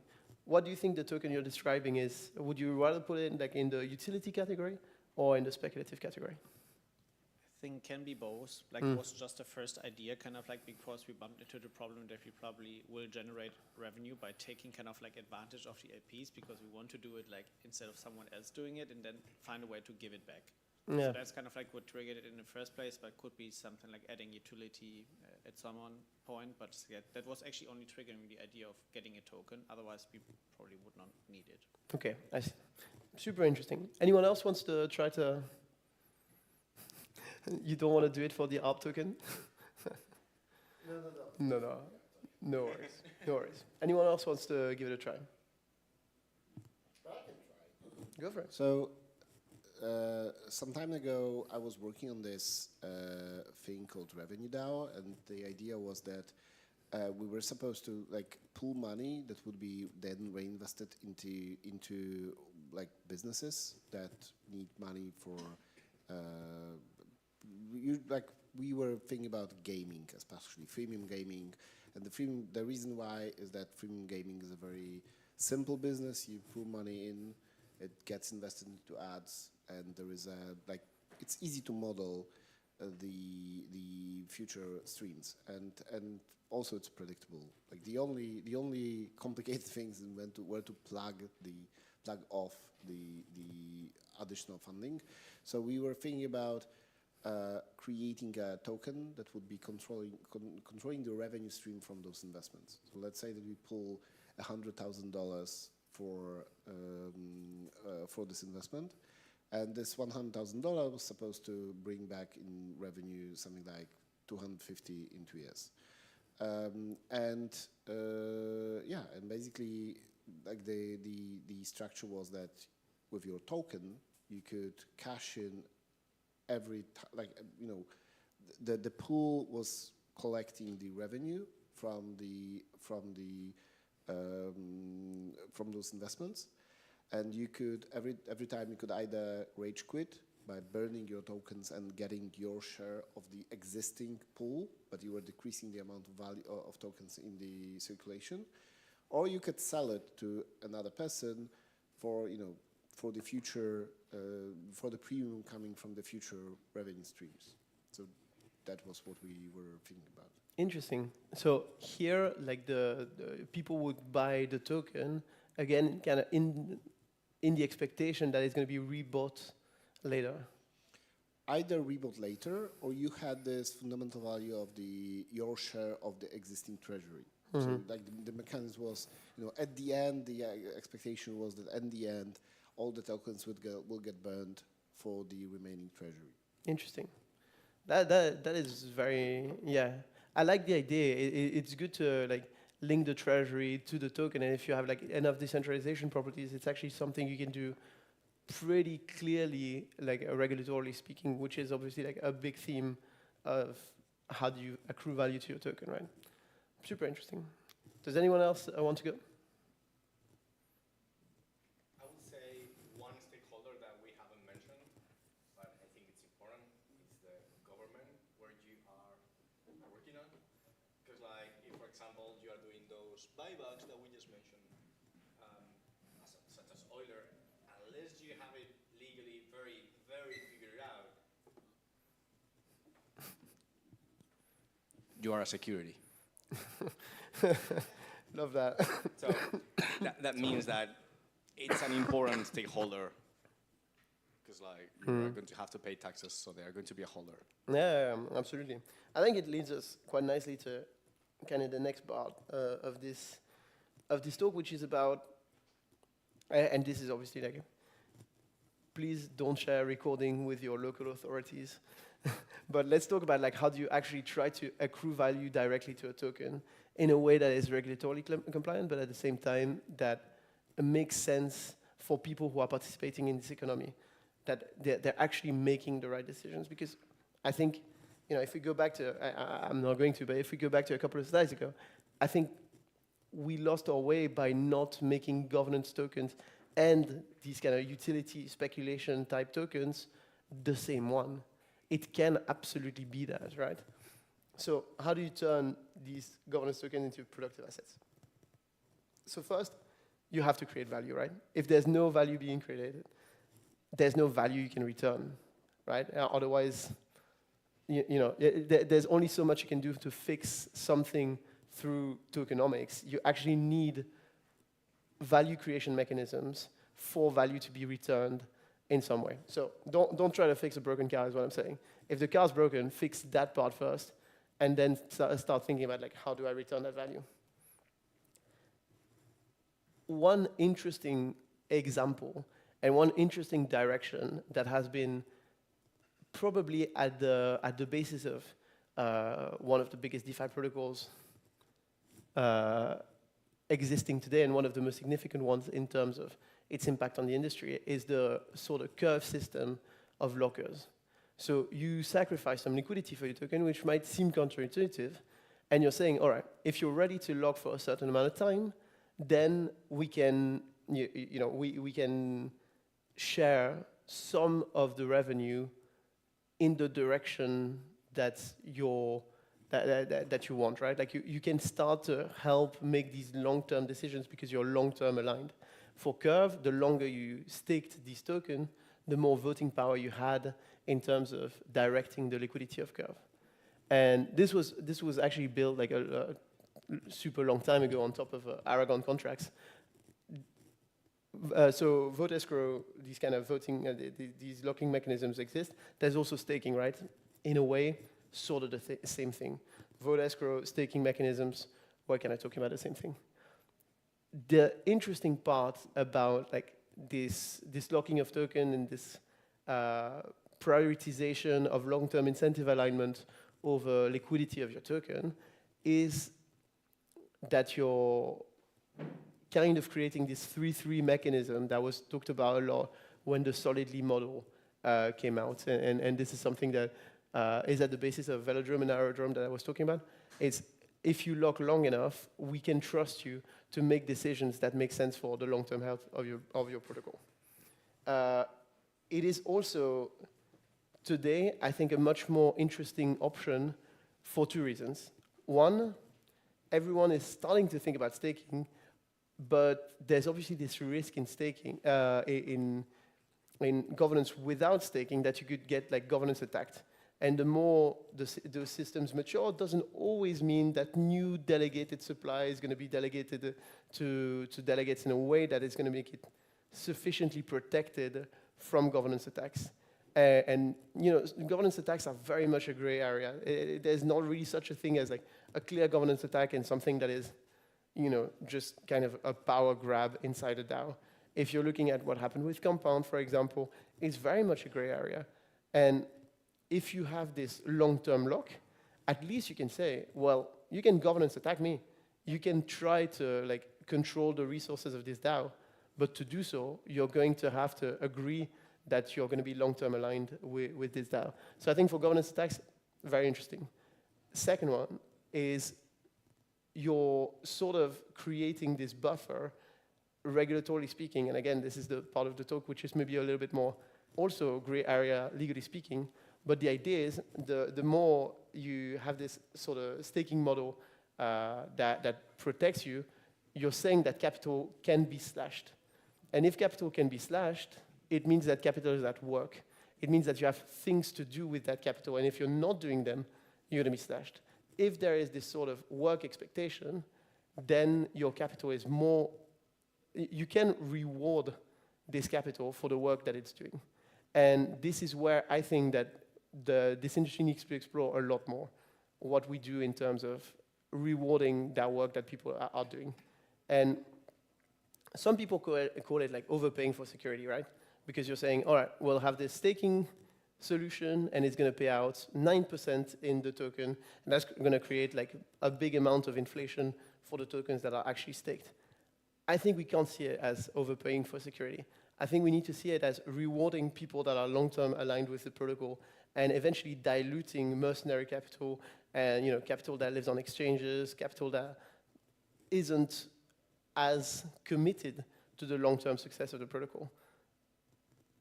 And the more you reward them, the more likely you are that more capital will make that decision, right? And so you're creating this liquidity sink where increasingly more and more capital is long-term aligning with the interest of your protocol. Something that is very interesting is that when you look at the data, both VEs, because you are logged, and staking, even if you're not logged, people, once they hop in, it takes quite long for them to leave.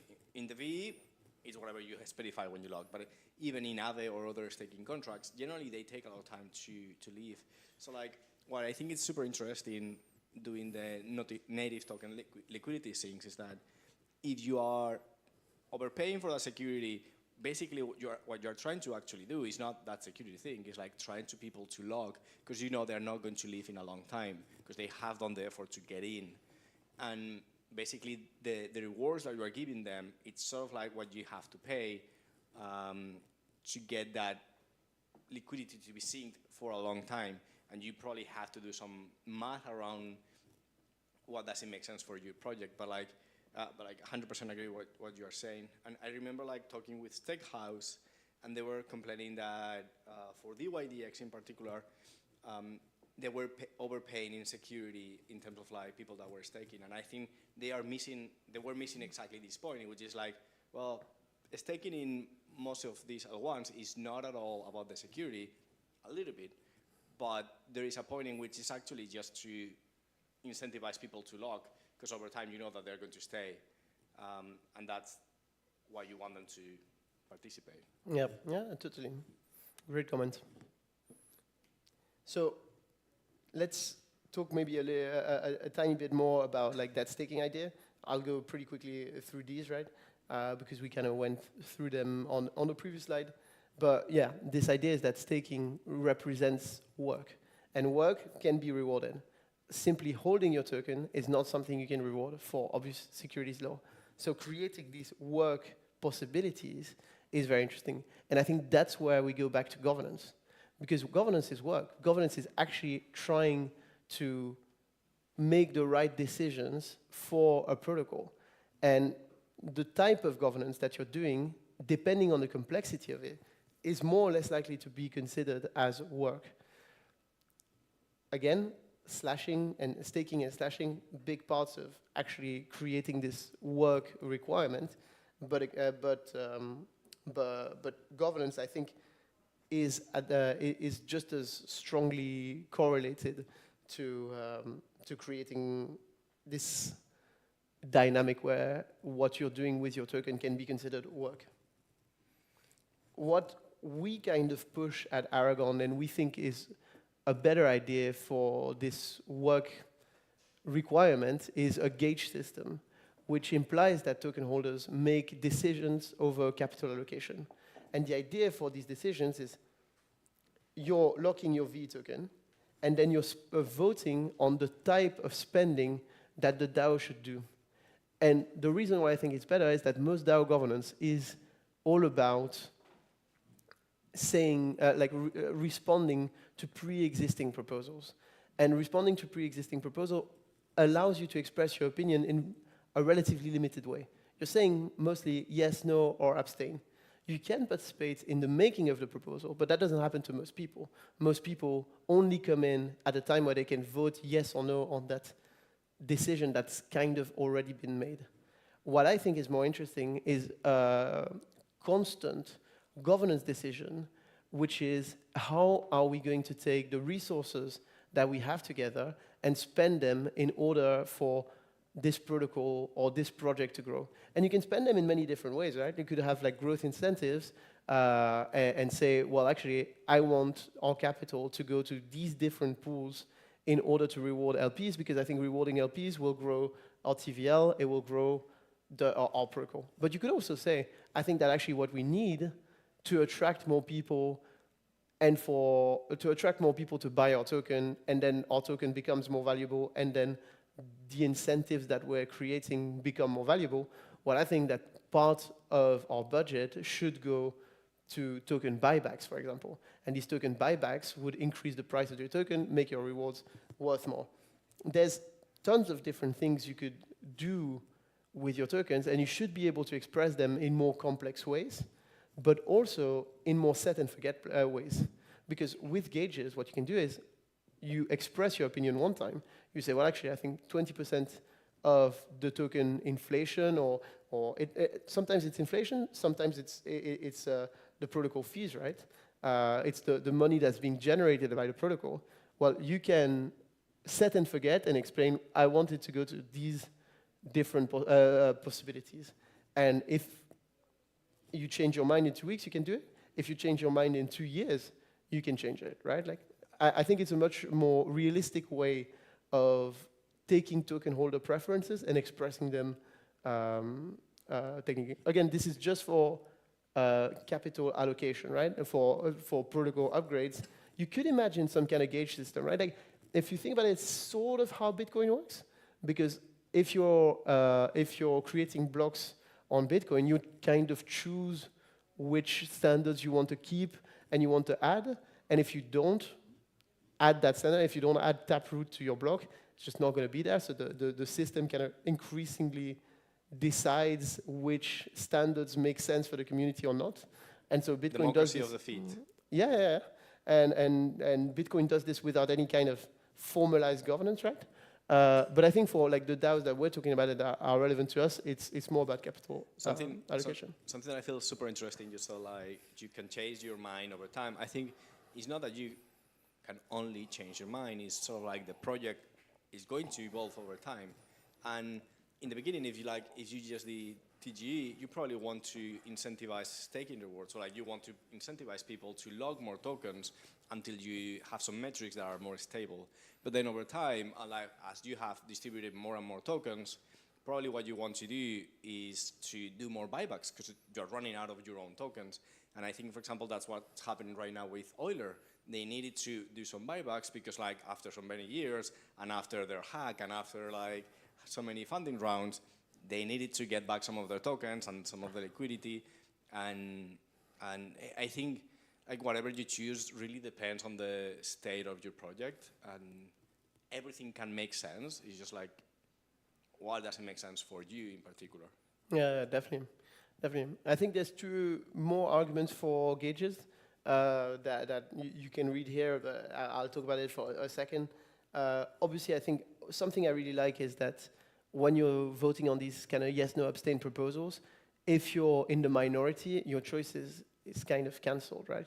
It's not expressed. A proposal passes in the same way, whether it passes 52% or 99%, right? That to me is quite pragmatic. So I quite like that minority votes are reflected. If you own 0.1% of the token supply of something, you're directing 0.1% of the resources of that particular project. So I quite like that. And then the second idea is, I don't know if people have read the end of the era of foundations piece that Miles Jennings posted quite recently. You know, I think this goes quite well in that direction because what he's really advocating for is, on the one hand, there's a team, on the other hand, there's a network.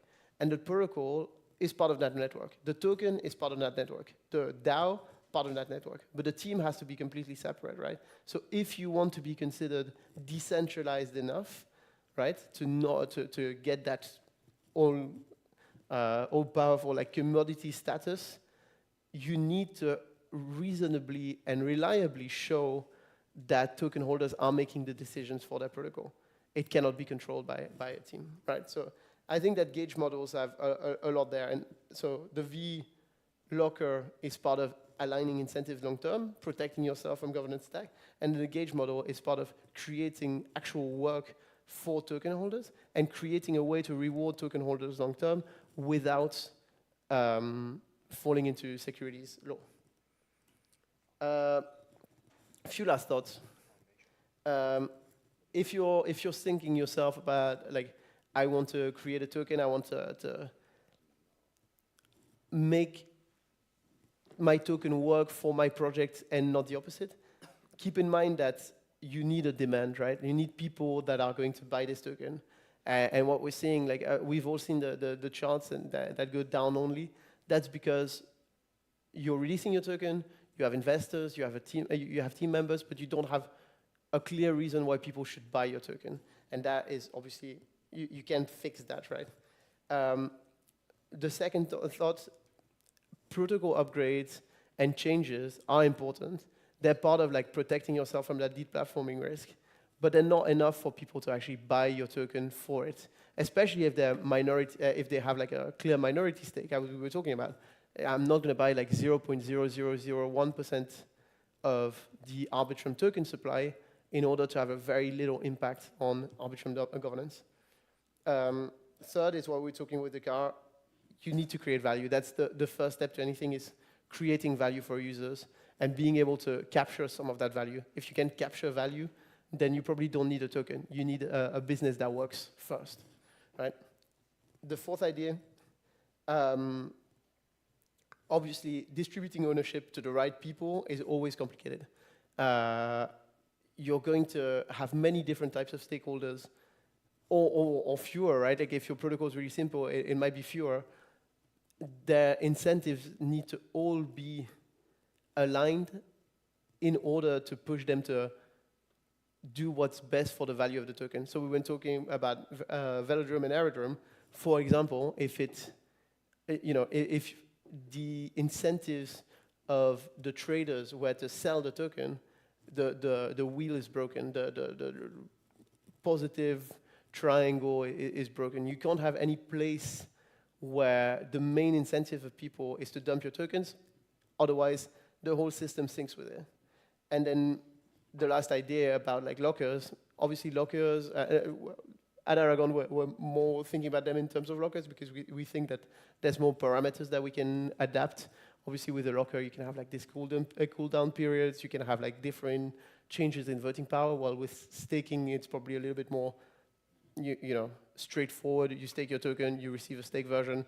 It's one-to-one. When you unstake, you unstake. Right? So that's why we think that lockers is probably like a better way of thinking about this paradigm of instruments for token management. It's obviously not the whole solution, right? The whole solution is to actually find interesting things for that capital to do while it's locked. If you're just saying, lock your tokens, we'll give you money, that's probably like, that's going to fall under securities law and you're going to be stuck. So you need to think of value creation actions. If I have to add something, another way to reward but not doing it directly is like you provide incentives for third-party projects, and then you allow bribes, which go back to the stakers.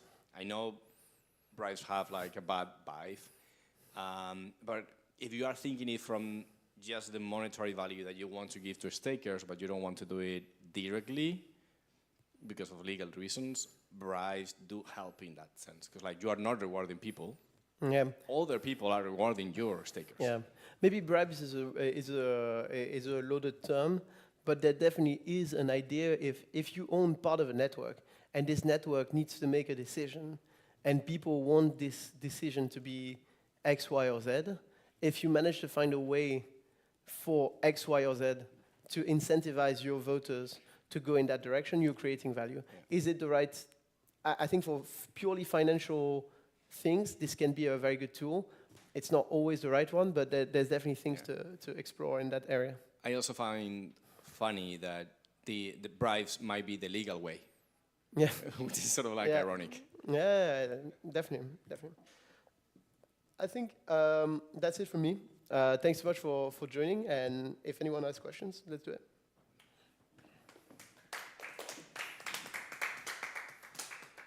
I got a question about Gojis.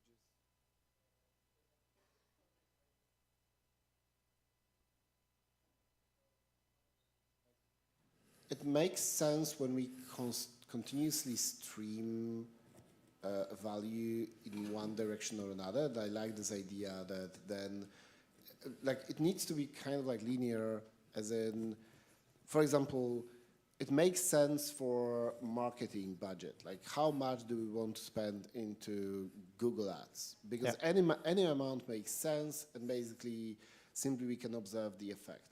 But it doesn't make much sense, or how does it, how can it fit into other kinds of spending where there is a discretionary spend? Like, that's because, like, as I said, like, it makes sense for Google Ads because any amount makes sense.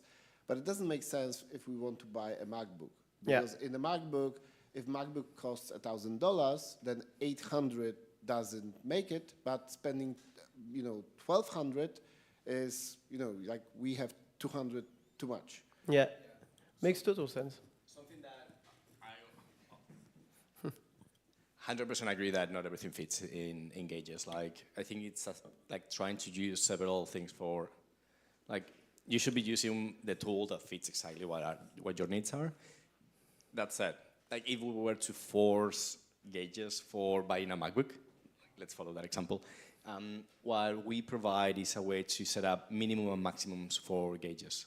So you can say, like, for example, there is a core team over there, right? Like core operations.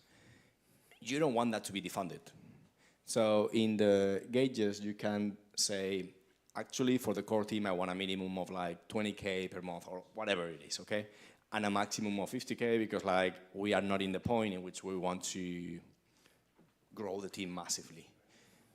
So that's one of the ways. You could set up minimums and maximums. But have you seen this working in practice for any project? Because I can imagine that incentives and things like that, this fits perfectly. But for those more general kind of spending, general allocations, does it, like, do you have examples where it did work and what was the result? I think, and I might be wrong, okay, like Aave is starting now to do this with the umbrella Gauges, I think, okay, and I know Benki is also iterating over this. But you're right, like I wouldn't say there is a project right now that gives all their expenses through gauges. Also because there are not many projects that have value accrual directly to the DAO. So like if you don't have value accruing to the DAO, how do you provide that back, right? Yeah, I think there's that, and obviously gauges are a good mechanism for capital allocation and these types of decisions. They're not going to serve as well in non-capital allocation decision types, but you do have I think an interesting way of thinking about gauges is where you take them, right? If you take them from treasury to different categorized spending, that's one idea, but maybe actually your gauge doesn't live, like that's not the main gauge that you care about. Maybe the gauge that you want to ask your stakeholders about is this one. Maybe not that one, maybe this one. In the growth incentives, let's ask our users where they want these incentives to go. And you'd say, all right, for now we're going to vote on a minimum budget and a budget that makes sense for these different categories. And then where the gauge actually will live is in growth incentives. And maybe like what we've built for Mode is a fractal gauge of, in a sense, where Mode decided they had this OP token allocation, and they wanted to distribute this OP token to the different projects on it. And the way they did it is through a gauge system. And not only were these incentives going to the projects, but the projects then had the opportunity to say, well, actually, our token holders are going to vote on where the specific incentives go in their own protocol. So Kim Exchange, which was the biggest exchange on Mode, for example, was voting on, well, you know, if you have your, sorry, you can vote on whether it goes to like the USDC pair, or actually if you're one of our competitors, you could even vote with our tokens on directing incentives to the ETH, your token pair. And then you have this moment where I think you can create much more intertwined ecosystems where owning each other's token can be positive, and the success of, you know, the success of Kim Exchange is now related to your own success. And when they're getting money, well, actually, your token holders have better liquidity for buying your token or selling your tokens, and you're creating a better experience for them. So what I also like about gauges is this kind of inter-project possibilities. And when I'm thinking about much larger DAOs, because Mode was a very interesting example. They distributed 2 million OP tokens, so it must be $4 or $5 million. There's projects distributing much more than that, like 10 times that. Not that many, but the projects that do actually have an opportunity to say, well, now you can use your own token to incentivize my token holders to vote for your protocol, and do this again and again in different ways to create a much more intertwined digital economy in your own like kind of little sovereign roll-ups or ecosystem. Yeah. On your question, like 100% agree. Like it's very difficult to do all of them. So like, also agree with Nathan. Like generally, you would focus just on the incentives, which is what Velo, Curve, all these do. Going back to the question that you said, like if there is any, and just for the sake of science, one that it's somewhat doing it already, and they are doubling down on it, is Sushi. They're still alive, and they have the, what is the contract? The Master Chef. So the Master Chef receives all the fees from SushiSwap. I think only mainnet. I'm not sure how they do the cross-chain, but like, and that decides where to send those funds. Part of it goes to the core team. They are not using gauges. It's like, it's a contract that has hard-coded the values. And a part goes to the core team, some part goes to the ex-Sushi stakers, so like staking contract, and some other part goes to incentives. Now I know they are trying to move it towards like gauges, but they are not there yet. Awesome. Any other questions? Awesome. Well, thanks everyone for your time. I really appreciate it. And yeah, if you got any more questions or want to talk about this, I'll be right outside, and you can also scan this QR code to send me an email directly. Thank you so much.